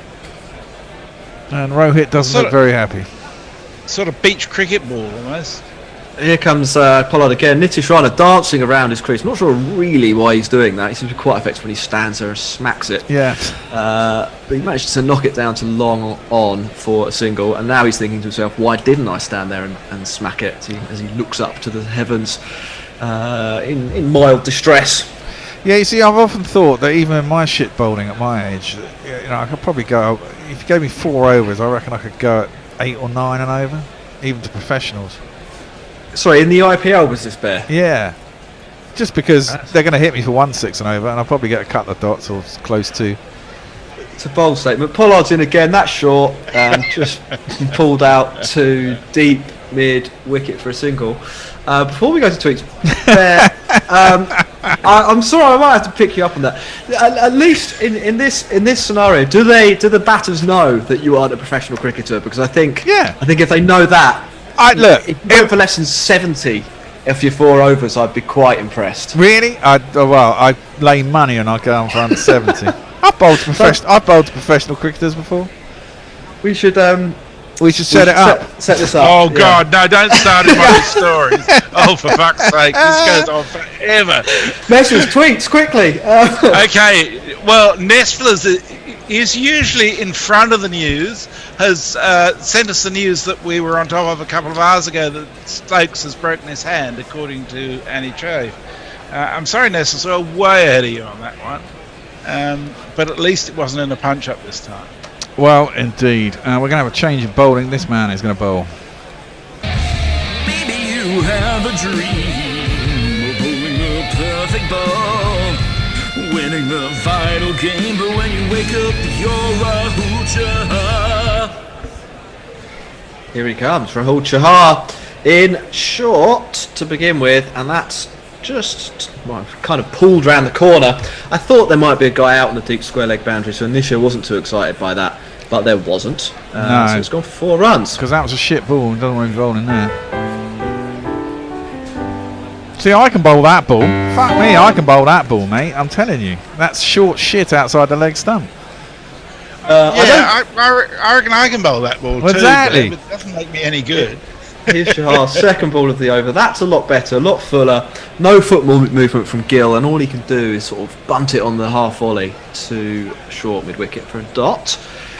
I've got to say that there's no sense of any threat from the bowling at all. None at all. Is there? No. Here comes Chahar once more. That's on the off stump line. Shubman Gill backs away to try and cut it, but fails, and the Mumbai Indians have managed to drop the ball on the floor, which is quite embarrassing. The thing I is, think the Indians are most interested in getting back to the hotel as soon as they can. well, the thing is, in games like this, though, you can get lucky at the end of the game. You get the wicket at the right time. They're not unless someone really starts hitting a long ball like that. Here comes Chahar, and you've tipped it.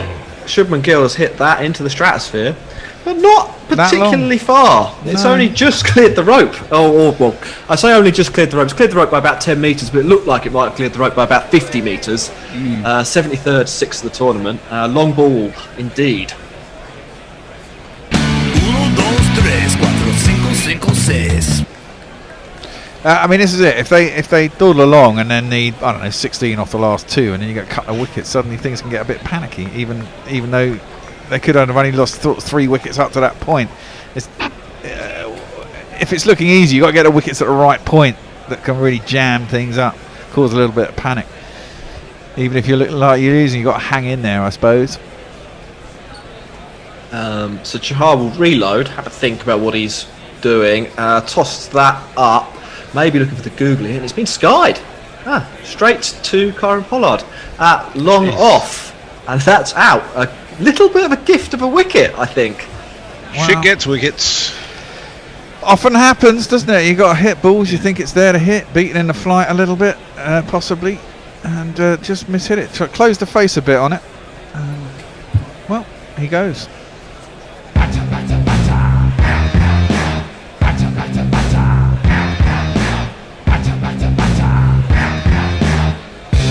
On your bike, mate.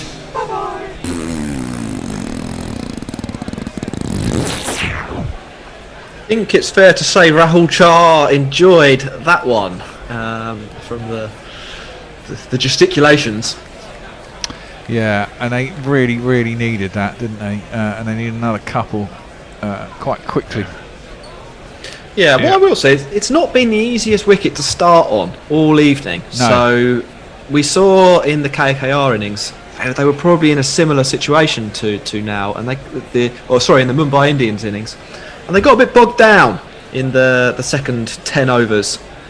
So hopes not lost for Mumbai Indians, but yeah, bare 2 or 3 more wickets, you'd think. That's imperative, and they got to get them quite quickly, you'd have thought. This man's come to the crease. He's a big hitter. So what will his captain do now? He's gonna play Tripathi, right-hand batsman, yeah. Takes bowlers so long to get him out, yeah. Yeah, it's Rahul Tripathi, one of the heroes of the first game of the season for KKR. Probably the most misused player in the tournament, I reckon, last year. They had him down at 7. Down at 7 for some games, or a lot of games actually. In comes Chahar, and he's kept that wide of off stump, and Tripathi's gone for the sweep, but not timed it. He's sort of, lobbed that about 3/4 of the way to the boundary, and obviously it's not got the legs to be caught. Ugly way to get off the mark though, Bear. Yeah, very much so, and lucky not to get a little bit more on it and be 2 in 2. And that's where this game can change, and as you say, that's what makes it quite exciting. It looks like that KKR will stroll this in theory, but you still got to go along at 6, 7 and over. Even now, they still need 7 and over. You can always be tripped up. The thing is, that's the sort of shot you should be playing in if you're needing 15 and over on your first ball. Yes, exactly. But as Andy would say, you just got to keep going, and they do that. that's how they feel about it, I guess. But I think to cause any pressure, Mumbai have got to get the run rate up above 9 here, haven't they? 9.5 with sort of 6, 7 overs to go. And try and create some pressure that way. Yeah, and that's what we saw KKR do.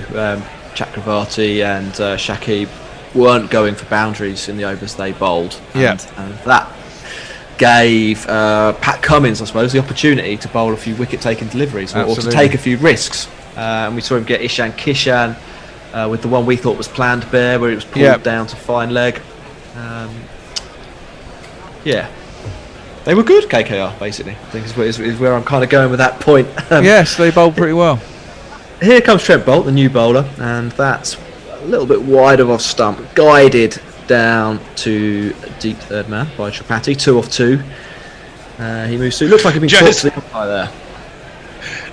Josie Oakes says the bare bowling in the IPL is as preposterous as Piers Morgan facing Brett Lee in the nets during the Ashes. Listen.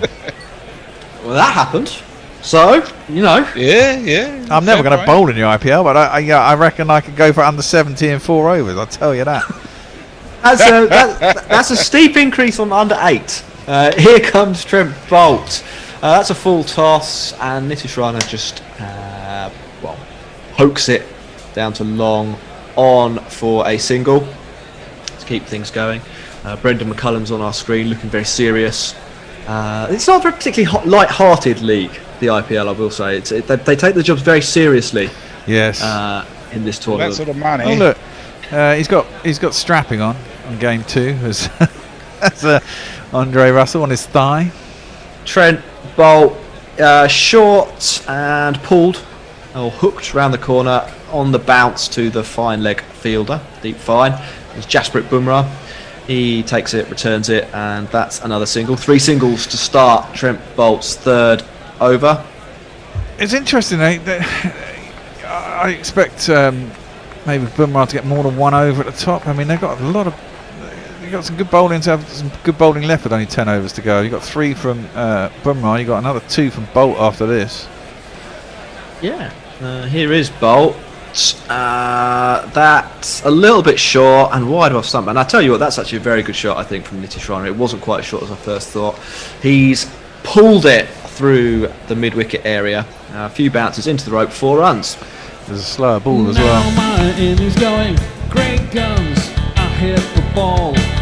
4 runs, I hit the ball, and it went for 4 runs. He seemed to spot it quite quickly that it was slow and waited just enough. They didn't time it perfectly, but certainly, as you say, he got enough of it. Ergo wants to know if people had to be paid to bat against your bowling there. Boult in, and that's a Yorker, knocked out towards point. They think about a run, have a little conversation, then go back. A dot ball, good comeback from Boult after going for 4 the ball before. Who wanted to know what? Who they get paid to bat? Be paid to bat against your bowling. Who? Them? And like the professionals? Yes. Cheeky fucker. And Farong says, hold on. Last ball of Boult's over and my spell, as that's knocked down to long on for a single. 9 off it, 81 for 1 KKR after the first 10, 72 to win off 60 deliveries. They're in the driving seat, but it's not been the easiest wicket to bat on, so there is still a chance for KKR. So I'll just read a few tweets before handing over to Hendo. Farong says at the current time Pollard's bowling average is double that of his batting average, and gives the figures. Nestor says, I was installing some more memory into my PC, so I hadn't been listening. How did it happen? Stokes went for a catch yesterday and grounded his hand quite badly while he was catching it and was off the field after that. And I think that's what would have caused it. Warren says, very interested in donating a couple of rupees to an IPL franchise to see the Bear appear in at least one game. And Warren reckons Stokes allegedly punched a cow. Leah... It's Chahar to bowl the 11th and turned away by Rana for a single. They're going to come back for 2. No, they're not. So Rana goes to 44, 82 for 1. And Leah is the next tweet, Hendo. As in 32 minutes ago?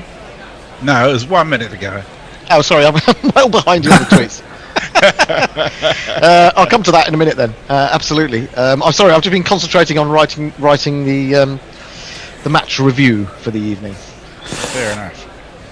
Chahar comes in again, bowls Tripathi, comes across his stumps, but he's flicked this away nicely actually. Went very fine behind the keeper. There's a chase on here for the fielder who is going to retrieve it, and they get a couple there. As Jack was saying on his stint, Tripathi played very nicely in the first game, as did Rana, who got 80. So these two, I think it goes out saying it's a pretty crucial partnership, and it's looking fairly comfortable for KKR at the moment, I would suggest. Well, I was going to ask Hendo if he's written the review how it ends. Good point. Well, I did have to change my story 3 times yesterday with the way that Samson was playing. It looked like it was going to be an easy win, didn't it? For initially, I forget who they were playing yesterday. It will come so quickly. I forget who's playing one day to the next. Punjab Kings. They were playing yesterday. That's right. And is that taken the edge? Yes, I think it has. Yes, he is. Tripathi's out. What a beautiful piece of bowling that was from Chahar. And Tripathi is out, caught behind, and that is the wicket that the Mumbai Indians really needed. And Chahar's got his second. That was a cracking delivery. And Tripathi's out for 5. It was. I mean, why he was going back to it, I don't know. By the time that I do, you'll be gone. Yes, that is definitely one to show in the coaching manual how not to play leg spin, going back to that sort of delivery, but really good ball. I was thinking, I mean, part of the sort of angle of the piece is that I feel like Owen Morgan has brought the white ball, England white ball template to KKR for this season. And the reason I say that was particularly Tripathi, who could have been out first ball, couldn't he? Because we saw Shubman Gill has hit 10 runs off Chahar's over, and he goes for another big hit down the ground and gets out. That, in one sense, is bad enough. He didn't need to play that shot. But then to see Tripathi come in and play a big, booming sweep shot that gets a top edge and only just drops short of mid-wicket, I think it's indicative of the so-called fearless cricket that Morgan has been pushing for England. It's totally unaligned to the state of the game, in my view. And it doesn't make sense in this circumstance. Well, I agree. I mean, I said that quite a lot during the white ball part of England's tour to India. But I kind of got shouted down. And when it works really well. When Stokes and batted so brilliantly for that 99, But when it doesn't, as it should have been the first one-day international, which they should have walked. And Morgan is the new batsman as Chahar bowls, and they go up for an appeal. They put a leg slip in, but I'm fairly certain that came off Morgan's body rather than his bat. They're not going to bother reviewing it, and there's no run. I don't know that Morgan realised he was there though. The way the ball was coming down, right. Why is he playing at all at that shot, at that ball? Chahar bowls again. This one Fuller. There's half an appeal for LBW, but it pitched outside leg stump. The bowler wasn't interested. And there's no run. This is quite I think you're right. It's the 11th over. You've got a leg slip and a slip, and they only need 7 and over or something like that to win. It's a remarkable piece of attacking captaincy. Yeah. Morgan's off the mark to the last ball of the over. Just guided one towards the man on the boundary. That was a good over from Chahar. 4 from it. 85 for 2 off 11. Yeah, I think. Sorry, Messi. I was just going to say you're absolutely right. It is very attacking from Rowett, but I think he's got no choice really. He's got to get wickets here, hasn't he? He's got to get wickets. As you say, the run rate is only 7 and over. These are guys who could really do that in their sleep, even on a slow pitch like this one, or a turning pitch like this one. But I think, he's got to take the wicket, so he has got to gamble a little bit. Yeah, when you look at what's to come, you're already looking at the situation where if KKR bat the overs, they will win the game. Yeah. Yeah. I mean, you've got Harbhajan Singh coming at 9, who's got Test match hundreds. Yeah. It's not in a very orthodox fashion, it has to be said. But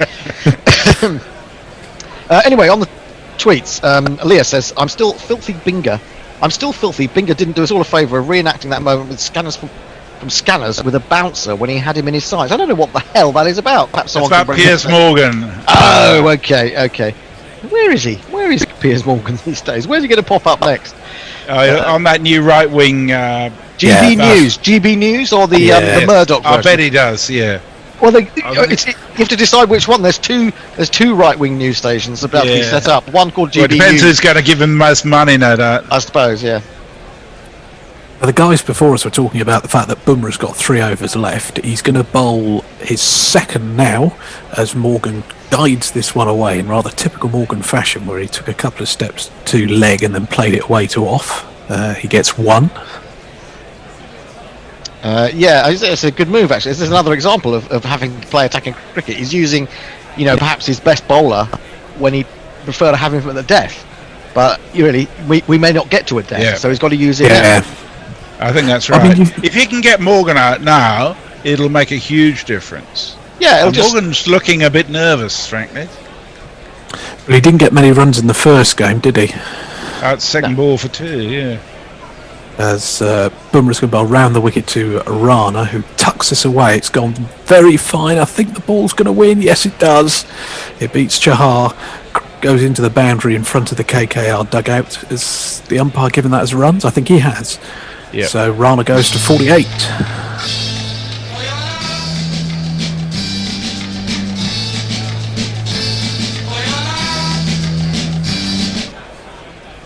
It's definitely gripped this surface, hasn't it? There's been plenty there for the spinners, which is why I found it a bit odd that Mumbai didn't go for more spin in the power play. Yeah, no, the whole power play was pace, wasn't it? Which was strange. And 2 bowlers bowling effectively the same thing, if from different heights. Bumrah bowls. This one is speared into Rana, who I think it took him on the pad, actually. Yes, leg bye is signalled. Actually, as was the 4. The 4 was leg byes rather than runs. So Rana's actually on 44. 62 off 51 is the equation. So you'd obviously KKR are strong favourites, but it was about this point where Mumbai lost a couple of wickets, wasn't it? Sort of 12th, 13th over, and their innings just completely stalled. Well, I mean, there does seem to be a loss of momentum here as well. Bumrah bowls short. Morgan guides this over the keeper. What a lovely shot that is from Owen Morgan. Guided over the keeper. 1 bounce, 4 runs.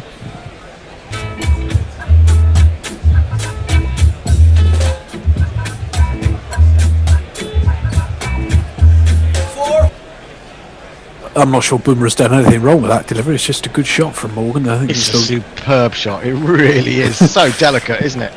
Especially as well when Morgan's had his troubles with the short ball early in innings in the past. He's shaped up like a sort of waiter carrying a silver platter there, where the position of his bat was perfect for that. And just the slightest deflection. It's been a bit all over the place this over from Bumrah. It has, hasn't it? He's going to come in again to Morgan. Round the wicket to him. He bowls now. Morgan again guides this away through the offside. There is a man covering the sort of deep point boundary. It's Bolt, I think, out there. And they take 1. Morgan goes to 7. Yeah, I mean, it'd be interesting to see how Morgan approaches this, because, I mean, it was, we look back to that first ODI where England got off to such a good start and should really have won from the position they were in, but threw it away terribly. But afterwards, all the talk was, well, that's the way we play and we'll win more than we'll lose. And it'd be interesting to see if he just keeps pushing here. Yeah. Well, he's got Rana at the other end, who's enjoying a good start to the tournament as Bumrah is flicked away off the last ball of the over. And so that was a reasonably expensive over. 12 from it. 97 for 2 off 12. Okay, let's get some tweets through. Armchair Cricket Podcast says, a brain fade for the real Shubman Gill, hitting one straight down long off's throat. Chapati tries immediately to follow him back to the hut too, yes, as we were just talking about. Regular cricket here from the KK Riders. Anyway, Jay Grover says, I take my job very seriously, but if I get stiffed out of 200 bar for 5 days work, I'm pretty sure they'd take it jolly fucking seriously. And Leah says, too bad. No, I'm gonna go. Oh, right, okay. Too bad they aren't playing at the Wanker Day, of course. Hendo writing IPL match reports. Has he taken the 40 pieces of BCCI silver? No, this is purely for Guerrilla Cricket, Josie. Have you not been looking at the news? How often have I sat in this seat shouting about our news and opinion and analysis section on the website? Go and read it. There are 2, 3, 4, 5 stories a night, and all written by your favourite gorillas. And hidden jingles. And hidden jingles as well. Third over for Chahar, and the first one is speared down the leg side. Has Rana got any bat on this, or is this going to be 4 wides? Waiting for a signal. I think he's got bat on this. Has he? Yeah, well, yes, I think he has. Yes, he has. The score's given it to 49. I just thought it was speared down. It was well outside the leg stump. And I just assumed the keeper missed it, but there's obviously a bit of bat on there. I'll wait and see on the replay. But it's a boundary to start the over. It's the first poor ball Chahar's bowled tonight. Yes. Pitch does. It turned quite a lot actually, and yes, off the back of the bat from Rana. That's just a bit unlucky as a bowler there. He's through the shot by the time it actually hits the bat. Yeah. It's Chahar bowls to Rana, who looked a bit uncomfortable at that one, but it took him sort of above the pad, so there was no chance of an LBW there. But there's plenty there for Chahar. Rana's now the leading run scorer in the tournament at this early stage. Pretty early to say, isn't it? I mean, Sanju Samson's only had 1 innings and he's second. He gets to wear the cap though, doesn't he? Oh yeah. Even at this stage, he's chipped this one, but he's got it over the infield. The fielder comes hurtling in from the boundary, but that won't prevent a run being scored, and it also takes Rana to his second 50 in as many games. 40 balls for this one. He points to the KKR badge for some reason that I can't explain, and that's been a very good innings from him. 50 runs, your 50 runs. Well done, well done, well done, well done. Runs, your 50 runs. The job is only just begun. I reckon if they're going to have special caps in a tournament, they need to be for real things, like the cap for the last dropped catch or the last run out. I did see a suggestion that they thought about that in the Big Bash, as Rana and Morgan take a sharp single there, but they complete it with a minimum of fuss, and 1 more to the total, because the BBL do this thing with the caps, don't they, for sort of leading wicket taker.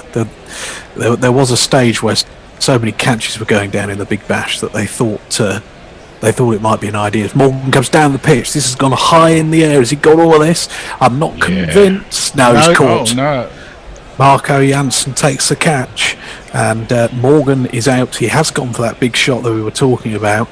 And Chahar has got all 3 wickets to fall so far. He's bowled very nicely indeed. And the KKR captain has gone. It's another low score for Morgan at the start of this tournament.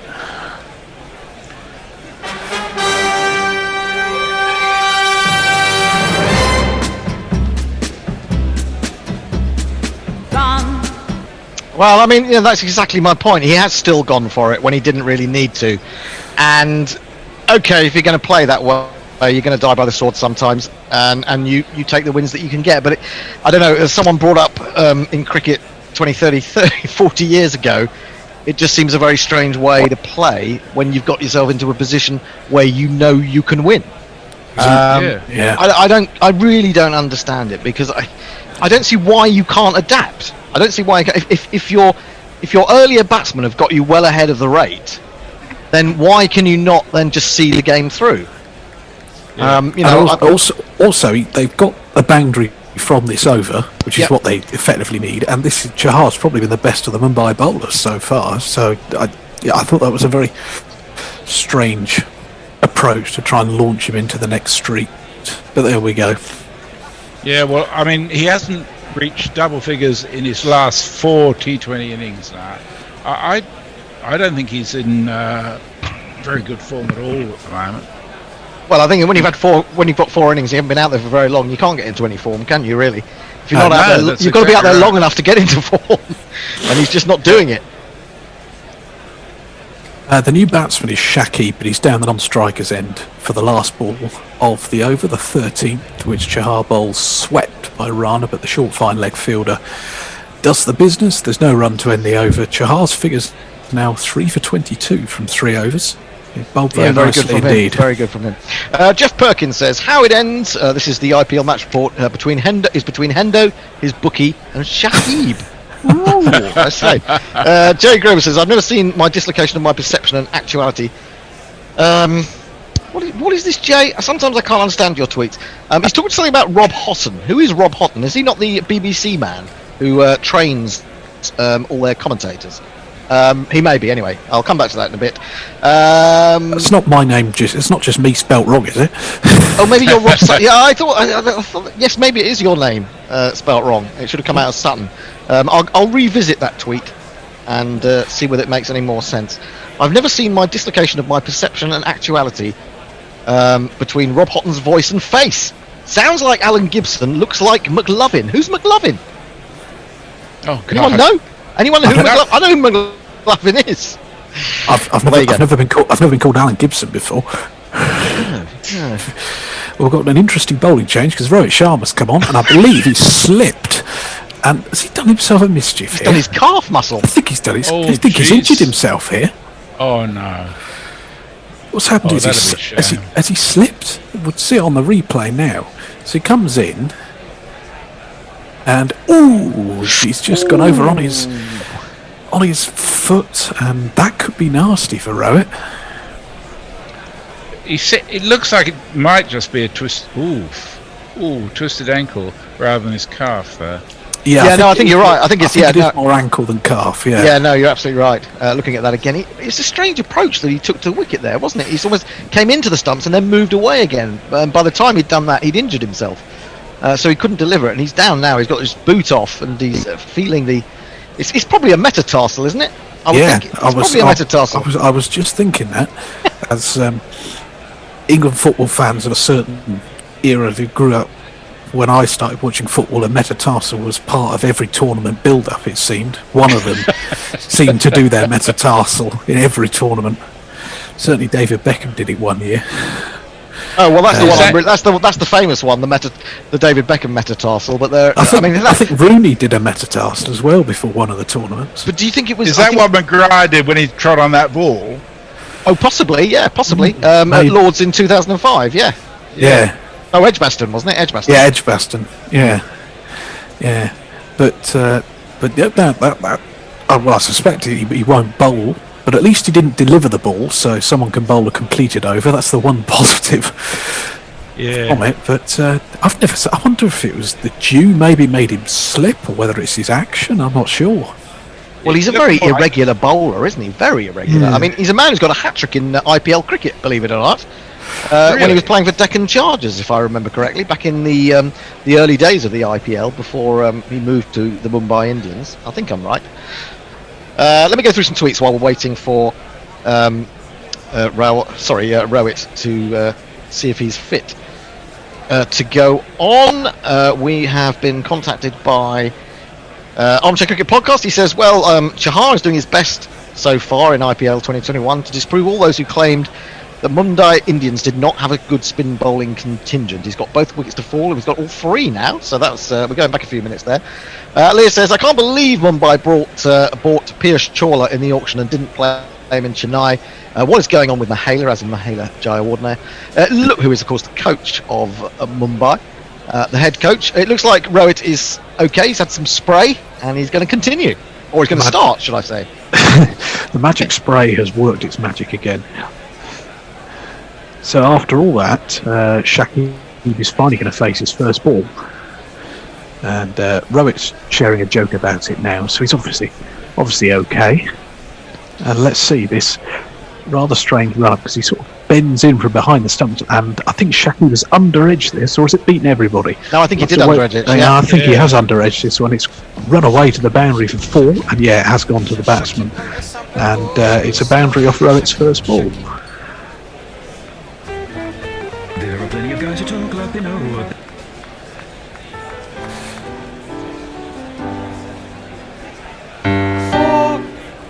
Oh, it just went under the cock's legs. A perfect nutmeg, you would say. As Rowett bowls, and this one is turned into the leg side by Shaki. They'll get 1. That's all it'll be. In fact, there was nobody in the circle on the leg side there, so Rowett had to trot himself to do the fielding.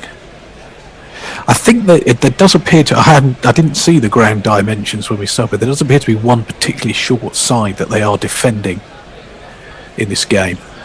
Yeah, because there was a 6 hit that was only 60-something metres, wasn't it? Yeah.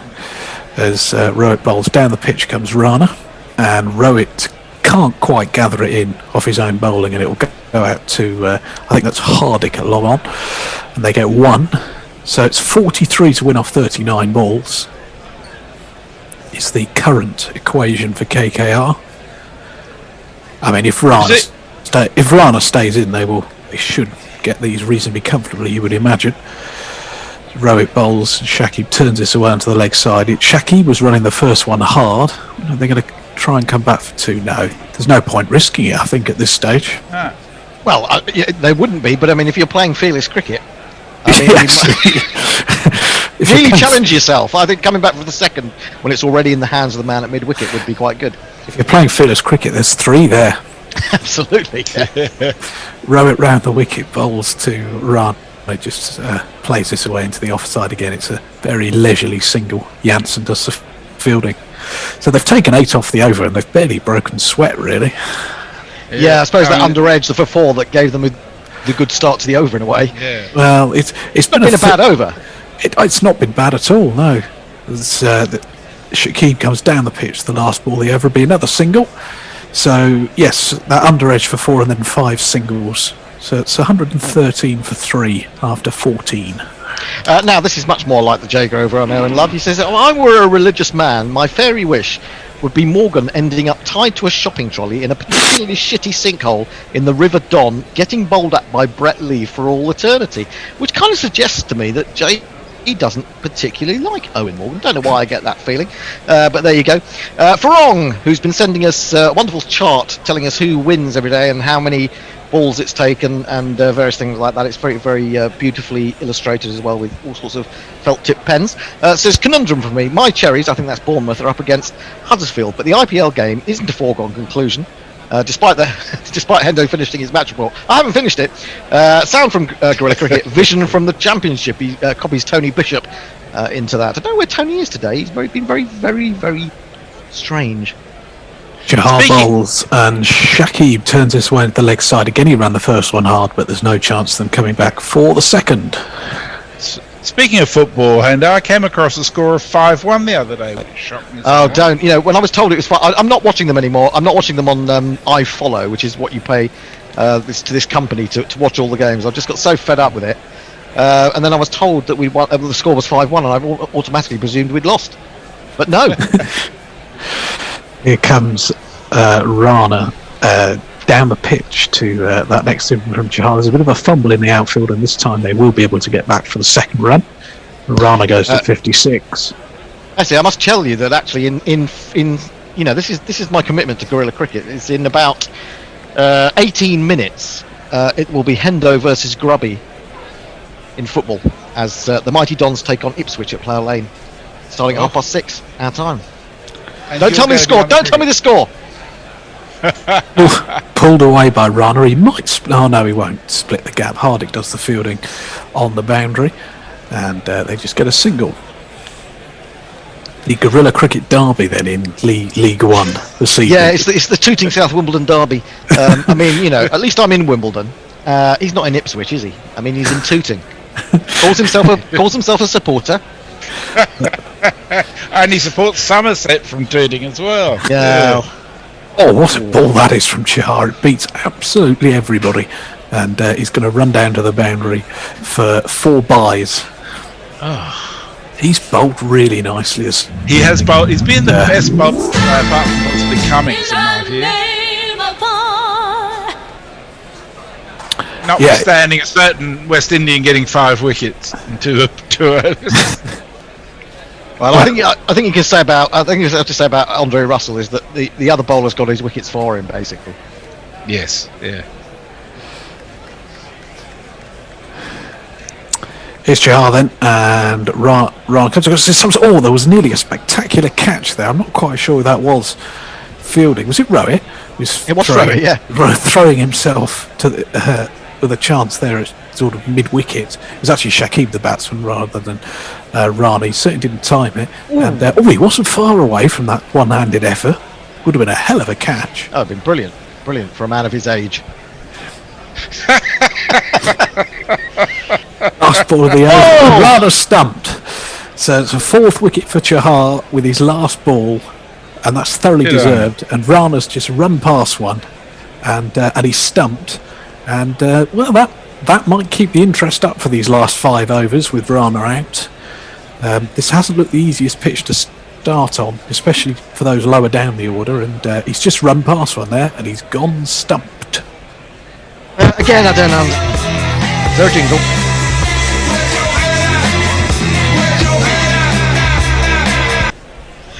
I don't really understand that. Again, he got 9 runs off the over. You don't need 9 runs off the over. You run down the wicket and are beaten by miles.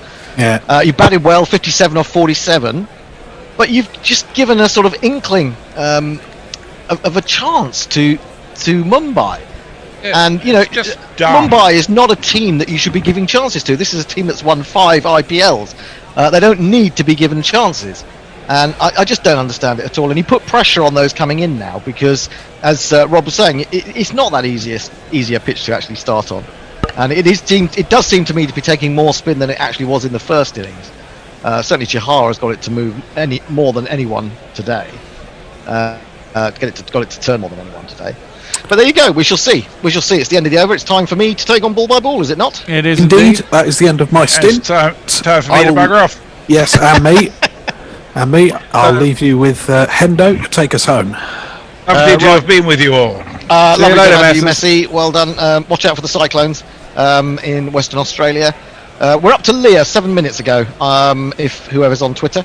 7 minutes ago about Ganguly. But it's going to be spin again. It's going to be Krunal Pandya coming back into the attack. Have they used 7 bowlers today now? I think they have. Anyway, they're not that far ahead of where Mumbai were, to be honest. 122 for 4. Mumbai were 114 for 3 at this stage. Onto the back foot goes Shakib, drives it back, but Pandya slightly obstructed by Kartik at the non-striker's end, just about manages to bring the ball to a halt. He's coming round the wicket to the left-hander, who swipes this up in the air. Could be trouble. Is someone underneath that?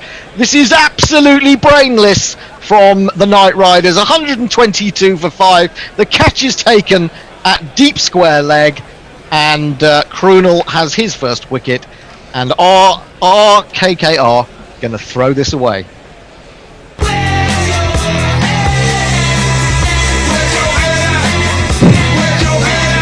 Well, just before that ball was bowled, I managed to get 7-1 on Mumbai. Well, that's not a bad bet, actually, Bear.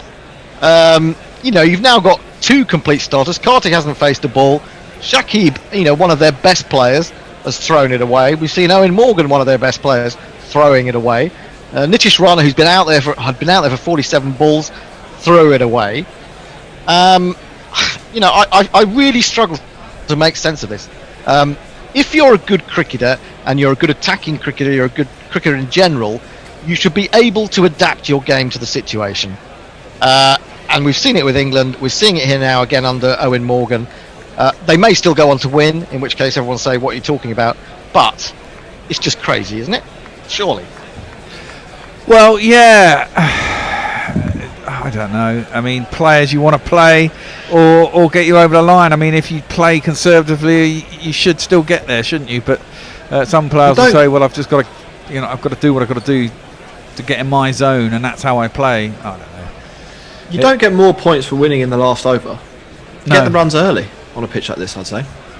Well, so you're taking that you're taking the point. You're taking the side of Owen Morgan. I think there's a similar or slightly higher risk that you will lose wickets trying to hit fours versus trying to get these in singles. But overall, I think you will more consistently get the number of runs that you need.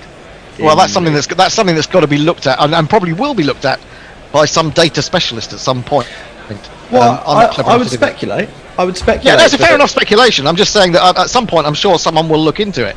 That's what I mean. Is Nathan Lehman, who's like the England data guy, who works very closely with Morgan on the whiteball team, has been brought in as a consultant effectively for KKR, and I would imagine that between the two of them, they have done some number crunching. I don't know that for sure, but it would be like good due diligence, I think, for the analyst. And if he hadn't done that, he should have, because you're making a really good point, and they should have the answer to that, I think.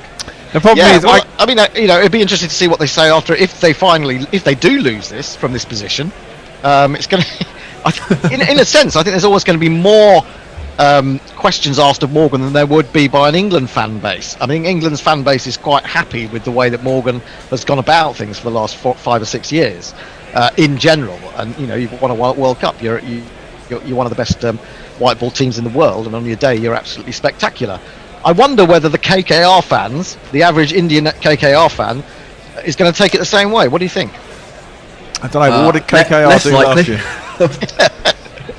They might not find that he's getting quite so much support for that approach from the fans, and whether that pressure then bubbles over or boils over into the camp at all. I don't know.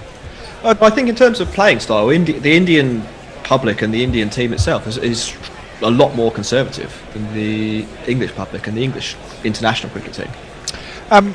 KKR had a bit of a howler at the start of the last one, didn't they? And Dinesh Karthik got a bit of stick because they were getting the bad results, and that's why Owen Morgan ended up captaining them through the last half of the last IPL.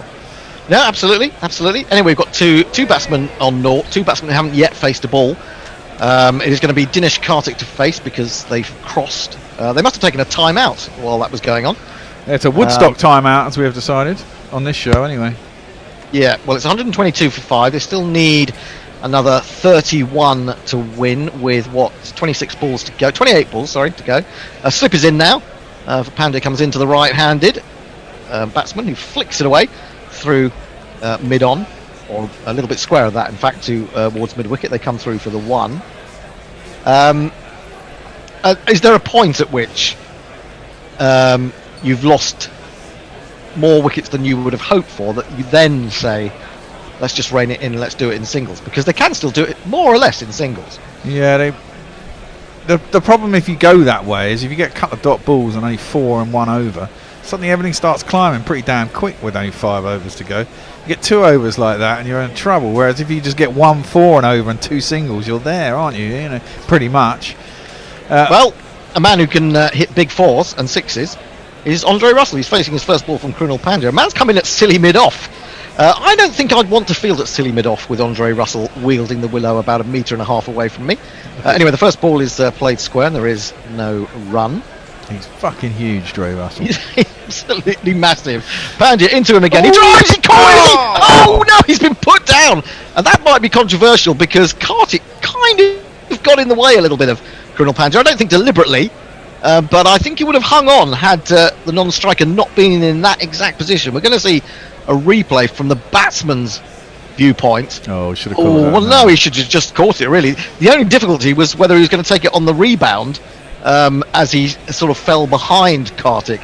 So that was a great chance for Mumbai to turn this game round even further. It's almost as if they're creating thrillers out of nothing, these IPL games at the moment. Yeah, well, it's yesterday was the same in a slightly different way. Onto the back foot goes Russell, defends it to extra cover, and there is no run. Very good over in the end. Could have brought 2 wickets, did bring 1.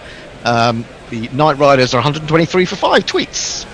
Leah has said because of how net run rate works, they'll probably saw a chance to reduce the pressure at the end of the round robin stage, which is potentially true. They've been knocked out on net run rate twice in a row. KKR, Armchair Cricket Podcast. There's a lot of ats in this one. I'm going to have to come back to that because I can't read it because of the number of people that have been atted. I'm really sorry. Jay Grover, England fan place, including me, who is not in any way threatening Owen Morgan.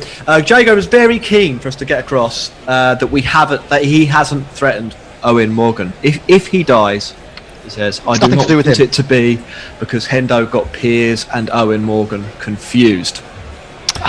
Sorry, wrong Morgan. Oh, I do apologise. Yes, so this has been coming in. There's a stream. I'm not going to read all of the Jay Grover messages, but he has been very insistent on that. And then Farong has said, is KKR going to do a RCB? Which I guess means are they going to screw it up? By the way, delayed kick-off at Plough Lane due to snow on the pitch. What? Are you kidding me? I think he is I've kidding no me. idea. That has to be a joke because I'm literally about 1.5 miles from the ground and there is no snow anywhere. I'm in Peckham and there's nothing going on here. I'm think a someone's Wimbledon having a fan as laugh. well, by the way, Hendo. You're a what? Wimbledon fan too. Are you? I like you even more. Just pre-Bumrah's coming into bowl to the right-handed Kartik. Kartik is watchful. It's a textbook forward defensive to a good length ball just outside the line of off stump, and the ball runs back to the bowler. Now, if Mumbai can get an over and get away with like 3 runs here, this becomes quite an even game. It's then 9 over off the last 3.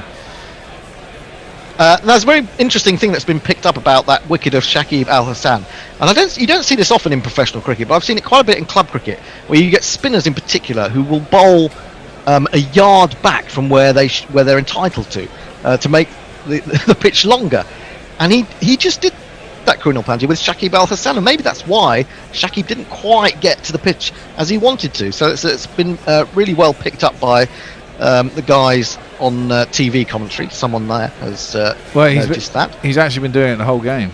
Has he? Yeah, okay, he was doing thanks it for that. earlier as well. In comes Bumrah again. Short ball pulled by Kartik, keeps it down.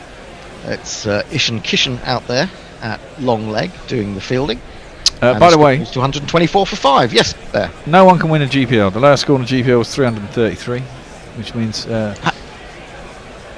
Mumbai would have had to score 165 for it to be 166 for it to be possible for anyone to win, and they didn't. So whatever it is going to be under the lowest score of the IPL, GPL even.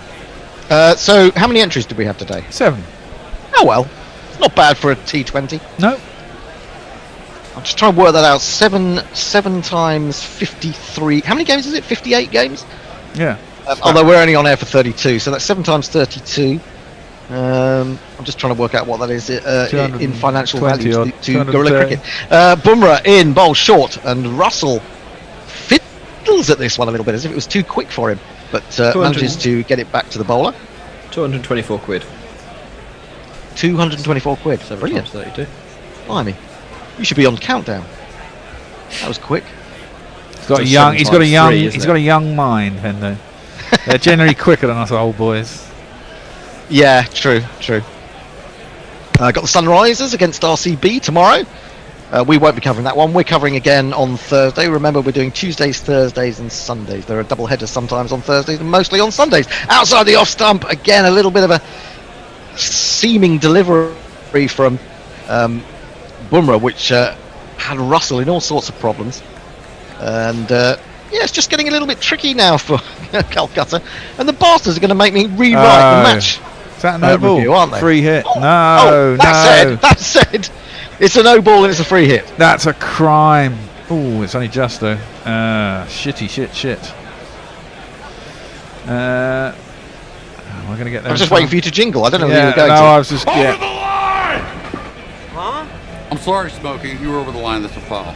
Here comes the free hit then to bowls to Russell. Russell's not going to let him get away with the free hit, and he has indeed smeared it through square leg for 4 runs, and that releases a bit of the pressure that was beginning to build up on the Knight Riders. Yeah, that's poor from Bumrah. You can't be giving away free hits in a situation like, if that had been that dot ball, that would have been 5 balls and 1 run scored.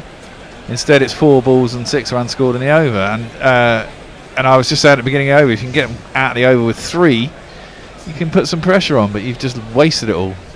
Yeah, totally true.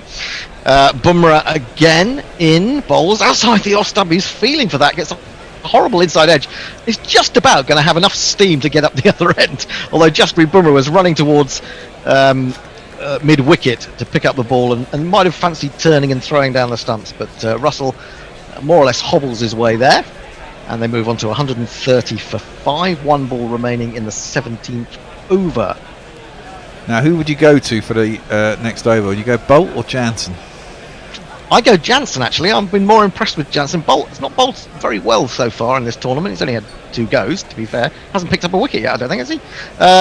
Driven out to deep cover. Good piece of fielding by Krunal Pandya. Got that into the air very quickly. Discouraged Russell from coming back for the second. That is the end of the over. And the Knight Riders are 131 for 5. They need 22 more off 3 overs. More tweets. We've got a couple in. Brian Barish, will KKR pull an RCB and Fubar is PDQ, or will they get DUB, an OMG, some BBQ, and some PT? I wouldn't wish the DUP on anyone, to be honest. No. Yeah, I think it was the dub. I think I might have read that one. Oh, sorry. Yeah, sorry, right. I might DUP. I was thinking of Arlene Foster myself. Yes, but there you go. Exactly. Jay Grover. Now I've recovered my fear panic, I need to ask why Hendo. Why did Hendo think my hatred would be targeted towards Owen and not Piers, even with the Brett Lee reference? That's when it made sense when putting the Brett Lee reference. I just thought you just fancied him being bowled at in a shopping trolley very, very fast by a very fast man. As we've seen, Morgan didn't like it when he had to do that. That's Piers Morgan. I don't mind Piers Morgan. I don't like him, but I did like the way that he was the only person who was calling out the government on their COVID policy. But apart from that, I can leave him quite happily. Yeah, absolutely. A stopped clock and all that. Indeed. Kartik will face Krunal Pandya. He's in. He flicks this away from his leg stump to the man on the 45, just coming around to his left. They hurry through for the single. 132 for 5. 21 required from the 17. I think actually that no ball has done it for them. Looking at the It's maths. incredible, actually. An interesting turning point in a way, wasn't it? Yeah. You're absolutely right, because you got 2 dot balls, and then in the end you've ended up an extra run for the no ball plus 4. the free hit that's cost you 4. Yeah. That's 20% of the runs in one ball. There you go. Basically. That's right. And and it was and you did feel that the screw was tightening at that point. And Russell didn't really seem to have an answer to Bumrah, who was bowling well, and then he's got the free hit, which allows him to take that risk. Rohit is gesticulating wildly, changing his field. Krunal Pandya, left arm round the wicket, bowl to Russell. Russell is forward, poking it into the offside, only as far as extra. There is no run. Even a man as big and muscly as Andre Russell didn't fancy taking that one on. Will he at some point? We shall see. It'd be interesting if Russell does it in singles. That would be fun.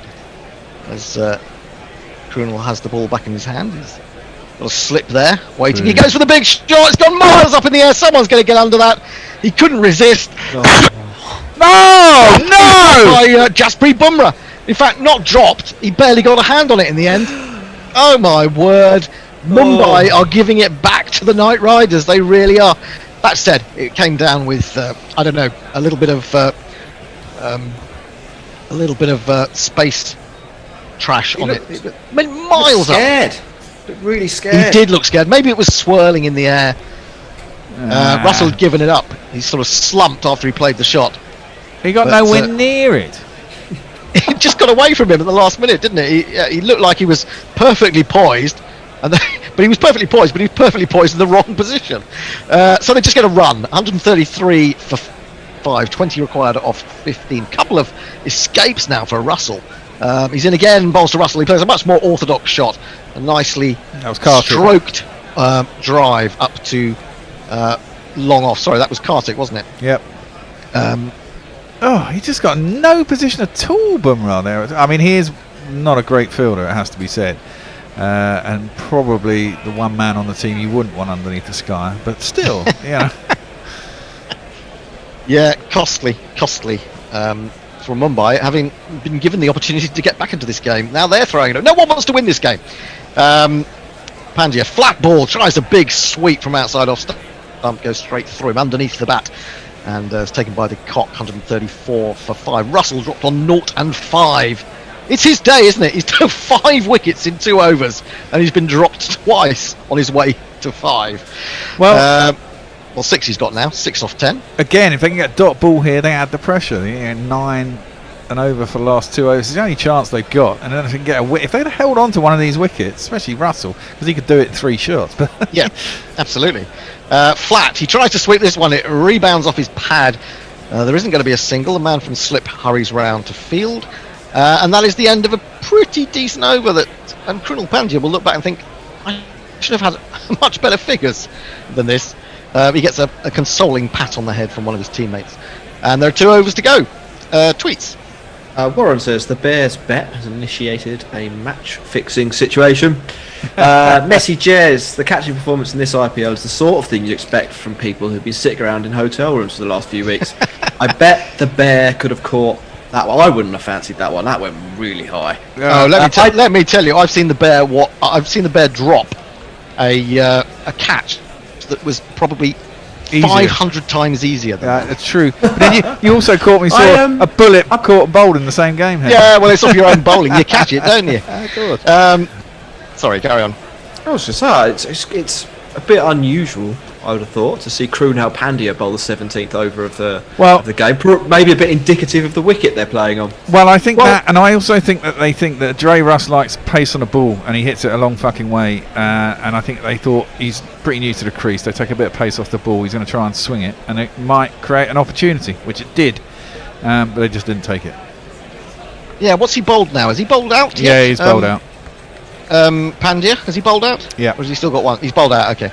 So they are going to have to turn to Trent Boult or Marco Jansen for the final over, but the penultimate over is going to be bowled by Bumrah. He's coming in to bowl to Karthik. Wide of the off stump, he just chops that into the offside. Pandya is after it. That's deep cover, and they'll settle for the 1. Yeah, I don't know. I think they do need 1 or 2 big hits now, don't they? Yeah. To get them back up with the rate. 18 required off 11 balls now.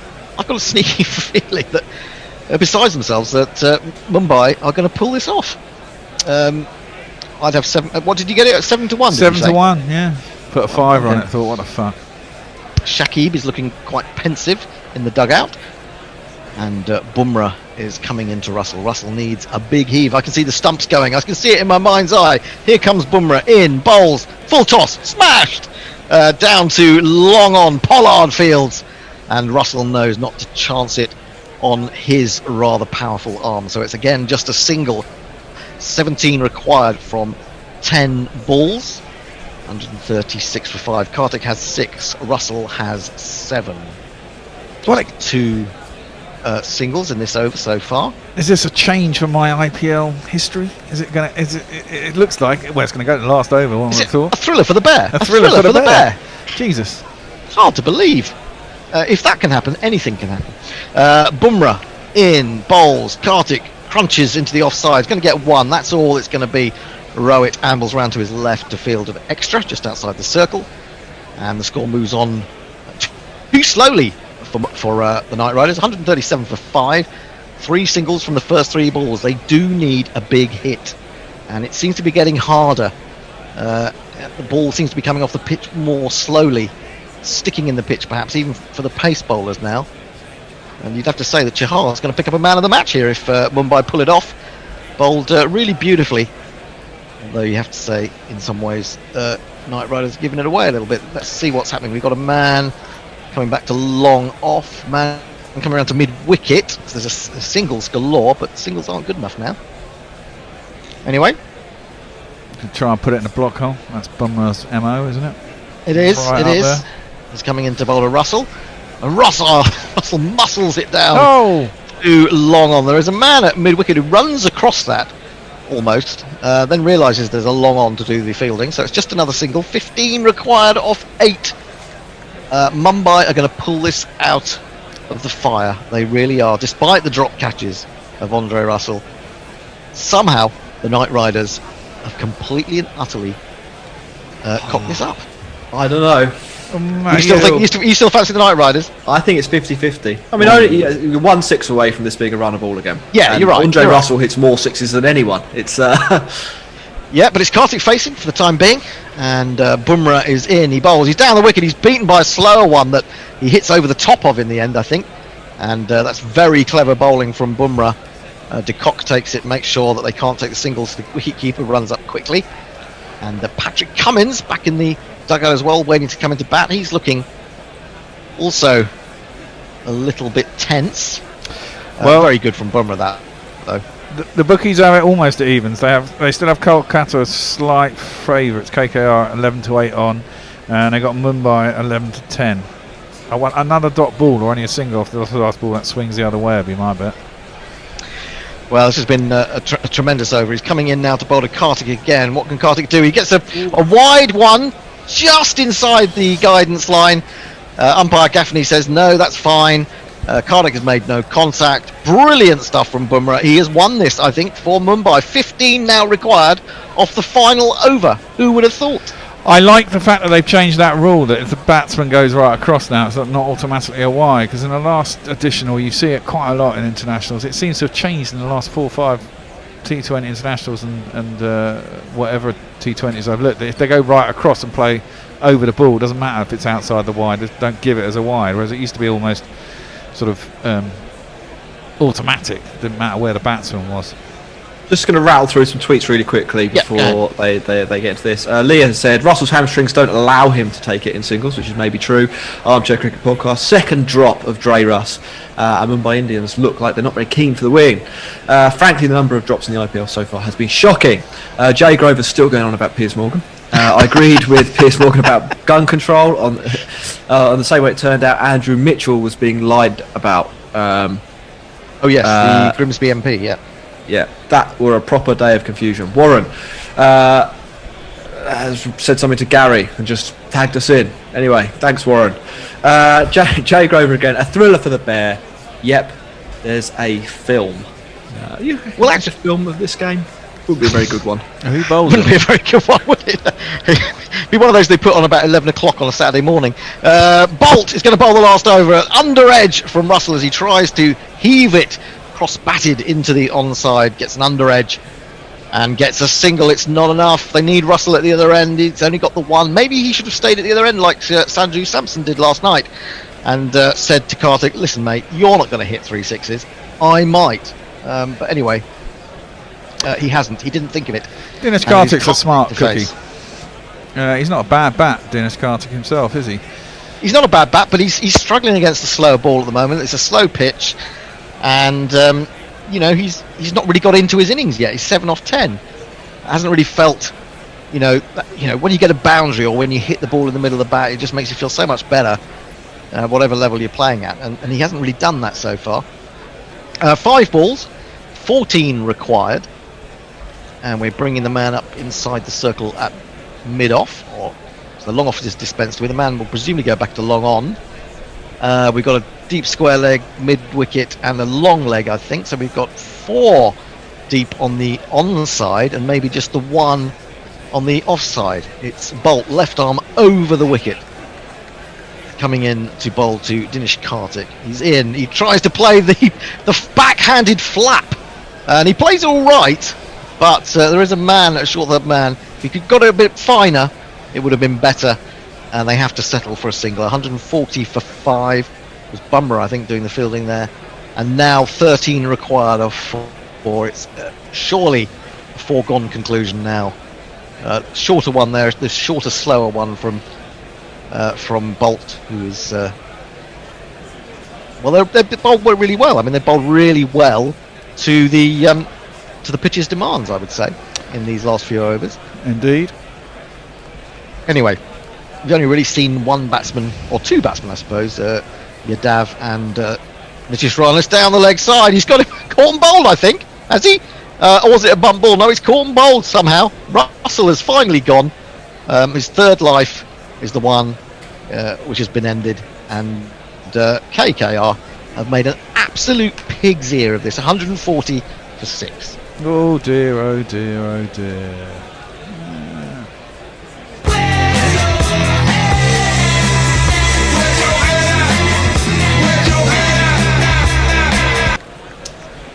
Well, yeah, now they need 3 4s or 2 6s, basically.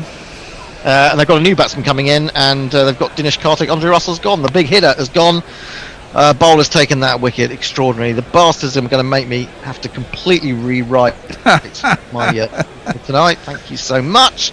Patrick Cummins comes to the crease. You've got a meaty willow. He can hit the ball quite nicely, but he's more orthodox than anything, really. Very useful batsman to have coming in about 8 or 9 in a test team. He's going to have to face up to Trent Boult. As you say, 3 boundaries would take us to a super over. But I'm going to have to look back and see how few runs KKR have got in these last 5 or 6 overs. It's extraordinary. Not many is the answer to that. Both teams falling away at the end, really, or from sort of 14 overs onwards. KKR 140 for 6. Pat Cummins has a strike rate of 132. He needs a strike rate of 400 to win this, something like that. I can't do the sums. I'll call in Jack to help me out with that one. What strike rate does he need? 400 takes it 400. To a super over. Oh, so 400 will take it to a super over. 433. Oh, right, okay.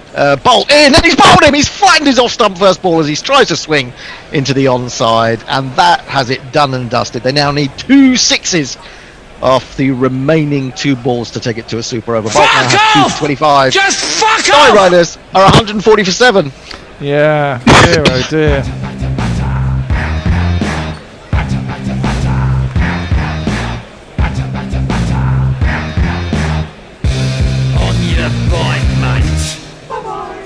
You do sometimes wonder if the bookies are in the background of these tournaments sometimes. Well, you said it, Bear. I couldn't possibly comment. So Cummins goes for a golden duck, which was disappointing for him. A disappointing end to his day in which he bowled very well. 2 for 24 from his 4 overs. Harbhajan Singh is the man entrusted at the vastly late age of 41, is it now? To come out and blast 2 sixes off a world-class bowler. I don't think he's going to do it, but we shall see. 140 for 7, 2 balls to go. Hat-trick ball as well. Hat-trick ball for Trent Boult. So hang on, this is the second final over of an innings that's had a hat-trick ball in it in today's game. Here is Boult in, bowls, lifts this, lofts it into the outfield. Just about going to clear the man at mid-off, but he's only going to get back for a couple. And that is it. Mumbai have somehow won this game. And I don't know how. They're going to win it easily. Well, they're going to win it easily, yeah, exactly. And well, I can explain it. It's dim-witted batting. That will be my opinion. Others will disagree with me and say tomorrow or in the next day they'll do it in 8 overs. But I don't know. Boult then in, final ball, and he's beaten by this Harbhajan. It's taken by the cock. And would you believe it? Mumbai Indians, who looked down and out 40 minutes ago, have turned this around and have won the game by 10 runs. 10 runs. Extraordinary stuff. I don't really know where to start. You don't give Mumbai Indians chances. They don't need chances. This is a team that can win for fun. And to lose that game from the position they were in, the Night Riders, well, if it is the philosophy, they're not going to change it, are they? They're not going to change it because I rant about it. But I do wonder about the sense of it. Yeah, it's. I mean, it is, as you say, it's quite shocking. I mean, we thought Mumbai failed by not getting it to 180, but in the end, maybe it was just the wicket. Maybe when the ball got a little bit older, it just got too soft, and the wicket was. It got too soft to hit the big shots. Yeah. And when it gets too soft to hit the big shots, you manoeuvre it around, especially when you only need 6 and over to win. Exactly, because even then you're going to find the odd gap and you're going to get the odd 4. And that's all you need, the odd 4. Exactly, you only need the odd 4, don't you, when you need 7 and over. You know, over 8 overs, you need 2 4s and an entire 8 overs and a run of ball, and you're done. It is crazy. It does seem to be the modern vogue, though. We don't change for anything. Just carry on going and fuck it up every once in a while. Yeah, well, I'll be interested when someone does do a complete statistical analysis of these games and finds out in these situations whether continuing to go for it works. I mean, it's exciting when it does, but it just leaves me as an old fogey and traditionalist shaking my head. But that's why I'm 58 and Owen Morgan's only 30 something. Anyway, well bowled Rahul Chahar. He bowled absolutely brilliantly. He got them back into the game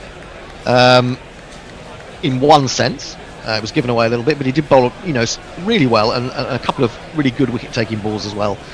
So you have to say he's done a fantastic job. There was talk that he might be left out of this game, that Jayanti Dav might come in as an off-spinner bowling to the KKR left-handers, but it wasn't to be, and he has merited his place. Let's have some final tweets, and then I'll go and have a lie down, and then I'll write my report. Sure. Leah says, if your constant jinxing costs us the game, Hendo, I will ignore COVID restrictions and become an international assassin. Well, it didn't, did it? So you live on to fight another day, Hendo. Farong says, will it be on the shoulders of Bolt? Or if he bowls crap, the Dre Russ? Well, Bolt, I guess. He came out on top. Warren, big smile on Bolt's face.